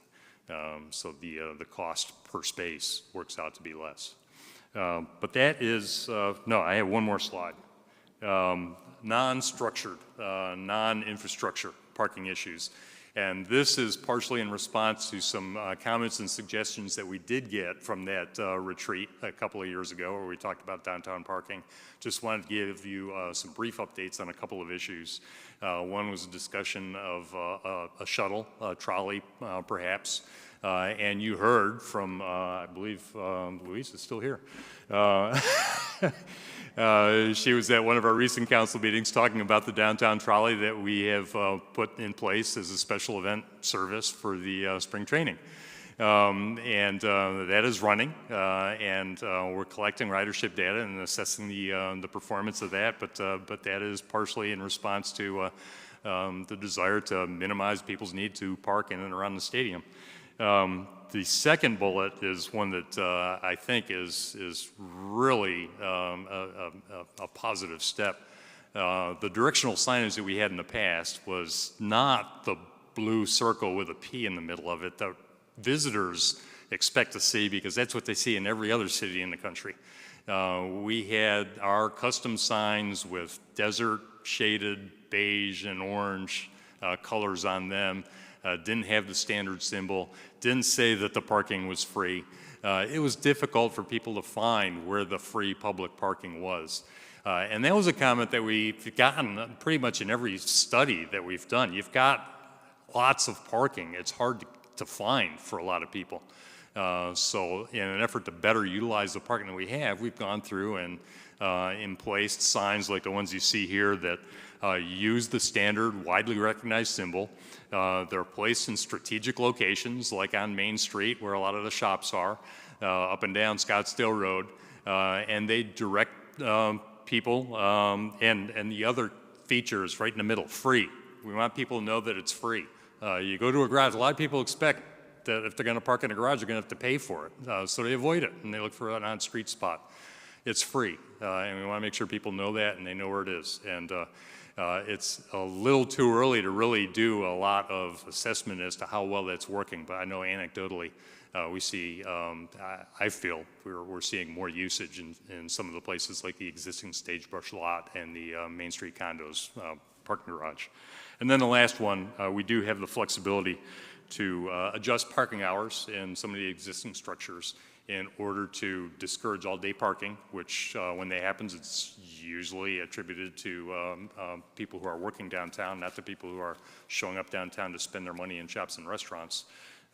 So having the ability to adjust that to be more appropriate to the people that we want to have access to that parking is certainly there. We are doing it, and that is something we're going to try to measure the effectiveness of as we go forward. So that concludes my presentation, and myself and Brian obviously are ready to address any kind of comments, questions, or Good, thank you. I'll go directly to public comment, so it's an opportunity to, I see two names, Bob Pejman and French Thompson. So go ahead, take 3 minutes. Sure, can I put this here?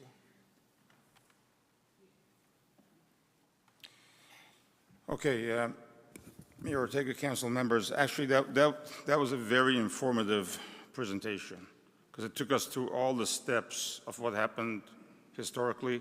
The way I see it is that 1972 was a baseline where nothing existed except, no parking existed except for street parking. So what happened is that in 1972, the improvement district created 556 spaces.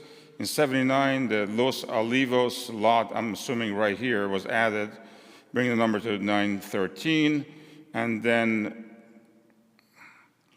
fast forward, I'm just going to fast forward to here, to 2005, because there was some reduction here. And I mean, this number here is when the farmers market was expanded.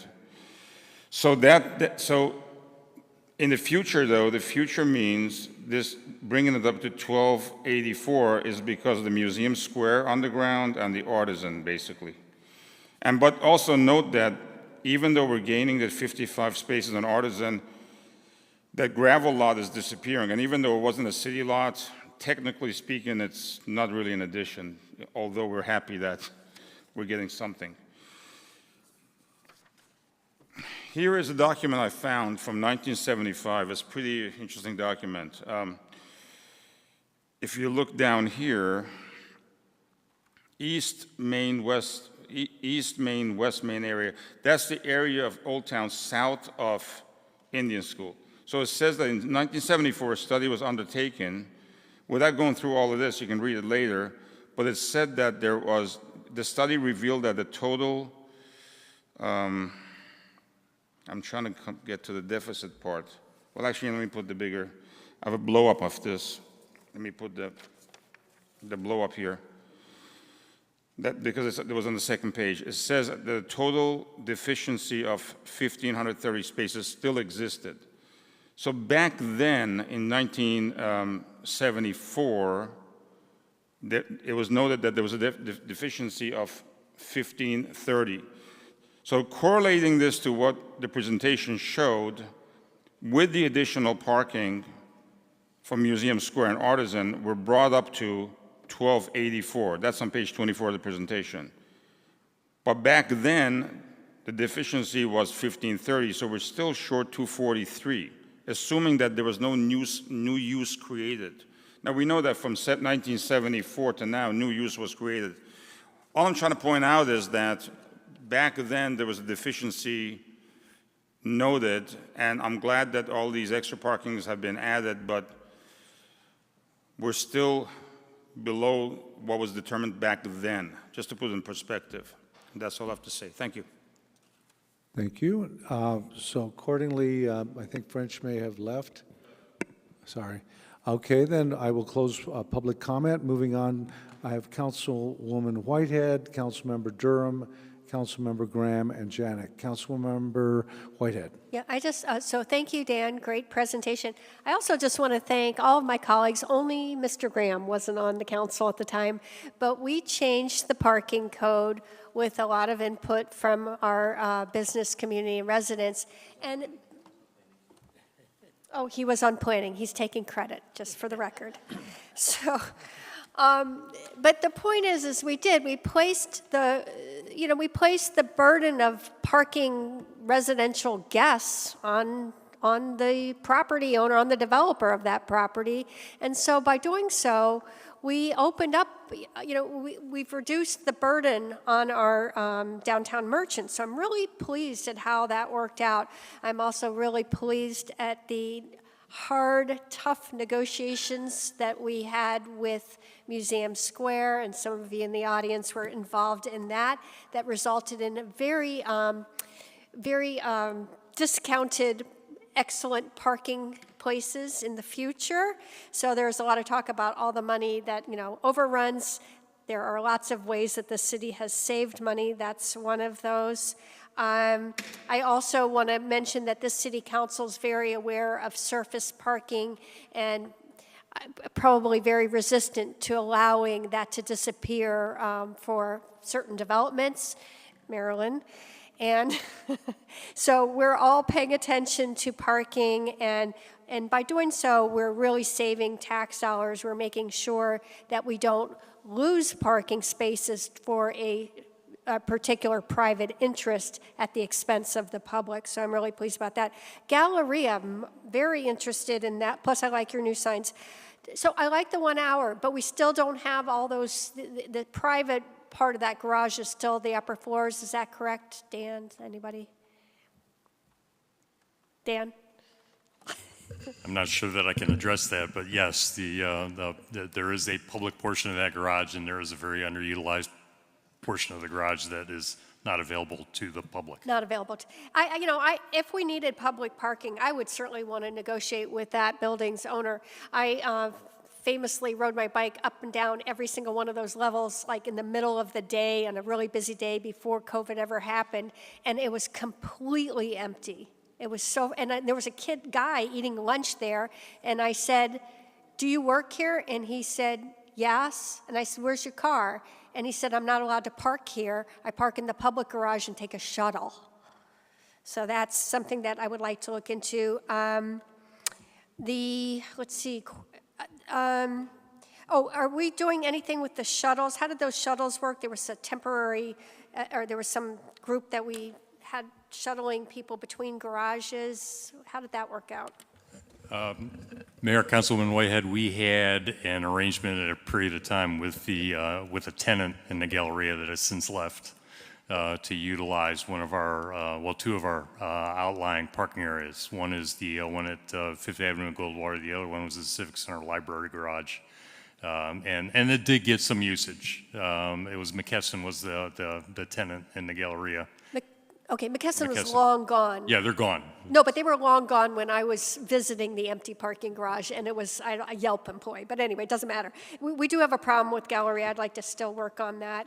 No, I was talking about there was a private business that was shuttling people during special events between parking garages. That I wonder if that works. Yeah, I have heard that there are at least one private operator has done that. They didn't ask permission that I'm aware of. They just did it.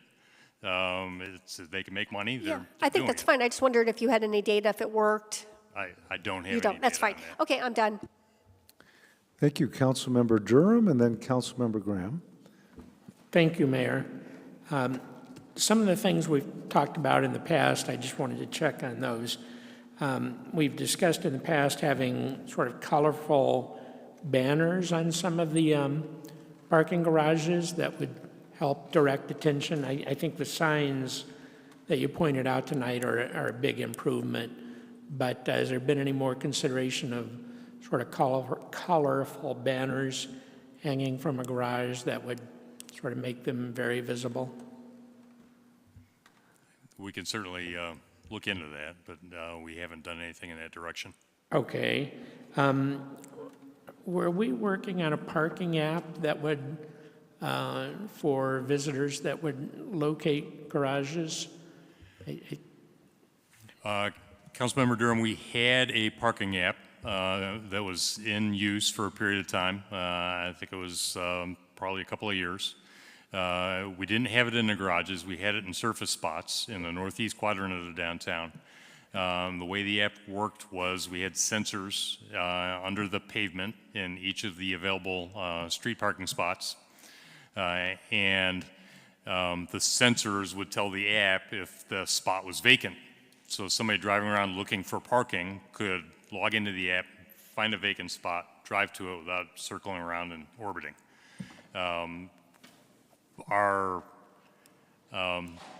We collected data on the use. It really did not get a lot of use from people that were looking for parking. Frankly, the people who benefited the most from it were the police department, who were able to use it as a tool for identifying people who were exceeding time limits and citing them, which is good. But it did not make a big difference in terms, from the data that we had, in terms of people better utilization rate of the available parking. So when it came time to renew with the owner of the app, we were debating whether or not it was worth it, and they solved the problem for us by going out of business. Yeah. So that app is no longer in use. And in general, one of the things that we feel we learned is apps like that work really well where you have to pay for parking. You go to ASU and you have to use the app to find a spot and then pay for it. But if you don't have to pay for the parking, people generally don't go to the trouble of opening up the app to find the parking spots. Thanks. Finally, what about Uber? I think at the last session 2 years ago or so, we talked about possibly a staging area for Uber so that they wouldn't be taking up parking spots that the general public could use. Have you ever thought about that anymore? We have, and the police department works very closely with us and actually has the lead to a large degree on orchestrating the areas that we want to encourage the Uber drivers and the Lyft drivers to use in order to help alleviate traffic and parking problems, particularly in the northeast quadrant of the downtown. And it's difficult to force them to follow those rules, but it's an ongoing effort. We intend to continue to pursue that to try to get them to utilize the streets in a way that doesn't take up an inordinate amount of parking. One of the things that we'd love to have them do is wait outside of the entertainment district area, because they will wait in a parking spot until they get a call and take a parking spot that somebody else could be using. Yeah, that's what... Very difficult to force them to do that. Yeah. All right. Thank you, Mayor. Councilmember Graham and Councilwoman Janik. Brian and Dan, thank you for your presentation tonight. A few things I want to cover. We have lost some spots in the downtown by changing from angled to parallel parking. Do you agree? I would be hard-pressed to give you an example of where that's happened. As I did the preparation for this presentation and looked at historical parking over the last 46 years, I was amazed by how consistent the on-street parking has been. A lot of the angled parking that we have now existed 46 years ago. Well, so it may have happened. I'm not saying it hasn't. I'm just not aware of any. Well, I can tell you it happened on Saddlebag at, kind of that bar zone. I can tell you it happened there. I don't doubt it. Okay. We did make some traffic configuration changes in that area. I'm just sensitive to that, and I think Ms. Council might be sensitive to that, and so please let us know if that's under consideration from changing from angled parking to parallel parking, because we all know that you get, how many angled parking spots do you get per every parallel? Does anybody have that off the top of their head? Maybe they don't. The ratio is roughly, generally, 2 to 1, but Okay. there's spaces where you don't get that because Okay. you can't have an angled spot as close to a driveway as you can a parallel spot. Okay. And things like that. I was reading the bond language for the 2019 ballot, and we don't specify how many parking spots we're going to provide, do we? We do not. So it just kind of says to build a structure, just generically random. It's kind of, as I sit here and think about that now, do you think we should have been more specific? If we had specific projects identified at that point in time, we could have been more specific. We did not. Okay. I've noticed for that same, going back to the Saddlebag and that same Indian Plaza, they are cutting that off to, the city is cutting that off from traffic more and more frequently. Is that correct? I kind of drive by there and you can't, it's like a loading and unloading. Is that happening more? That area has been subject to construction closures to a very great degree over the last year or so, both city capital projects and development projects going on in that area. We do periodic closures on the weekends and convert segments of that area into pedestrian only. That's kind of a temporary loss of several dozens. Yeah. I noticed there's kind of a blockage for cars on Saddlebag. Is that a temporary structure, those metal bars that are, you know what I'm talking about? I do. Those are permanent. They're movable, and they were designed to make it a lot more efficient and cost-effective to do those every weekend closures. Yeah. Okay. Did you mention, I think you mentioned this, so the corral parking lot at First, we have all these names for the parking structures, and I think that people get lost in that. They don't know what you mean by that. And so maybe we could be a little more rudimentary about what we mean as far as parking structures, but basically the farmer's market, the corral, what do you call that parking structure?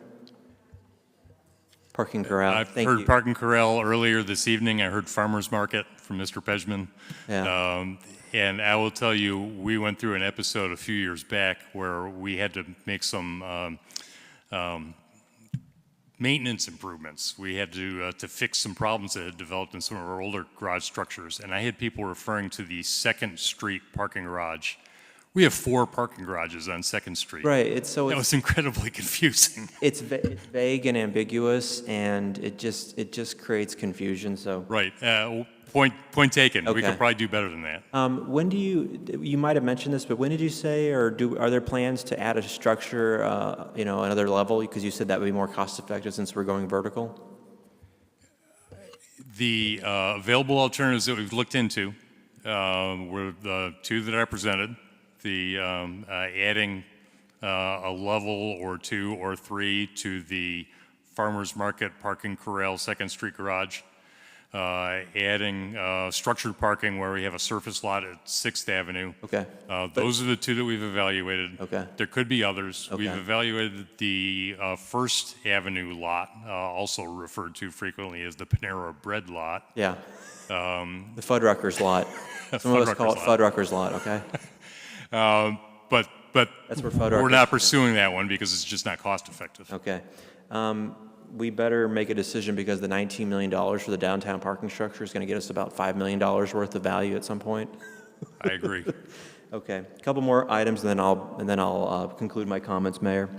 I emphatically agree with Councilmember Whitehead on understanding what are we calling it? The Galleria parking lot, and how empty it is, how misunderstood it is. Can people park there? Wayfinding signage, understanding how we use it, how it can be accessed. I know there's certain levels that are partitioned off for workers and employees. I get that, but just some more clarity. And the last comment I would make is One of the things we know, kind of one of those things that, a secret that everybody knows, is that the resorts and the hotels in the downtown, they're supposed to provide parking free of charge to their tenants. Is that correct? Because when they build, they have a minimum parking requirement they have to meet, and they're not allowed to charge for that. Do you agree? I'd have to defer to my code expert sitting in the front row here. Mayor and Councilman Graham, you're correct. The code requires, in the downtown area, that required parking be provided for free. So we all know that I'm not going to name any resorts, in this forum, but resorts and hotels, they charge for parking. There's a separate fee for it. Has anybody told you that's something similar? Mayor and Councilman, that is something that we heard. The most recent recollection I recall is having discussion around that 2020-21 timeframe when we were looking at the previous code update, where we did look into it, and our code enforcement did send notices out to all those hotels in the community. And my understanding is that's been improving or improved. I'm not sure if we need to do additional follow-up at this point. I would like an email to the council maybe on who you spoke with, and I don't want to have to go to it in a meeting, but maybe an email to council who was spoken with and compliance rates are increasing or decreasing, because that's a big deal when they're charging illegally for a separate fee for parking. And then if you're going to stay at a hotel, you're just going to park on the street. And that's going to cannibalize our parking. And they're getting a gift from the city because they have minimum parking requirements, but they're also, and this is also, as I think of it, as I sit here and I hear myself, this is also an issue, I think, for some of the downtown apartments and condos, apartments particularly, where they have a minimum parking requirement they have to provide, and they are charging their residents an extra fee to park, or they're very crafty about the way they kind of frame it, like it's a 2-bedroom apartment, and you get one parking spot free, and then the other one you pay for, and that hurts our availability of public parking. So I'd like to see something about what we're doing about that, because that could really reduce some of these pressures and stress on our public parking. Do you agree that might be worthwhile? Sure, yeah, Mayor and Council, we can certainly look into that and follow up. Mr. Mayor, thank you, and Brian and Dan, thank you for your presentation tonight. Yes, let me move on to City Manager for a comment or two. Thank you, Mr. Mayor. Councilmember Graham, I think directly on that, we're happy to provide some written response to council, but many charge what they call a resort fee. And inclusive of the resort fee has multiple things, and normally listed on there is parking. So it's not specifically parking, but called a resort fee. And so many do that throughout the entire community, throughout many communities. So again, I'll be hesitant to share more right at this moment, but I'll send out a response directly to all of you with the details associated with what those look like, what portion of that resort fee is taxable and not taxable from the tourism and we tax. talked about that privately. Yeah, and what some of those values are. We continue to see that throughout. And so I think you'll have a few others coming in other spots within the community here in the near future, because there's a request to change some parking at one about midstream in the community from north to south. So you'll be seeing more of that, and we'll have more discussion on that. But thank you. Councilwoman Janik, and then Councilwoman Caputi. Thank you, Mayor. I just have a quick question for Brian. You mentioned in-lieu parking has been replaced with leased parking. Could you just give me a rough idea how many people are taking advantage of that? Is it a certain location of the city? Yes, Mayor and Councilwoman Janik. Currently, the program, I believe there's probably 9 or 10 open accounts for in-lieu parking with different parking owners within the Old Town area. And that program is limited to the Old Town Scottsdale area only. I did have one other question. I don't know if you can answer it or if anybody can. How is it going with the trolley service in spring training? Are people beginning to ride the trolley more? Councilwoman Janik, we are tracking that. We got to a slow start. I think we had 6 people the first day. But I've looked at the numbers, they vary. And I have a hard time explaining. Some days there's a lot of people taking it to the game. Some days there's a lot of people taking it away from the game afterwards. But we'll look for trends and give you some feedback at the end of spring training. Thank you. Councilwoman Caputi? I had good, smart things to say before it was 10 o'clock at night. So excuse me, I don't actually know what I'm going to say now. But okay, so you have this slide where you talk about the future, and so I'm going to give you my feeling about what we need to do. So I feel pretty strongly that in general we have enough parking downtown. It's more about allocation, and I think a lot of people agree with that. I am very supportive of doing something in the entertainment district because I think that's the biggest problem that we have. If you look at your slide 8, and you're talking about having 6,200 public parking spaces, these pages are so small, but there's a little spot with 107 in the Galleria area, which is actually gated, and public can't use that. And then there's, I think that says 327, and I know it was brought up already in the Galleria, but if you really go in there and walk around, which others of us have done, I mean, there's like 42 actual public spaces, but they have no time restrictions, so the employees are using those, right? And we all know that the top floors are being empty. There's 46 one-hour parking spots, so employees aren't going to use those, and who's going to go in for an hour and actually park there and do something for an hour? You've got 27 handicap spaces, which is great, but most of them are usually unused. So out of that 327 and 107, I mean, you're really only talking about maybe 100 spots available there. So I think that that's a real problem. And then page 10, just want to make the point, and I didn't know this about the history, but I guess when there were P2, P3 districts, folks were allowed to develop, the city allowed the street parking account towards the parking requirements.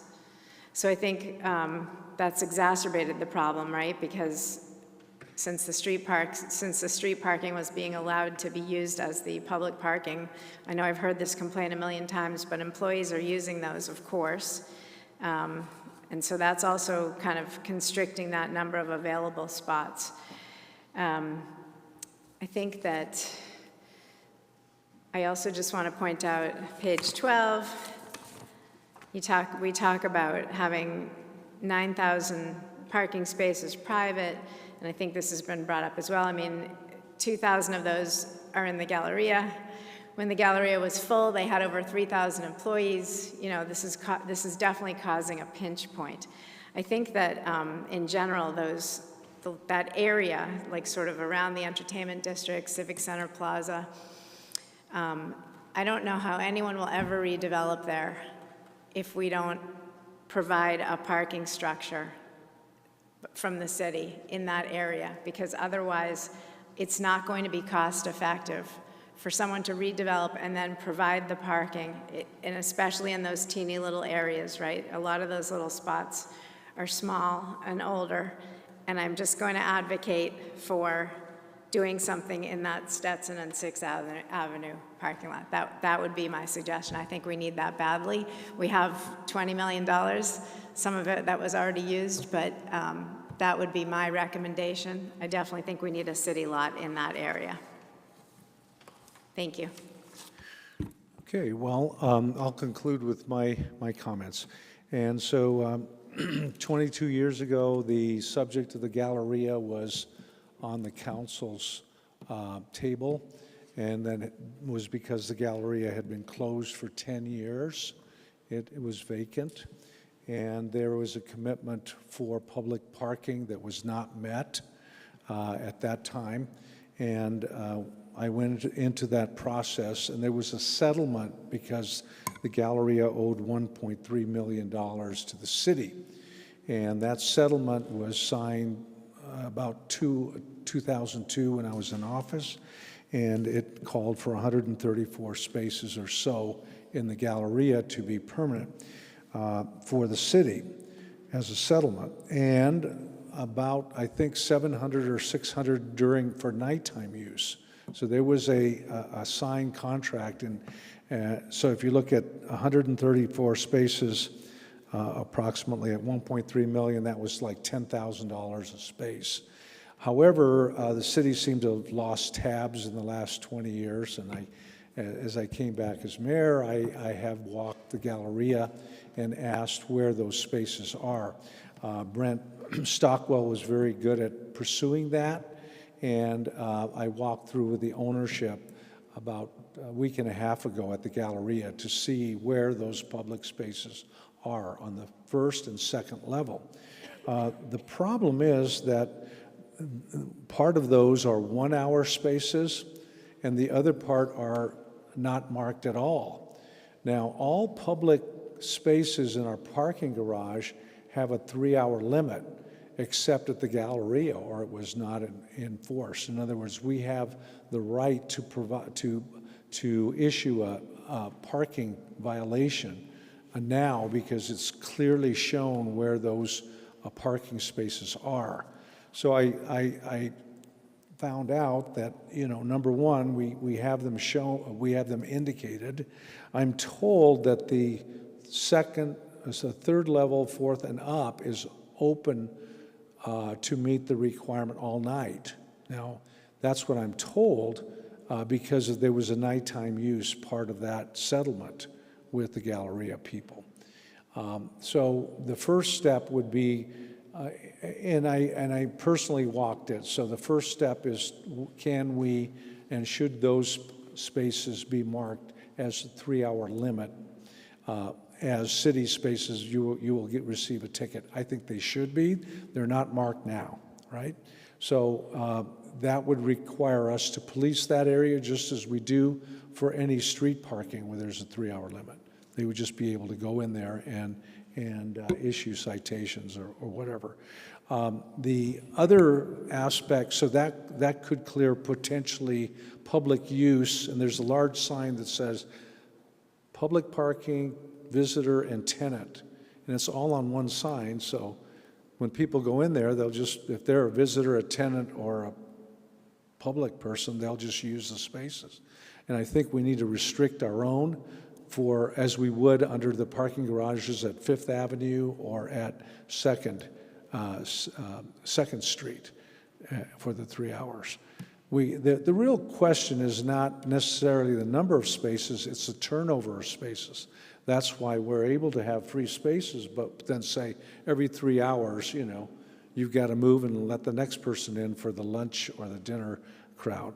Overall, I think the assessment is we will need to look at some results.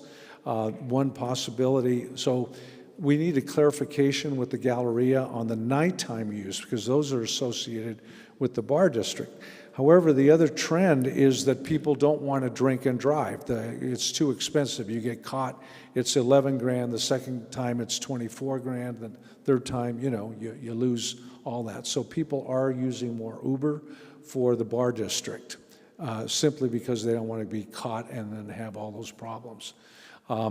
The other issue, so I think we should be looking at not a reduced parking requirement, but by the time you add employees into bars or restaurants, there's over 100 employees in many of these restaurants, and they're not even accounted for, you know, in the parking count.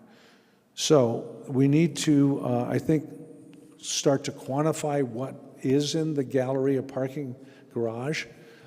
They did, apparently, they added, I believe, 2 other levels of parking voluntarily because they had additional office space, and that's over and above. But we need to look at that, and they are amenable to marking them, obviously. They did it for me when I asked for it, and now we walked through it with Brent to verify that. But there's no policing of it. And I know the second level is full of likely, you know, employee parking. Now, as public parking, it would probably be a good idea if the employees of other surrounding businesses would be parking there, not just the Galleria employees that would have to move every 3 hours or whatever it is, but I think there is a service to having that public parking in a parking lot that's owned by the city. I know that sounds a little bit convoluted. I totally agree about the resort fee. The problem is they try to reduce the room rate because it's related to the bed tax. So they reduce that and they call it a resort fee, and then they upcharge right there, and they get more profit with that. So that's an issue that we had brought up, and I'm glad you have as well. At this point, I would say I don't see any other hands up. I believe we are concluded, and I would ask for a motion to adjourn. Motion to adjourn. Thank you. Second. And all in favor? Indication. We are adjourned.